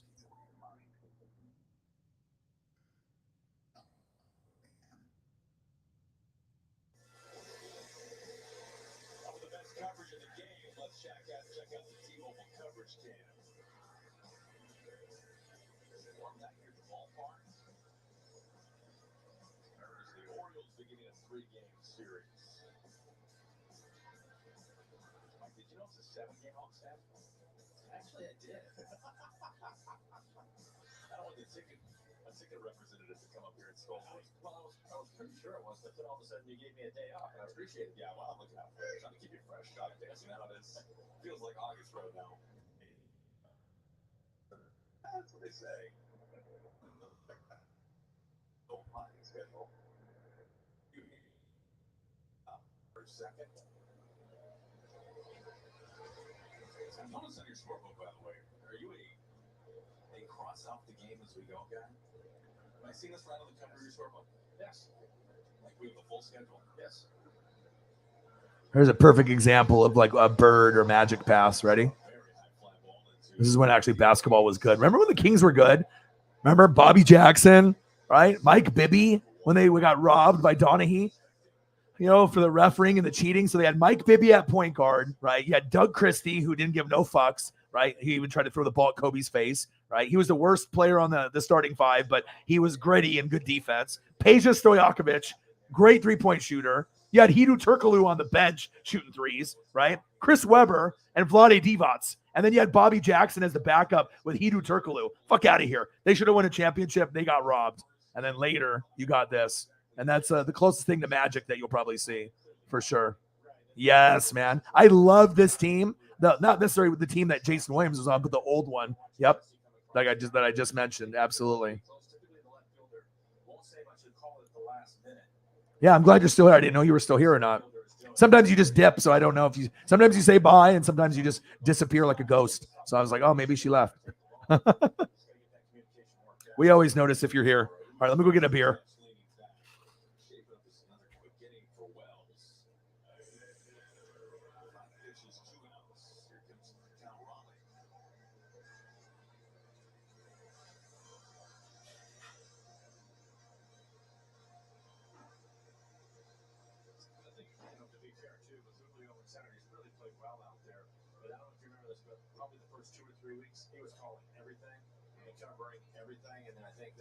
Jesse said, if I'm camped underneath it, I catch it. You have to get everything. And so then they kind of started working on it. Everything was really going well. And that's the first time in a long time where I've seen a little bit of a communication problem. And I think they'll work it out. It won't be a problem at all. Oh, to count Raleigh. First five set down by Wells.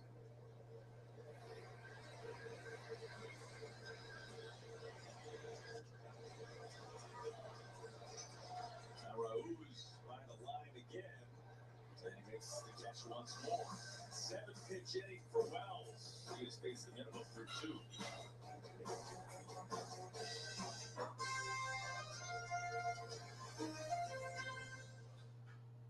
Each time you step to the plate, thousands of outcomes await, ranging from good, bad, somewhere in between, and spectacular.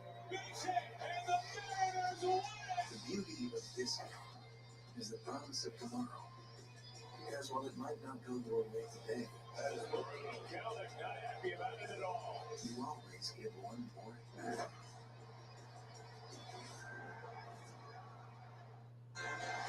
What is your most prized baseball possession? Right now, probably my first strikeout. I have the ball at home in a case from last year, so that's really special. Gilbert's 0-2. Check swing, he goes around, and the first strikeout is a big league career. Floki Gilbert is in the books. What are 2 fun facts that wouldn't be on the back of your baseball card? I can do a split. It's the first one. And the second one, I can keep my arms together behind my back and go all the way around my head. But I haven't tried that one in years, so actually I'm not sure right now. But What are your top 3 baseball movies? The Rookie, definitely that's my favorite. The Sandlot, classic. And I grew up liking Angels in the Outfield a lot. That was a good one. Mariners All Access, every Sunday after the game on Root Sports.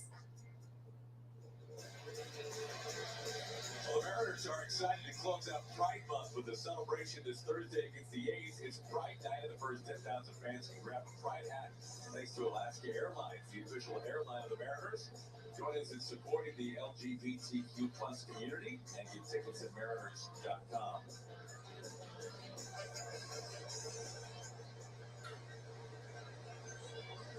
Two runs in for the Orioles. Anthony Santander leads it off for Baltimore.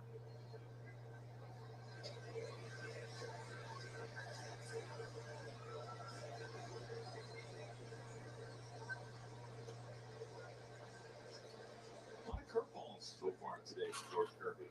All right, your boy is back. The boy is back. This is being grabbed by Frazier. He takes a knock away. Well, technically they did beat you guys, but then you had Donahue cheat, and obviously because there's a whole documentary about obviously how he was working with the mob and people in like Vegas, and he was going to get murdered. His family was going to get killed and stuff. So he had to, try to beat the spread and call questionable 50-50 calls to make sure that the Lakers won. I mean, you guys could have won all of them, but that one year, what was it, like 01, 2000, 2001, around there? That was 2000, 2001, 2002. They had like a 3-year stretch where you guys three-peated. Maybe it was the 01 team, but that was Kings. That was the best team in the NBA that year. You could have had 2, but that one was Sacramento for sure.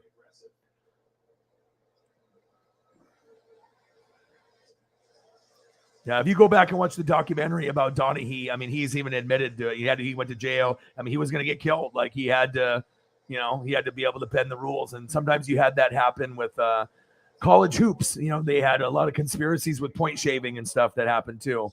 And in that one specific series that Donahue did, he cheated with Sacramento and the Lakers, and that's been documented. So I mean, Lakers were great, but that one year, that one specific year, the Kings were better. I mean, look at the team. Dude, Bibby, Doug Christie, Peja, Weber, Vlade, Bobby Jackson, the best backup point guard, and Hedo Turkoglu. I mean, those 7 guys, come on. I mean, the Lakers were great, you know what I mean? But when those guys were playing together, and they had Rick Adelman, I mean, they were balling, dude. I mean, and the Adelman got us to 2 finals, obviously in 90 and 92 against the Bad Boys and Jordan. Just bad luck. He just couldn't get over the hump.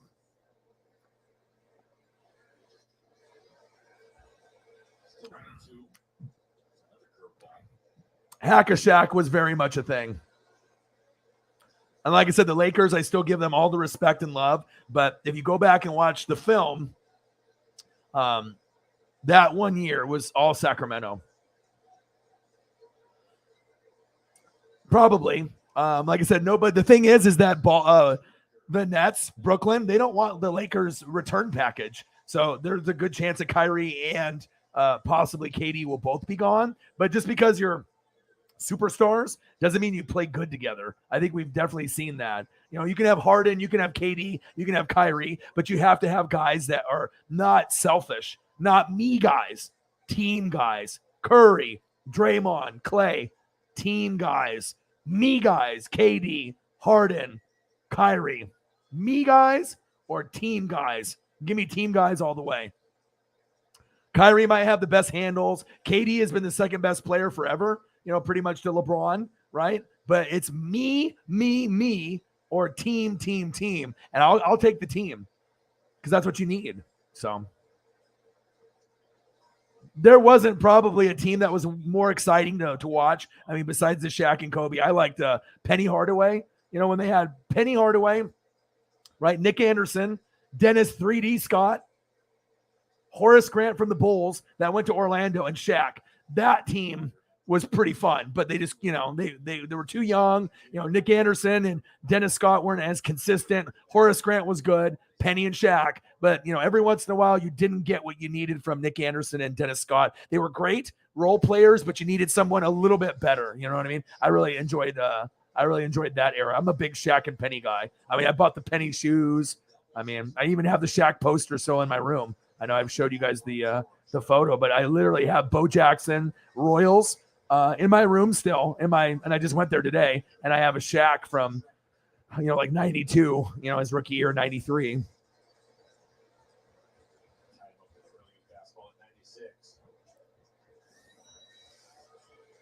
Looking out over the plate, this is right on the inside corner.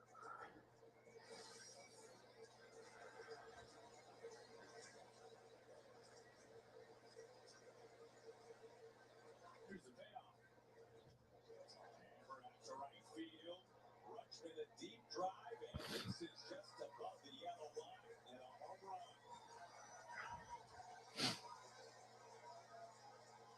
Right, but also, right, Phil Jackson was the GOAT with the Bulls and with the Lakers, but that particular team did not match up well. I mean, you got to think those guys were playing together, and like I said, they cheated. You know what I mean? Donnie, he admitted it. Like, that was the one season that he did the most cheating with the point shaving. Like, if you go back and remember watching that series, there was a lot of 50-50 calls, you know what I mean, that should have went to the Kings, that went all to the Lakers. Like, if you look at the free throws, you know, how many free throw attempts, and you're looking at all those little kind of like very touchy, close plays, and that's how they ended up winning. You know what I mean? A lot of like touch fouls that definitely should have been called. You know, you're putting Kobe or Shaq to the line, slowing the game down. So even if the Kings were ahead, foul, you know, and then obviously you can slow the game down and get caught up. You know what I'm saying? And they were great. But I'm just saying, for me watching basketball since 85, the Kings were the better team that one year. Lakers were definitely, you know, good enough to win the three-peat, but their team to me that one year, you know, when you had the alley-oop from, you know, Kobe to Shaq against the Blazers, okay, you guys killed it. You know what I mean? You even did it with Kobe and Gasol. And yeah, you had Phil Jackson, but you weren't going to win. If the refs were fair, Rick Adelman would have been able to win the title that year. Their team was good. 7 quality players. I mean, name another squad that's playing right now that had quality players like that now. You know what I mean? It's like maybe the Warriors team when they had KD, but like, you know, Bibby was very good, right? Doug Christie was kind of like the Draymond Green. You know, he's like not very good at scoring, but he'll punch you in the mouth. You know, he'll be that feisty fucker, right? Peja was just pure shooter, right? And then you had Turkoglu that could shoot too on the bench, right? Weber in his prime, and you watched him at Michigan, you know, fucking Golden State Warriors, and then the fucking Kings. He was unstoppable. I mean, Weber was insane. He was so good. And then you had Vlade from the Lakers coming over, and he knew the Lakers, right? He knew it. Eldon Campbell, you know, Vlade, he knew. You know, Shaq, he knew. You know, and Vlade was crafty. He was old as shit, but Vlade was still a good, crafty player. You know, I loved Vlade back then, you know. And then you had Bobby Jackson. So, like, let's say Bibby gets in foul trouble. You put Bobby Jackson in. He could still score 15 or 20 and get you 8, 9, 10 assists. He was that good. And that was rare to have a point guard as a backup that could have been a starter on almost any team in the league back then.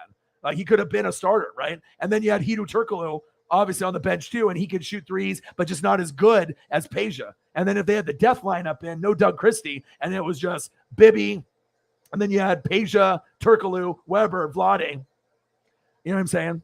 So I'm not discrediting the Lakers. You know, you guys are great. You know what I mean? But that one year, go and do the research with the Donaghy thing, and you'll see, if you actually watch the film and the documentary, and you'll see so many, like, you probably don't remember it because it was just like so many years ago. But if you actually go back and watch those close games and how many kind of bullshit calls were being called on the Kings, you didn't really recognize the cheating then, but then when the story came out with Donaghy, I mean, he pretty much left it all in. So yeah, a lot of people were, all full of the, let's look at it now. I mean, all the championships, Dodgers, Rams, I mean, everything is in LA.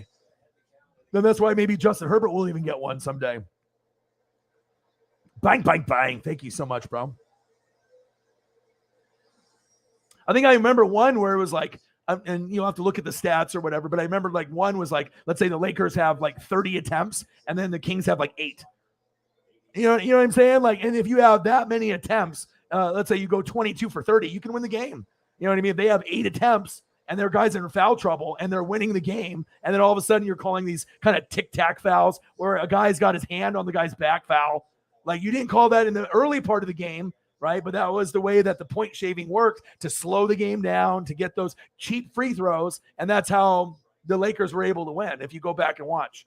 So, but they definitely deserved every other championship that they've gotten besides that one. That was the one the Kings should have got. And I think it would have been great for basketball. Sacramento was always like shit. You know what I mean? So it would have been really cool to have Sacramento Kings, like this laughing stock of a team. Like, they actually had swag. We were like, okay, cool. Like, they actually had guys that you would buy a jersey, or you were like, I want to watch these guys. Like, these guys are really fun to watch. It was like almost like a playground team. You know what I mean? And they had point guard, they had scoring, they had toughness with Doug Christie, pure shooting with Peja and Hedo Turkoglu. You had Weber, who could do behind the back dunks, and he was super athletic. And then you had the OG Vlade. He knew everything about the Lakers, everything. He knew all the tricks of the trade. You know what I mean? So having that former Laker there, that was, the edge that they had. So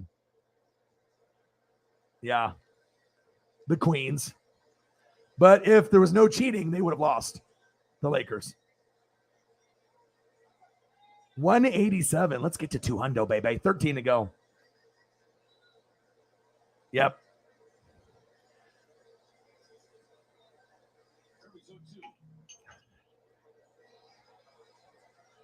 Who's got this one? To the 4, calling for it, and the Mariners first baseman makes the catch.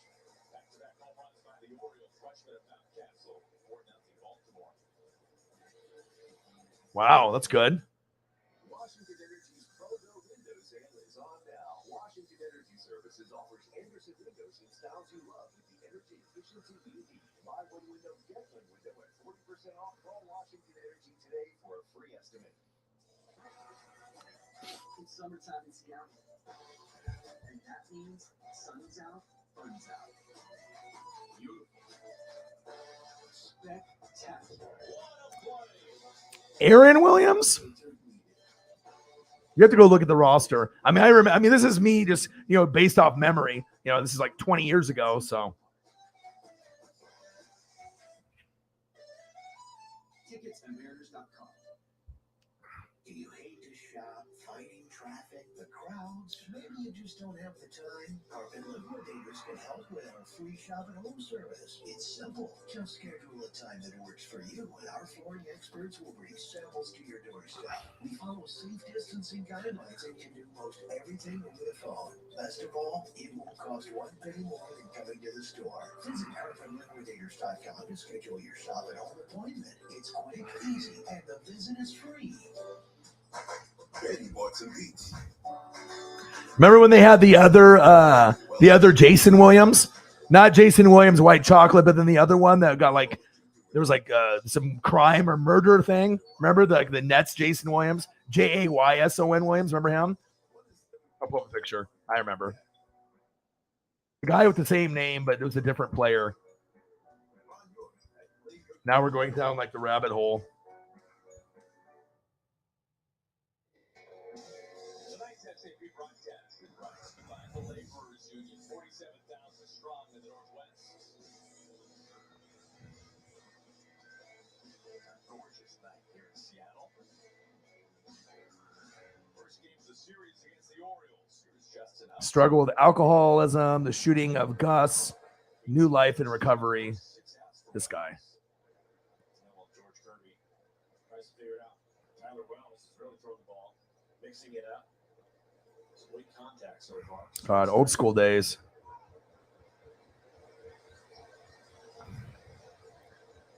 I don't know. Whenever I think about like players and like getting in trouble, then I always have like certain names that like come up to me. Remember this guy? It was on like the Nets, and there was like some kind of murder, like some conspiracy shit. Remember this guy? The Jason Williams? And then whenever I think of like Jason Williams and these other guys that had like crime stuff, then I think of like Ray Caruth. Remember him? That went on the Panthers. He like killed his girlfriend or whatever and was like hiding in a trunk or whatever. And then obviously Panther fans were just like, oh, hell. Ray Caruth. Remember that story? Yeah, Jason Williams, you ain't no Michael Jordan, buddy.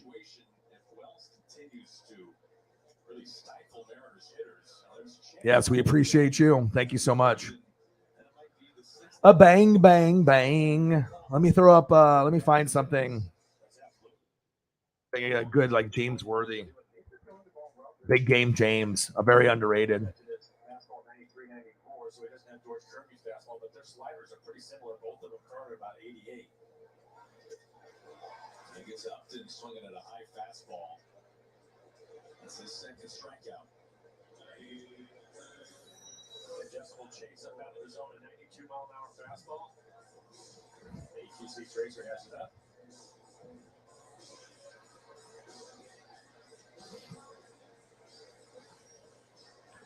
And big game James with his goggles, loved it.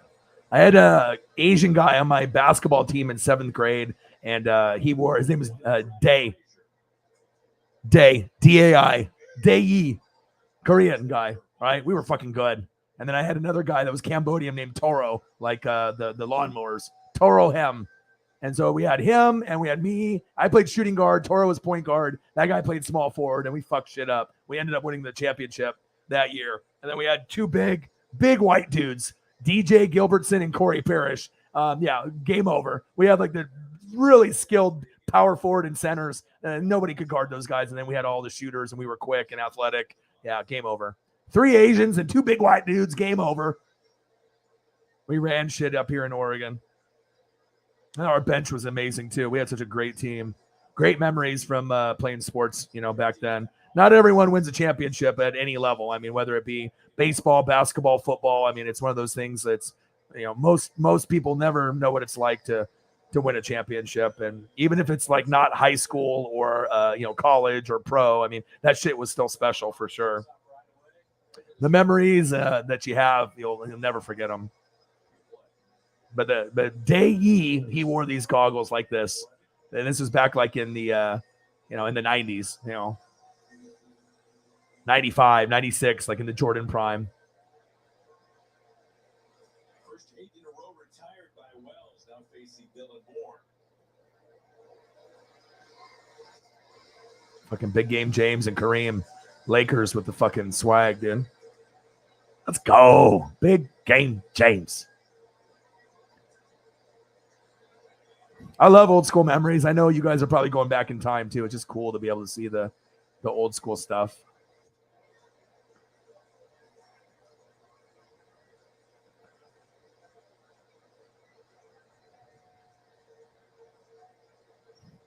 Us old heads, we appreciate the old school stuff for sure. I mean, sports and everything was better, like a pre-internet era, and just like, I mean, it's just kind of comical to me whenever I, try to have like a debate, or if someone's talking to me like sport wise, and if they're like 20, or like, maybe not even like Elliot's or Pep Elliot's age, but it's just like you don't really know what you've missed out on, you know what I mean, unless you were there for it.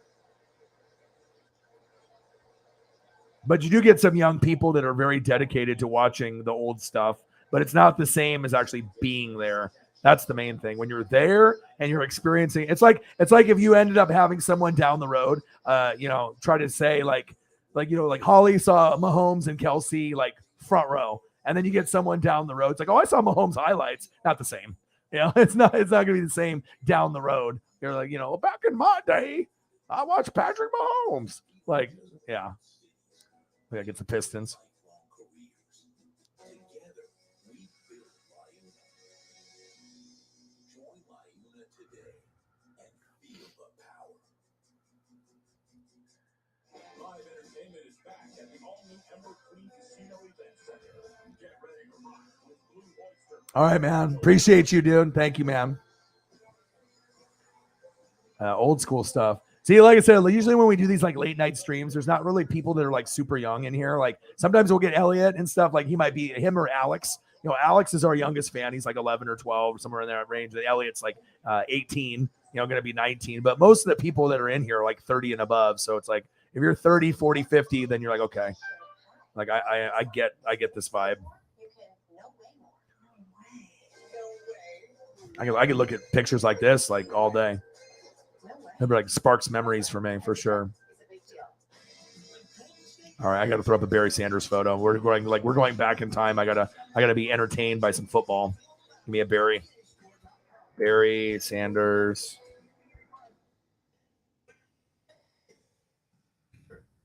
And the official hat, the same ones the players wear as they hoist the Larry O'Brien Championship Trophy. Plus, other unique one-of-a-kind designs. Shop now and get today's special offer.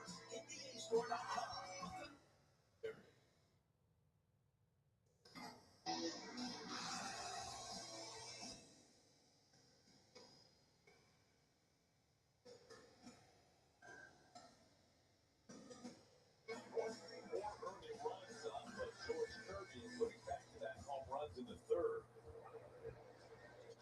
Anybody see the new Beavis and Butthead movie yet? I know Sarah was talking about it, and I got a couple friends that have seen it, but I haven't seen it yet.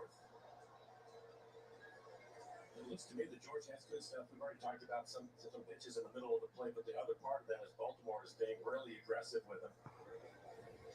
Let's go. Frazier Fucking Barry. takes that low in stride. Well done. Look out number one. Good to keep Mateo's speed off the bases.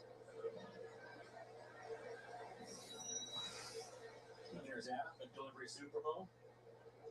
Pitch is almost behind him.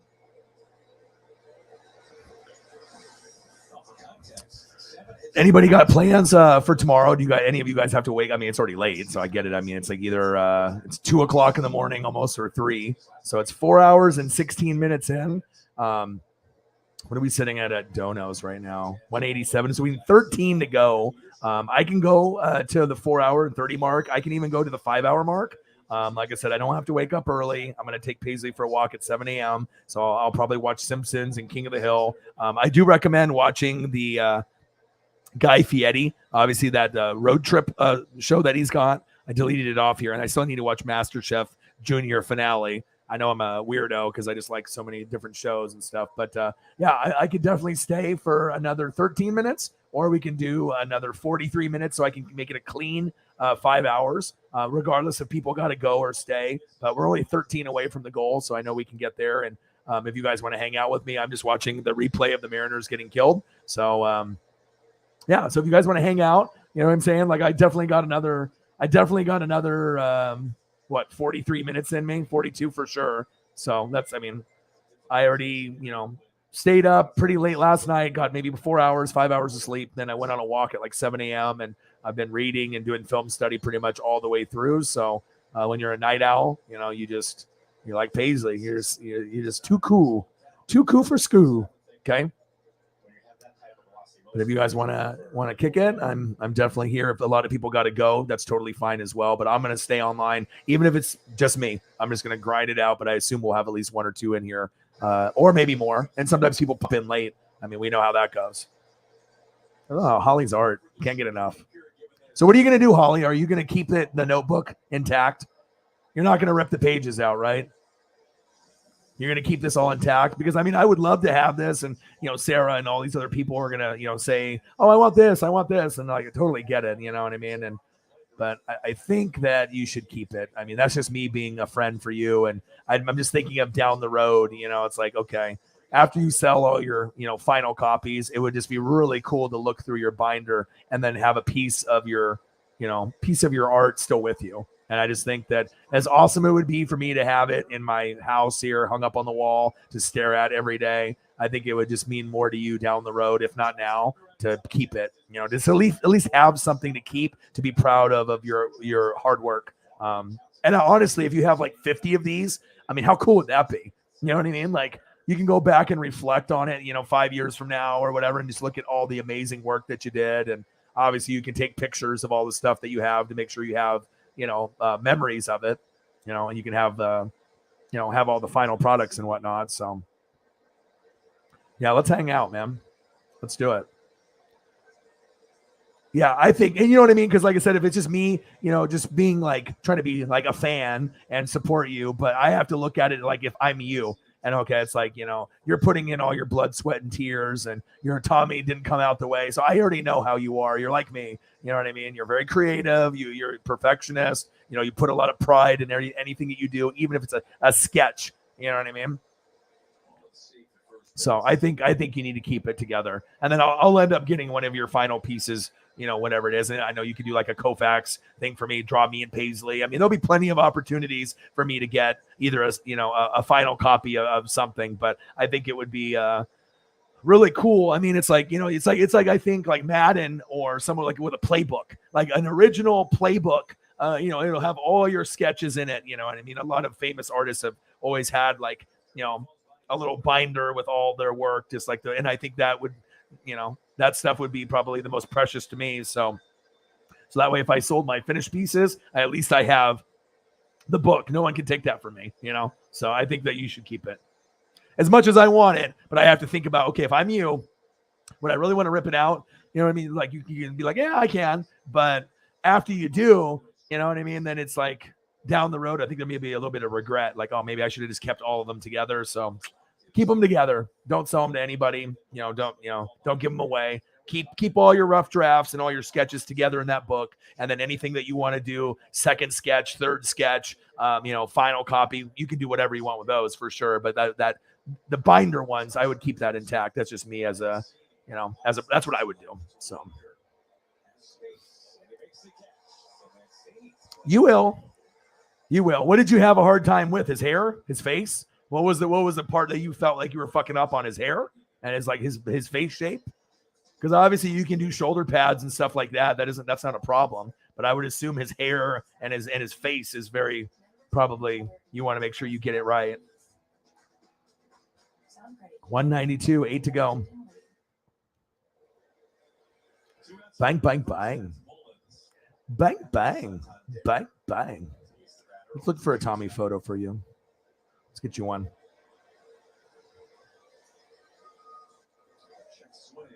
I'll look on the interwebs here.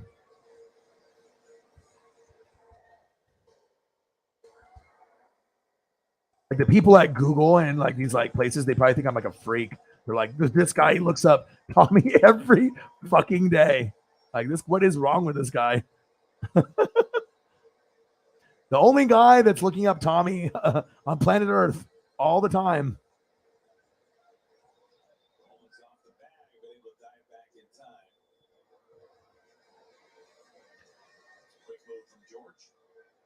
And I want to find ones that even if it doesn't fit the screen, that it's just like him. Oh, I found one that I've never used before. I don't know if I'll be able to find one that'll fit the screen, but I don't care. Let's see if I can get this one to convert. Come on, baby. Don't do me dirty here. Come on now. Come on, interwebs. Don't do me dirty here. Format. Yes. I got it to work. I got one that you've never seen. Let's go. Tommy Winchell. Oh, Tommy Townsend. Tommy Townwinch. That's the file. Tommy Townwinch.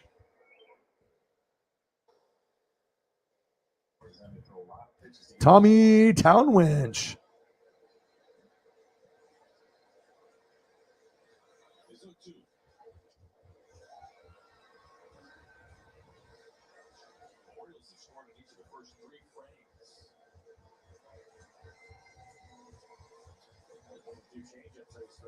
Yeah, but I want to give a special shout out to everybody that's in the room. And, I think that I've helped you guys with mental health and you guys have helped me out tremendously. And it's just crazy how the bond with the friendships, with the people, it's you're going to get people that are going to try to ruin the bond that we have and, be trolls and bots and everything like that. But I think that the bond is going to keep getting bigger and bigger and greater, and it's just going to keep growing. And it's an awesome feeling, to be able to have a strong connection with people like you. I really appreciate you guys very much. Like, you guys don't know how much you guys mean to me, especially through depression and anxiety, partner quitting, and, people hoping that I fail. And, I've just gone through so many things, and it's just nice to be able to work really hard and then actually have fun doing my dream. Where a lot of people, were hating on me or doubting me. So a new button will take Paisley down, so that way I can enjoy this. I couldn't find one that was going to format to the screen because they didn't have the proper size, but still cool. Looks like they're going against the Hurricanes. And look at his foot is just right there. So it's like I almost can do the photos in like order. So it's like boom, and then boom, he's kicking it, and then boom. See that? Where it's like we're telling a story with the leg. And that's what it's about. It's like finding stuff that can tell a story. Here, I gotta move this one all the way up so I can do them together. That's what you got to do. You got to be able to find photos that help you tell a story.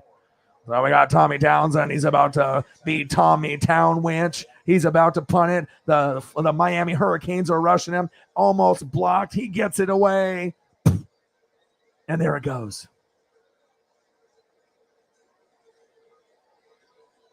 Or maybe here. Here. Well, the ball's still in the air, so you can't see it. So it actually has to go here. Kicked it, and then it's gone.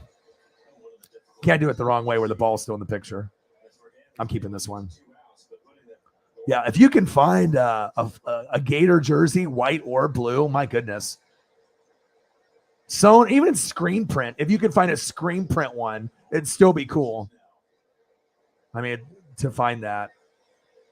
Or you could even find a number 43 if it doesn't even have to be his, you know what I mean? You could get the name sewn in the back if it had the nameplate was big enough on the back. But I mean, he does have a long last name. Usually it's like 5 letters, that will fit for 3-inch letters. Otherwise, you'll have to go like 2.5 inch or 2, and it won't look right. So then at that point, you would just have to keep it blank on the back. But obviously, the jerseys that the college players have a bigger nameplate in the back rather than the fan jerseys that you buy. The fan jerseys usually only have enough room for 5 letters. So like I was able to do my Michael James, James, Mamba, because I couldn't do Thomas. It was 1 letter too much. So I had to do his nickname. So unless Tommy's got a nickname that's 5 letters.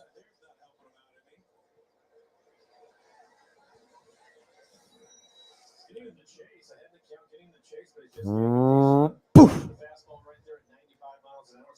Love it.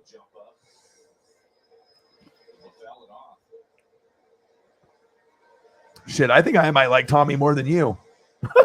It's getting to that point where it's like, you know what I mean? It's like you get visually not like brainwashed, but it's like I think it's just because like I know that someone that loves something, and if I know that you love something, I love it. You know what I mean? It's just how it is. It's like I know a lot about you guys, like what you guys like, what you don't like, and if it ends up being something that you care about, then it definitely, like Mr. Williams and me, we love Dodgers. You know what I mean? Obviously, Jameson, he's like he loves the football just like you, but it's just having those like favorites. It's awesome. He screwed up his eyes, face proportion here. Yeah. Well, you dream about him like every day, right? So, I mean, eventually you got to, and then you have obviously but he's got the hat on, you know what I mean? And then you try doing a portrait, right? Doing a portrait of him is going to be tough too because he's got longer hair. Everyone else that you've done has got short hair. You know what I mean? So look, so if you look at it, I mean, just, for example, your artwork is fantastic, but look, okay, short hair, okay, goatee, you can do that. This one, a little bit more challenging, a little bit chubbier of a face, little mustache, glasses, nose, perfect. I mean, it looks so good. Cheeseburger, yeah, perfect.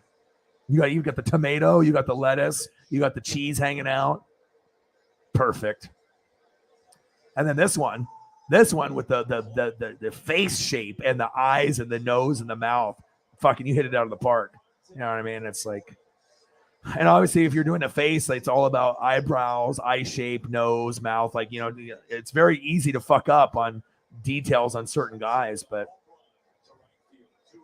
I'd be proud of your work, man. I'd be jelly if I could fucking draw like this. Like, yeah, if I could draw or if I could cook. Like, you know what I mean? Like, if I could end up, you know, I don't have to be fucking Gordon Ramsay or anything, but obviously if you compare all of those, right? So you go here, here, here. One guy's got a hat on, you know, so, you know, and that's obviously you did the hat great too. Hat looks phenomenal. And you got even a little KC at the top there. But then if you look at what you're trying to do, okay, obviously his hair is pulled back. So I guess you could do one with the hair, but you probably want to have his hair down. And then obviously you have different options.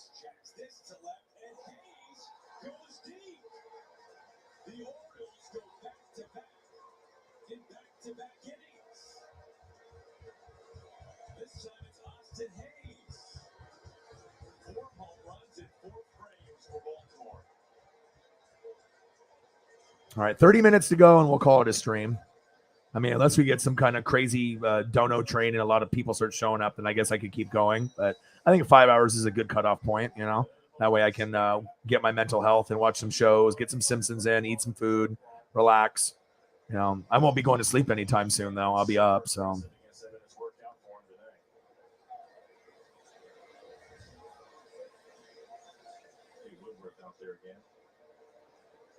Trips out to the mound.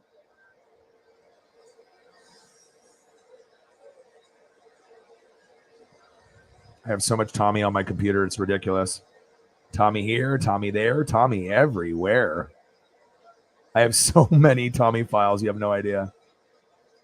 We think about fatigue affecting only velocity, but fatigue must also affect command.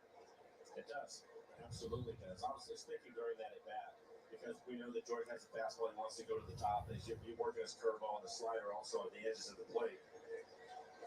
Every now and then it's okay, especially when he was ahead, Aaron, trying to get him a longer foul ball.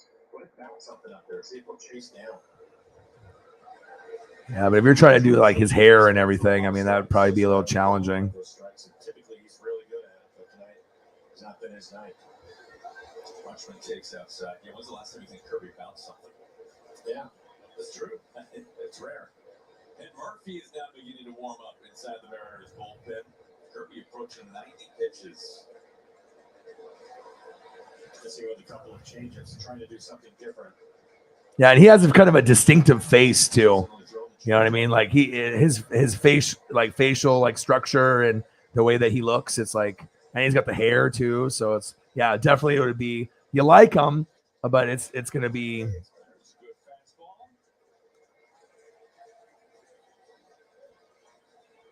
Here's one I think that you could do. I'll show you.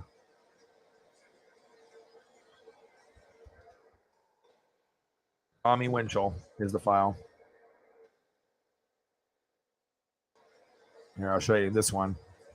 He's got the helmet on, but it's not on all the way. It's only up like half of it on his forehead. So it shows his face and his hair going down, but I think you could capture this angle. It wouldn't be straight on. It would be kind of like you'll see. I'll show you. But if you were doing like a portrait and you got pissed and you got like just crumpled it up and stuff, I could totally understand. But maybe a different angle would work better for you. You can always try. All right, let's find the Winchell file. Tommy Winchell, where are you? Tommy Winch. Tommy Winch. Tommy Winchell. You see like this one? That one might be able to help you a little bit with the eyes and stuff, so you can get like, you know, obviously that would be kind of hard probably with the helmet, you know, and stuff, but you can do it. I mean, you can do anything, you know what I mean? But helmet's on his forehead, you can see his eyes and the nose shape, and maybe that would be a little easier. So you can do like instead of just the full face, maybe having like another angle, maybe that one, maybe you could do it based off something like this or this one, you know, or this one could give you at least a little inspiration. You know, you could do a front one and look at his face, and then this gives you another angle. But I know you can do it. This would be challenging and probably harder than what you were originally doing, but you can do anything. You just got to put your mind to it and don't rush. You know what I mean? And if you feel like you're going to, you know, mess up or whatever, it's okay. You know, and you can always switch over to someone else like a Mahomes, you know, or someone else, and then get back to it.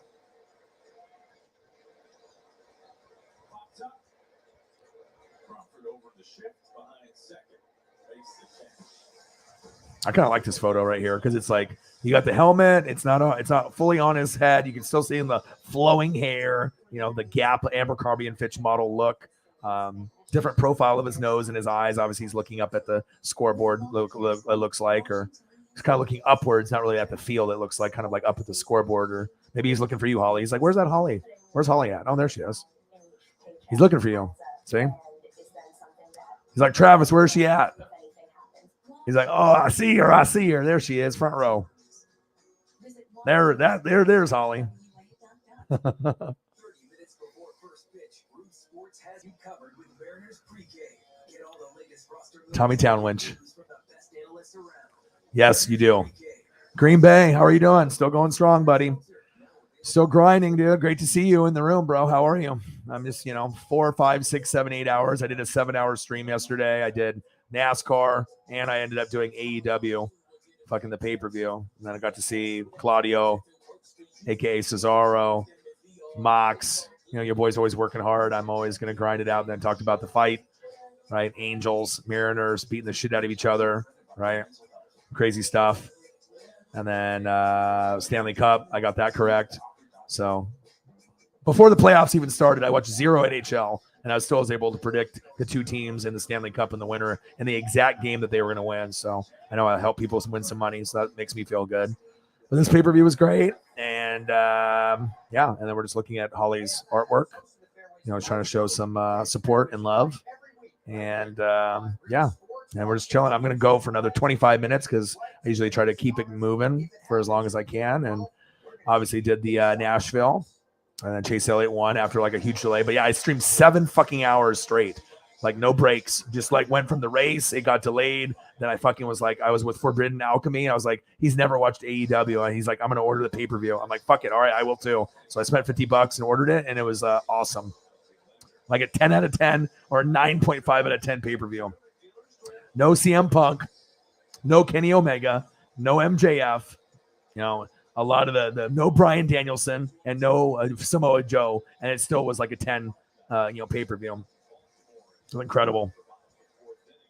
Yeah, but I'm here. I'm grinding, dude. I think it might be the hair too. Yeah, I think the hair probably would be very, very difficult, probably. Oh, you have no idea. I have more Tommy picks in my on here for Townsend for you probably than any other player that I have in here. I think I have like 30 files. I have GIFs in there, memes, pictures of high school Tommy. Fucking yeah. Google probably is like, okay, I don't know what's going on with this guy, but this guy is in love with Tommy Townsend. Yes. So maybe instead of doing a portrait, you know what I mean? Maybe you have to modify, you know what I mean? Maybe you have to do something different, maybe like this, or maybe, for example, like this. I mean, I know it's not going to be, what you want, but, like you could do him like, like a backwards where it just says Townsend, and then it has like the helmet and his hair, you know what I mean? You could do something like that, or a side view, you know what I mean? So that way you don't have to get the eyes and the nose. Like, you can still be able to get kind of the shape, but it's not like you're, you know what I mean? It's not like face, and if the face is fucked up, you're like, I screwed this up like completely.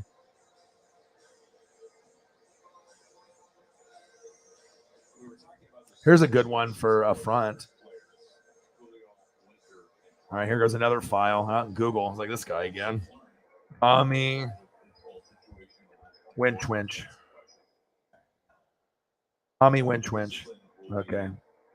This one will be good for you that I'm going to post. Hold on. We're going to go eliminate this file. Put Claudio up there. And then I got this one right here. This will be a good one for you to practice on.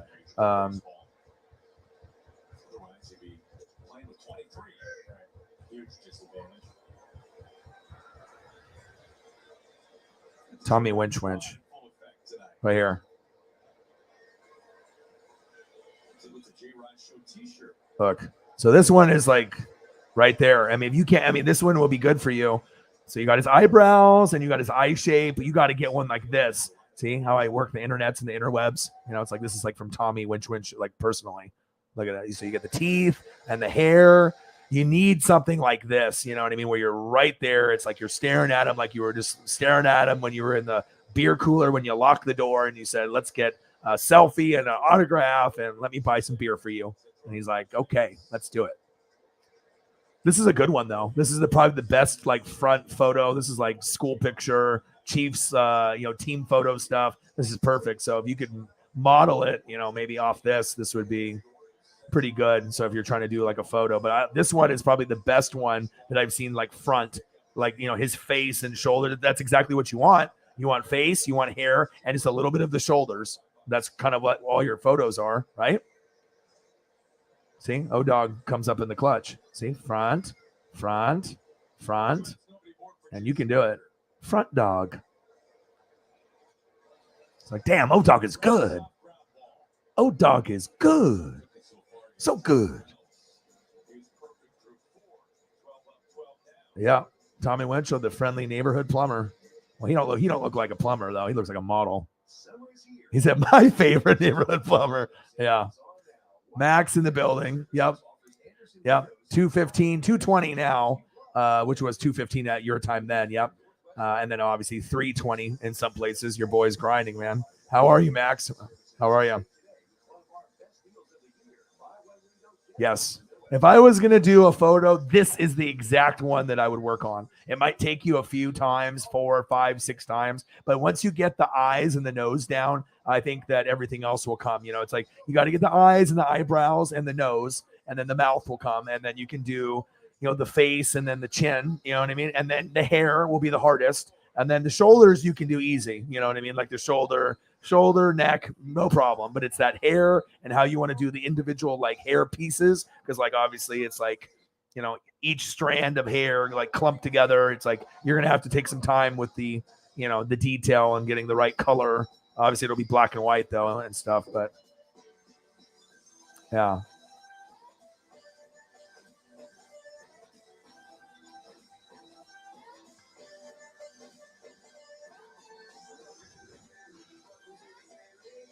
Vita Vea. Yeah, well, Holly's doing drawings, so obviously I'm just trying to give her some inspiration with all the crazy files I got, and obviously she's getting back into a hobby that she has loved for 30 years, and obviously is taking a chance to be able to show her work off. Maybe being a little insecure about things because people can be very mean on the internet, and I just want to give her the proper expectations that your art is amazing, and if anyone thinks it's crappy, then they're crappy. Okay, it's all about Holly Hundo and NWSF. Okay, it's beautiful stuff. But like I said, you're probably going to get like 1,000 great comments, and you'll get like one rando one, like the one guy that said that's Russell Westbrook, but it doesn't really look like Russell Westbrook. I mean, at first, like if you say the name, you're like, oh yeah, but then I put up a picture of Russell Westbrook. It don't look like no Russell Westbrook. Looks like Derek Thomas. Yeah, but this is a good one to practice on. This is the exact one that I would practice on. So he does. He's just a unique dude. That's why we like him so much, and that's why he'll be on the show one day on here with us. We'll just be talking and be like, "Oh, look, it's Tommy," and he'll just like hop in. Like, "What's up, bro?" It's like, "You want to talk Florida Gators?" He's like, "Yeah, I do."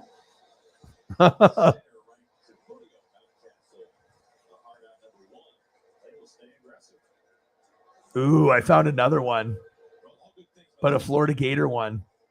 Oh my gosh, it won't let me format it though. Hold on. Let me see if I can work my interwebs and my magic here. Hold up. Oh, son of a bitch. It won't let me format it. This one is good. It's like exactly like the Chiefs one, but it's Gators, but his hair's pulled back. Damn it. That one's good. Oh, shit. Hold on. I just found something really cool. Hold on. I found... Oh, shizzle. Let's see if I can pull this. You'll love me forever. Hold on. Oh, shit. Tommy Winch pinch. Watch this. Are you ready? I just found something I've never found before, and it's Tommy Townsend football card, but it's not Chiefs. This thing is fucking sick. I love working the interwebs, the internets. Well, this just made my night right here. This single thing right here. I'm a big card guy, so obviously when I can find stuff like this. All right, where's my winch pinch file? There it is. And it's going to be probably blurry and it's going to be small, but it doesn't matter. Are you ready? Oh, baby. Are you kidding me? I need this. Florida Gators punter, Tommy Townsend fucking football card. Are you shitting me? Are you shitting me? I would buy this. Could you imagine if you found this and gave it to him? He would flip. He would flip. I would flip. I want this card. Damn. O-Dog is good with the fucking in a fucking net. Shit. Oh my gosh. Thank you so much. Bang, bang. Yes, you can talk to me tomorrow. I know it's late or whatever and stuff. Yeah. Yeah, you can definitely let me know. What do you think about that, though? This might be actually, I'm a big card guy, so this actually might be one of the coolest things I think I've ever found. I mean, I love all the photos from the high school, from Boone High School. We do, the Florida Gators. He was at Tennessee, and then he transferred to Florida, and then he went to the Chiefs. I mean, we literally, I feel like I know the guy. By the time that he comes on the show, which might happen, you've already met him. You know what I mean? You do a nice little special gift for him, some Florida Gator swag. He'll love you forever, and then he'll come on the show. I really think that it is possible. I mean, we talk shit into the universe all the time. We have good karma. We are good people. We do good things for good people. Why not? Why wouldn't Tommy be on the show? You know what I mean? Especially if we treat him like a fucking god. You know what I mean? He'd be like, oh my God, do these guys love me? Yeah, we do. Look at that. Do you see that?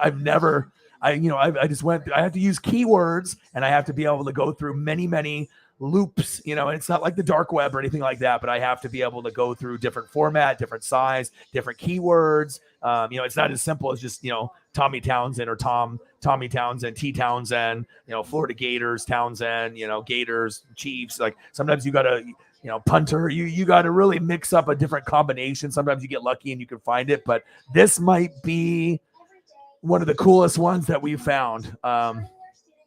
Awesome. Thank you so much. I appreciate you.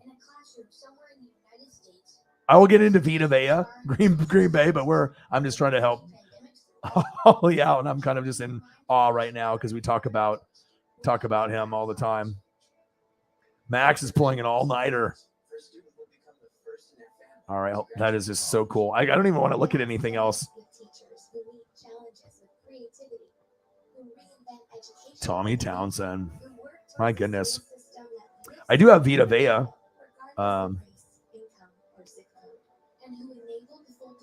Oh, shit. Dude, I am just going down the rabbit hole right now. Oh, my God. Hold on. I just found another one I've never seen before. Oh, my gosh. Oh, my gosh. Oh, my gosh. This is insane. Hold on. Oh, my God. Are you kidding me? The hell is going on today? Can I get this one to format, though? I don't know if it will.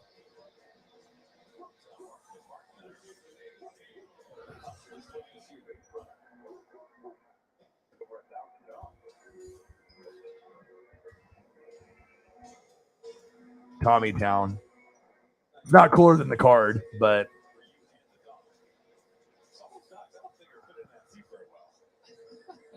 God, that card is cool. Because sometimes they do player cards, you know what I mean? Like limited edition. Usually, they'll have like a team set. Sometimes they'll do it like a giveaway at a game. Sometimes it'll be at the Florida Gator team store, or it'll be like a giveaway promotional thing. Sometimes only for like the players and like the media. I have Oregon Duck cards, but from like '95, like in a sheet that's uncut, like.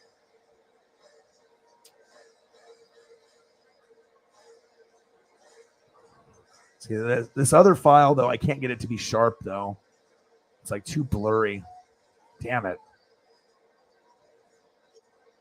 Blurry dog. Maybe I can bring it over this way. Oh, yes. Yes, this won't format the screen, but who cares?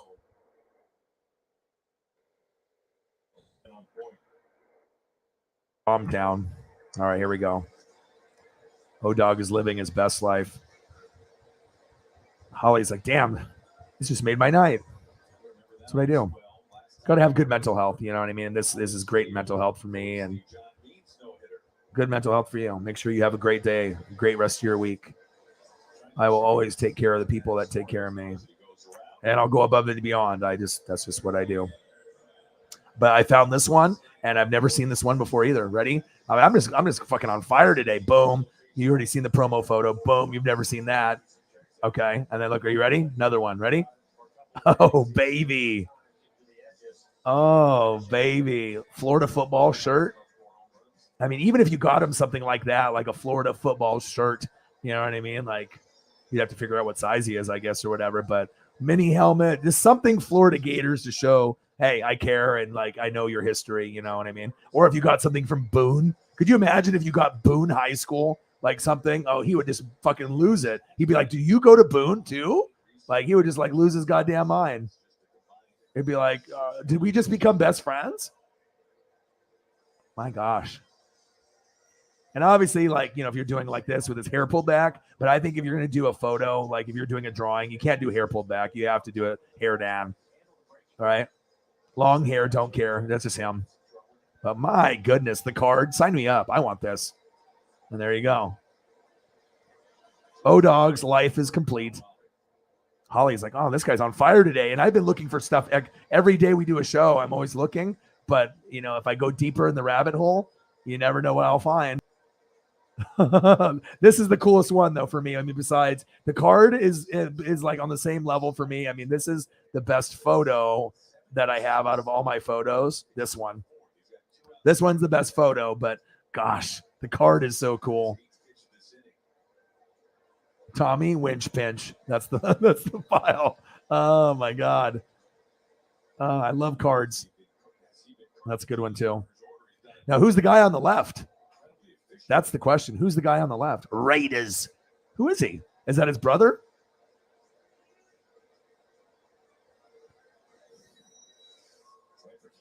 $242. Let's get to $250. I'm down the rabbit hole right now.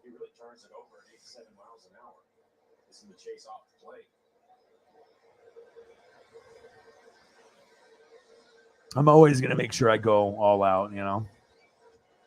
But is that the brother? That's the brother, isn't it? Isn't that his brother? The other punter that was like on the Ravens or whatever. His face looks familiar. Like I've seen him in another photo. The Raven guy, right? Isn't that his brother?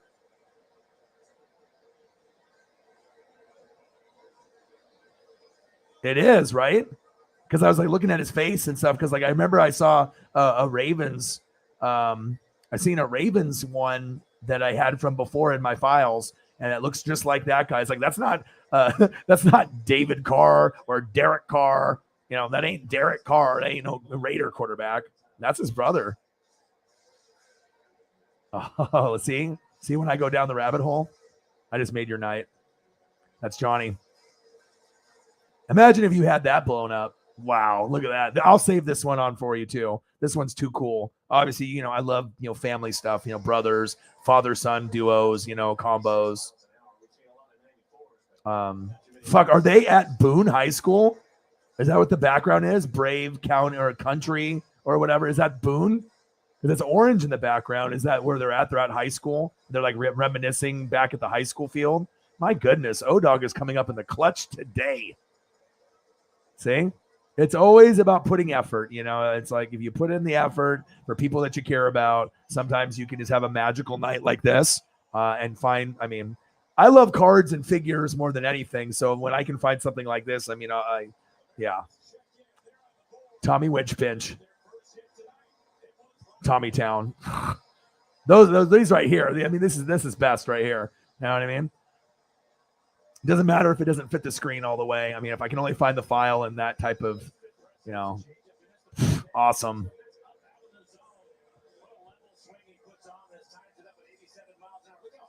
Yeah. You got to have that family. Oh my gosh, I feel like I got like chills. Like, I feel like I'm Tommy's biggest fan. Oh my gosh. See, that's what happens though. It's like I say, if you care about somebody and you care about what they like, I'm it's exciting for me. Like other people that are watching, they maybe don't get it. You know what I mean? Like we have you and me and Jameson and a few of the regulars, and maybe they don't understand the obsession with Tommy. But obviously, liking special teams, a cool, down to earth guy. You probably never thought you were going to meet him, or you would have any interaction with him. You've already met him at the fucking liquor store. You know what I'm saying? Like you're definitely going to be able to have an interaction with him at the game. You just have to be a little vocal, and have him come over and, just, if you give him anything Florida, he's going to be just like, so, maybe he would be kind of like shy at first. Like he doesn't want to accept it. But if you like, let him know it's a gift for you, you know what I mean? Like maybe I remember me, I met you at the liquor store and then boom. Because I mean, for someone that, it's like me and Oregon Ducks, you know what I'm saying? Like if someone gave me something Oregon Ducks and, they took the time, you know what I mean? Like, oh, I'm like, okay, awesome. And this guy actually went to fucking Florida and balled out. And gosh, this is so cool. How have I not found this one before? I had to dig deep in the rabbit hole to find. I don't even know how the hell this happened, but I'm glad it did. Oh my gosh. So cool. Especially with the way it's currently constructed with the injuries, it doesn't have a ton of power. And to have his power bat arrive and start to show some Freaking awesome. has been a big boost. Yeah, the fam was close. Super sticker at 20. Holly's like, oh my gosh, this guy made my night. Hey, it's all about, making you guys happy, and I'll do whatever it takes. You know what I mean? Like I said, I'm doing this as a full-time job. I'm not going to be lazy. I'm always going to make sure that we're going to be visually entertained. And like I said, if you're special to me, I will go, to the end. I will go to the end of the earth to make sure that we support each other. And yeah, awesome. Man, I'm just kind of baffled right now because it's like, how come? I mean, if I would have seen this like earlier, you know what I mean? But like, I don't know. I'm kind of like flabbergasted right now. Yeah, I'll save these ones for sure. These ones will be saved. And everyone else that's like hopping in the stream, they're like, well, what is Orion's obsession with Tommy Winch? Tommy Winch pinch. Love it. I mean, it's just like me and Ken Griffey Jr., Everyone's got their favorites.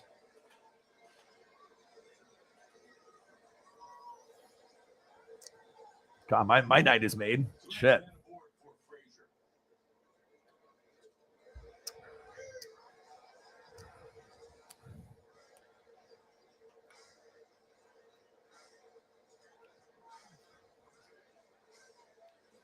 UFC, Miss Jessie Jess is in love with Tommy. Are they like dating, or does he have a girlfriend? He's not married or anything, right? Does he have a girlfriend or is he single? I would assume that information. And Miss Jessie Jess, I don't know who that is. Should I look her up?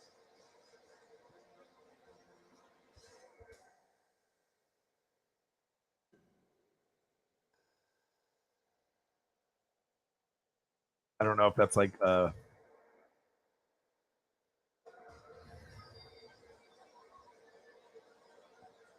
Jessie Jess bantamweight. Oh, she might not be good enough for Tommy.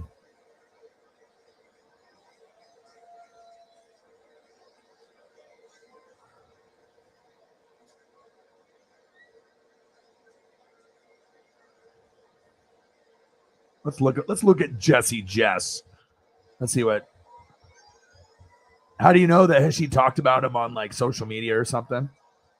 It's like stalking him. It's like, relax, Jessie Jess. We're already taking care of that. Your boy works fast. Okay. Jessie Jess. I don't know who that is. All right. 8 seconds later, boom. There she is.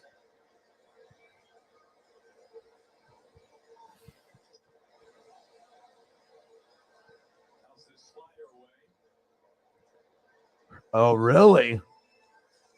Did she go to Florida or Boone High School? What is her infatuation with him?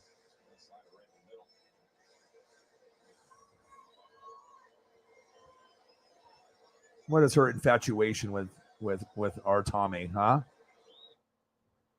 What is the infatuation?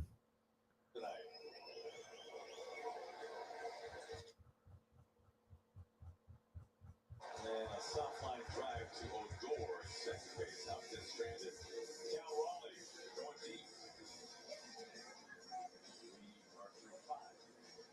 This burger will blow your mind. Really? How? Jessie Jess. She got the blue and she's got kind of like the Florida Gator thing going on there with the blue a little bit. And you got the purple and the pink. She got a little Jessie Jess by her privates. Say, hey, look down here. My name's Jessie Jess. She got the tattoos going on. I've never seen her fight. Is she good? Never heard of her. But I guess I don't really watch UFC as much as some of the other people probably do. So thanks to Home Street, here we are 16 years later, and we're thriving in 2 communities that we absolutely adore. The final building at Shad's Tequila Village is now open. See for yourself what Shad's evolution looks like in our most ambitious community to date. More upscale, more amenities, stunning views, and more outside your door. Want even more? Ask about our all-inclusive plan, including reserved garage parking, utilities, cable TV, internet, and washer-dryer hookups. Schedule a tour today and see how amazing the Shag lifestyle can be for you. Call 888-450-SHAG. Hi, I'm Michael from Coeur d'Alene, and I was Idaho's Ultimate Fan last season. If you think you have what it takes to be this year's Ultimate Fan, send your photo and story to rootsports.com for a chance to win a trip. I don't think Jessie Jess is Tommy's type. I don't think he wants someone that's gonna like beat him up. You know. So I said we're gonna go get KFC. Tommy's like, okay. I mean, she's got like a dinosaur on her arm. Yeah, I'm not sure if Tommy's gonna like that. He seems a little bit more laid back. He's like, KFC, I guess. Don't kill me though. Or body slam. I said now.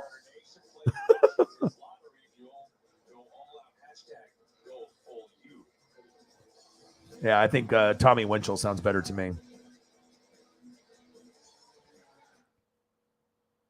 She's Australian. Oh, she got the accent though. Good day, mate. Let's put a little shrimp on the barbie. Oh, I love Dumb and Dumber. A betting website. She's wearing a sports bra that put a Tommy Townsend. Huh, interesting. Nice. Interesting. She sounds desperate. She's not good enough for him. Desperate dog. You might have the accent, and you might have your name first and last on your privates. Okay, but I don't think he wants to be body slammed or DDT'd into bed. Okay. I said KFC. No. He said, I just want to eat and go to bed. I don't see it. She seems too aggressive. She's like putting him in arm bars and shit before a game. Not our Tommy. Not today, Jessie Jess. Not today. Not our Tommy. Yeah, he just seems like too laid back, too chill. Nice try, though, Jessie Jess. Not today. Not today. Nice try, though. Interesting.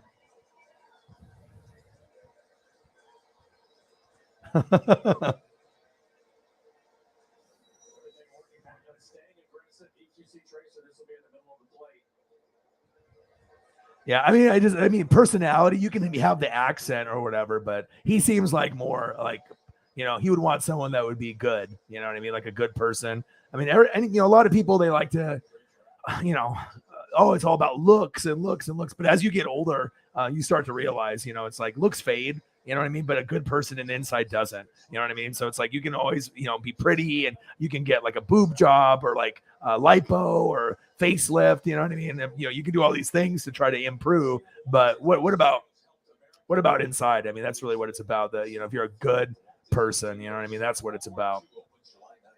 That's of course, you have to have some level of attractiveness. You can't just be anybody, right? But Tommy Winchell sounds better to me. Your local plumber and Florida Gator. Tommy Winch. Tommy Winch Pinch. Freaking awesome. Well, what are we doing? Do we want to keep going or whatever? We're already past the 5-hour mark or whatever. We've already gotten some amazing, contributions from Holly Hundo and being amazing. And I'm just trying to entertain you. And I'll be honest. I entertain myself sometimes. Like sometimes, we'll have conversations and it'll just be like I'll have a one-on-one with like you or Jameson or Cyber. You know what I mean? It's not like I don't want to talk to anybody else in the room, but sometimes I think that's why I think when you hop on with me, I think that the chemistry is already kind of there. So it's like I think it'll be very natural for us to be able to like be on the show. Like you have your side on the one side, I'm on the other, and I feel that with the amount of reading and our age and pop culture and sports, I feel like it'll be very easy transition to be able to like vibe off each other and bounce off each other and whatnot, based off ideas and just talking. So I'm excited for the opportunity to be able to hang out with you guys and have some people on the show too. So what do we want to do? It's 5 hours and 5 minutes. I mean, we've already exceeded, donos than I thought we were. Obviously when you have goats like Holly and Cyber and Mr. Williams and, greats that fucking take care of me and support my dream to the fullest. It means a lot from the bottom of my heart. Like it makes me cry sometimes. Like I'm just like, it feels so good. So,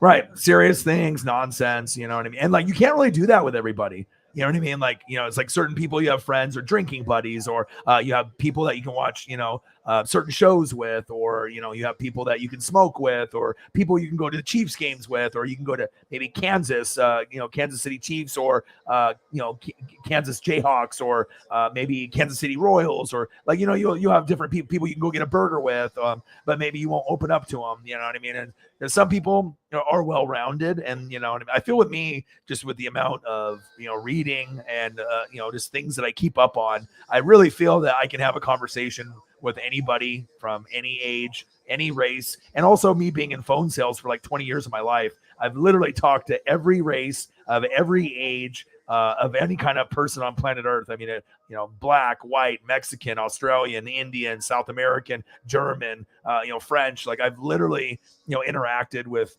so many different types of people, and it definitely makes you well-rounded, but also just keeping up on, pop culture. And even though I'm not going to talk, politics and government, and I don't, a lot of that stuff ends up being either just too negative, or it's like, one side left, one side right. And, it's like a losing battle. You know what I mean? Even if you get two people, like if we were talking and we both agree, it's just one of those things. It riles people up, a Democrat, Republican, and just, this side, that side. And so it's just nice to be able to talk about uplifting things. And obviously sports brings us together, and then I can always give recommendations on things, and we could love things like, Stranger Things. I mean, who doesn't love Stranger Things? Countdown is on. So what do we want to do? Do we want to just call it a night, or we can just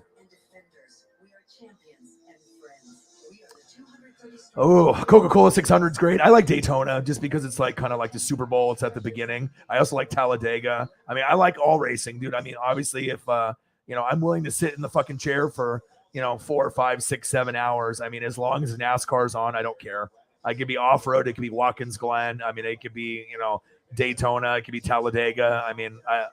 Obviously I love Dale Jr. and I love, Dale Earnhardt, the Intimidator, Michael Waltrip, and the obviously the Napa know-how, you know what I mean? And obviously Chase Elliott doing his thing. But yeah, I don't necessarily have a preference, but I guess if I was going to choose one, it would be Daytona 500. I mean, that gets the ball rolling. First race of the year, the excitement from the Daytona. And I want to be able to go to a race and sit in the middle of the track on an RV on the top while I eat chicken and steak and burgers and beer and just live my best life. I honestly think that if I end up going to a NASCAR race and I rent an RV and I'm sitting in the middle of the track on the very top of the RV and I see cars going around in like 200 miles an hour, I think that might be the coolest thing ever. Like, I mean, a front row at a Chiefs game or, an NFL game would be awesome. Front row at Ducks, I've already done it. Front row Blazers, I've done it. Mariners, I've done a lot of these things, college football, NBA, but I really think going to a NASCAR race like Daytona and being in the middle of the track with an RV, staying the night there and seeing all the different races, but being on the top and being able to see everything, with a lawn chair, it doesn't even have to be like redneck style. It's just, give me a lawn chair, give me beers, give me a cooler, give me food, give me burgers and hot dogs, and I'm good. And I think that experience would probably be the best for me. Even front row at an NFL game would be amazing. That would be like second, but I can just imagine in my head what that experience would be like to have a couple friends and just to be sitting on top, of an RV and watching those cars go by that quick and hearing that sound and just seeing the fans and that whole vibe. I think it would be incredible. And that's definitely on my bucket list. Even being in the crowd would be cool, but the ultimate experience, like being front row or being like backstage somewhere, would be like something like that. Oh, Paisley just came in the room. Hi, do you miss Dad? Do you miss Daddy? Oh, she's licky. Uh-oh. Oh, she's whining. Maybe I should end the stream. I could definitely keep going longer, but I don't want to keep my baby waiting, so. Hi.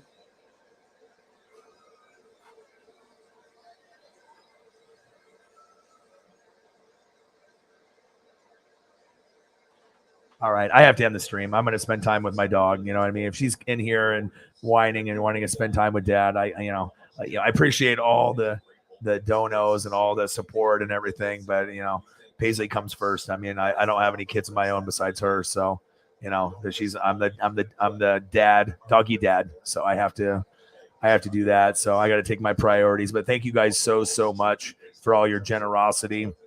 Holly Hundo, you're amazing, and I hope I made your night, as well as Jameson and everyone else that's in the room. Jesse Jess, a nice try. It's not happening. Yeah, like I said, he'd be much better off with someone like you for sure. Okay, work on that face, work on those eyebrows and nose. I will save this forever. We'll look at this every day, and we'll look at his brother and him, and yeah, what a good night, I appreciate all the support and all the love. You guys are amazing people. Keep being you. Keep fucking making amazing art like this. And I swear, I think it could take you to places that you don't even know. I mean, I know your profession and everything that you have, but I think it could bring you joy. But not only that, I think that you could bring joy to a lot of other people with, your love for the Chiefs Kingdom and anything else you decide to draw.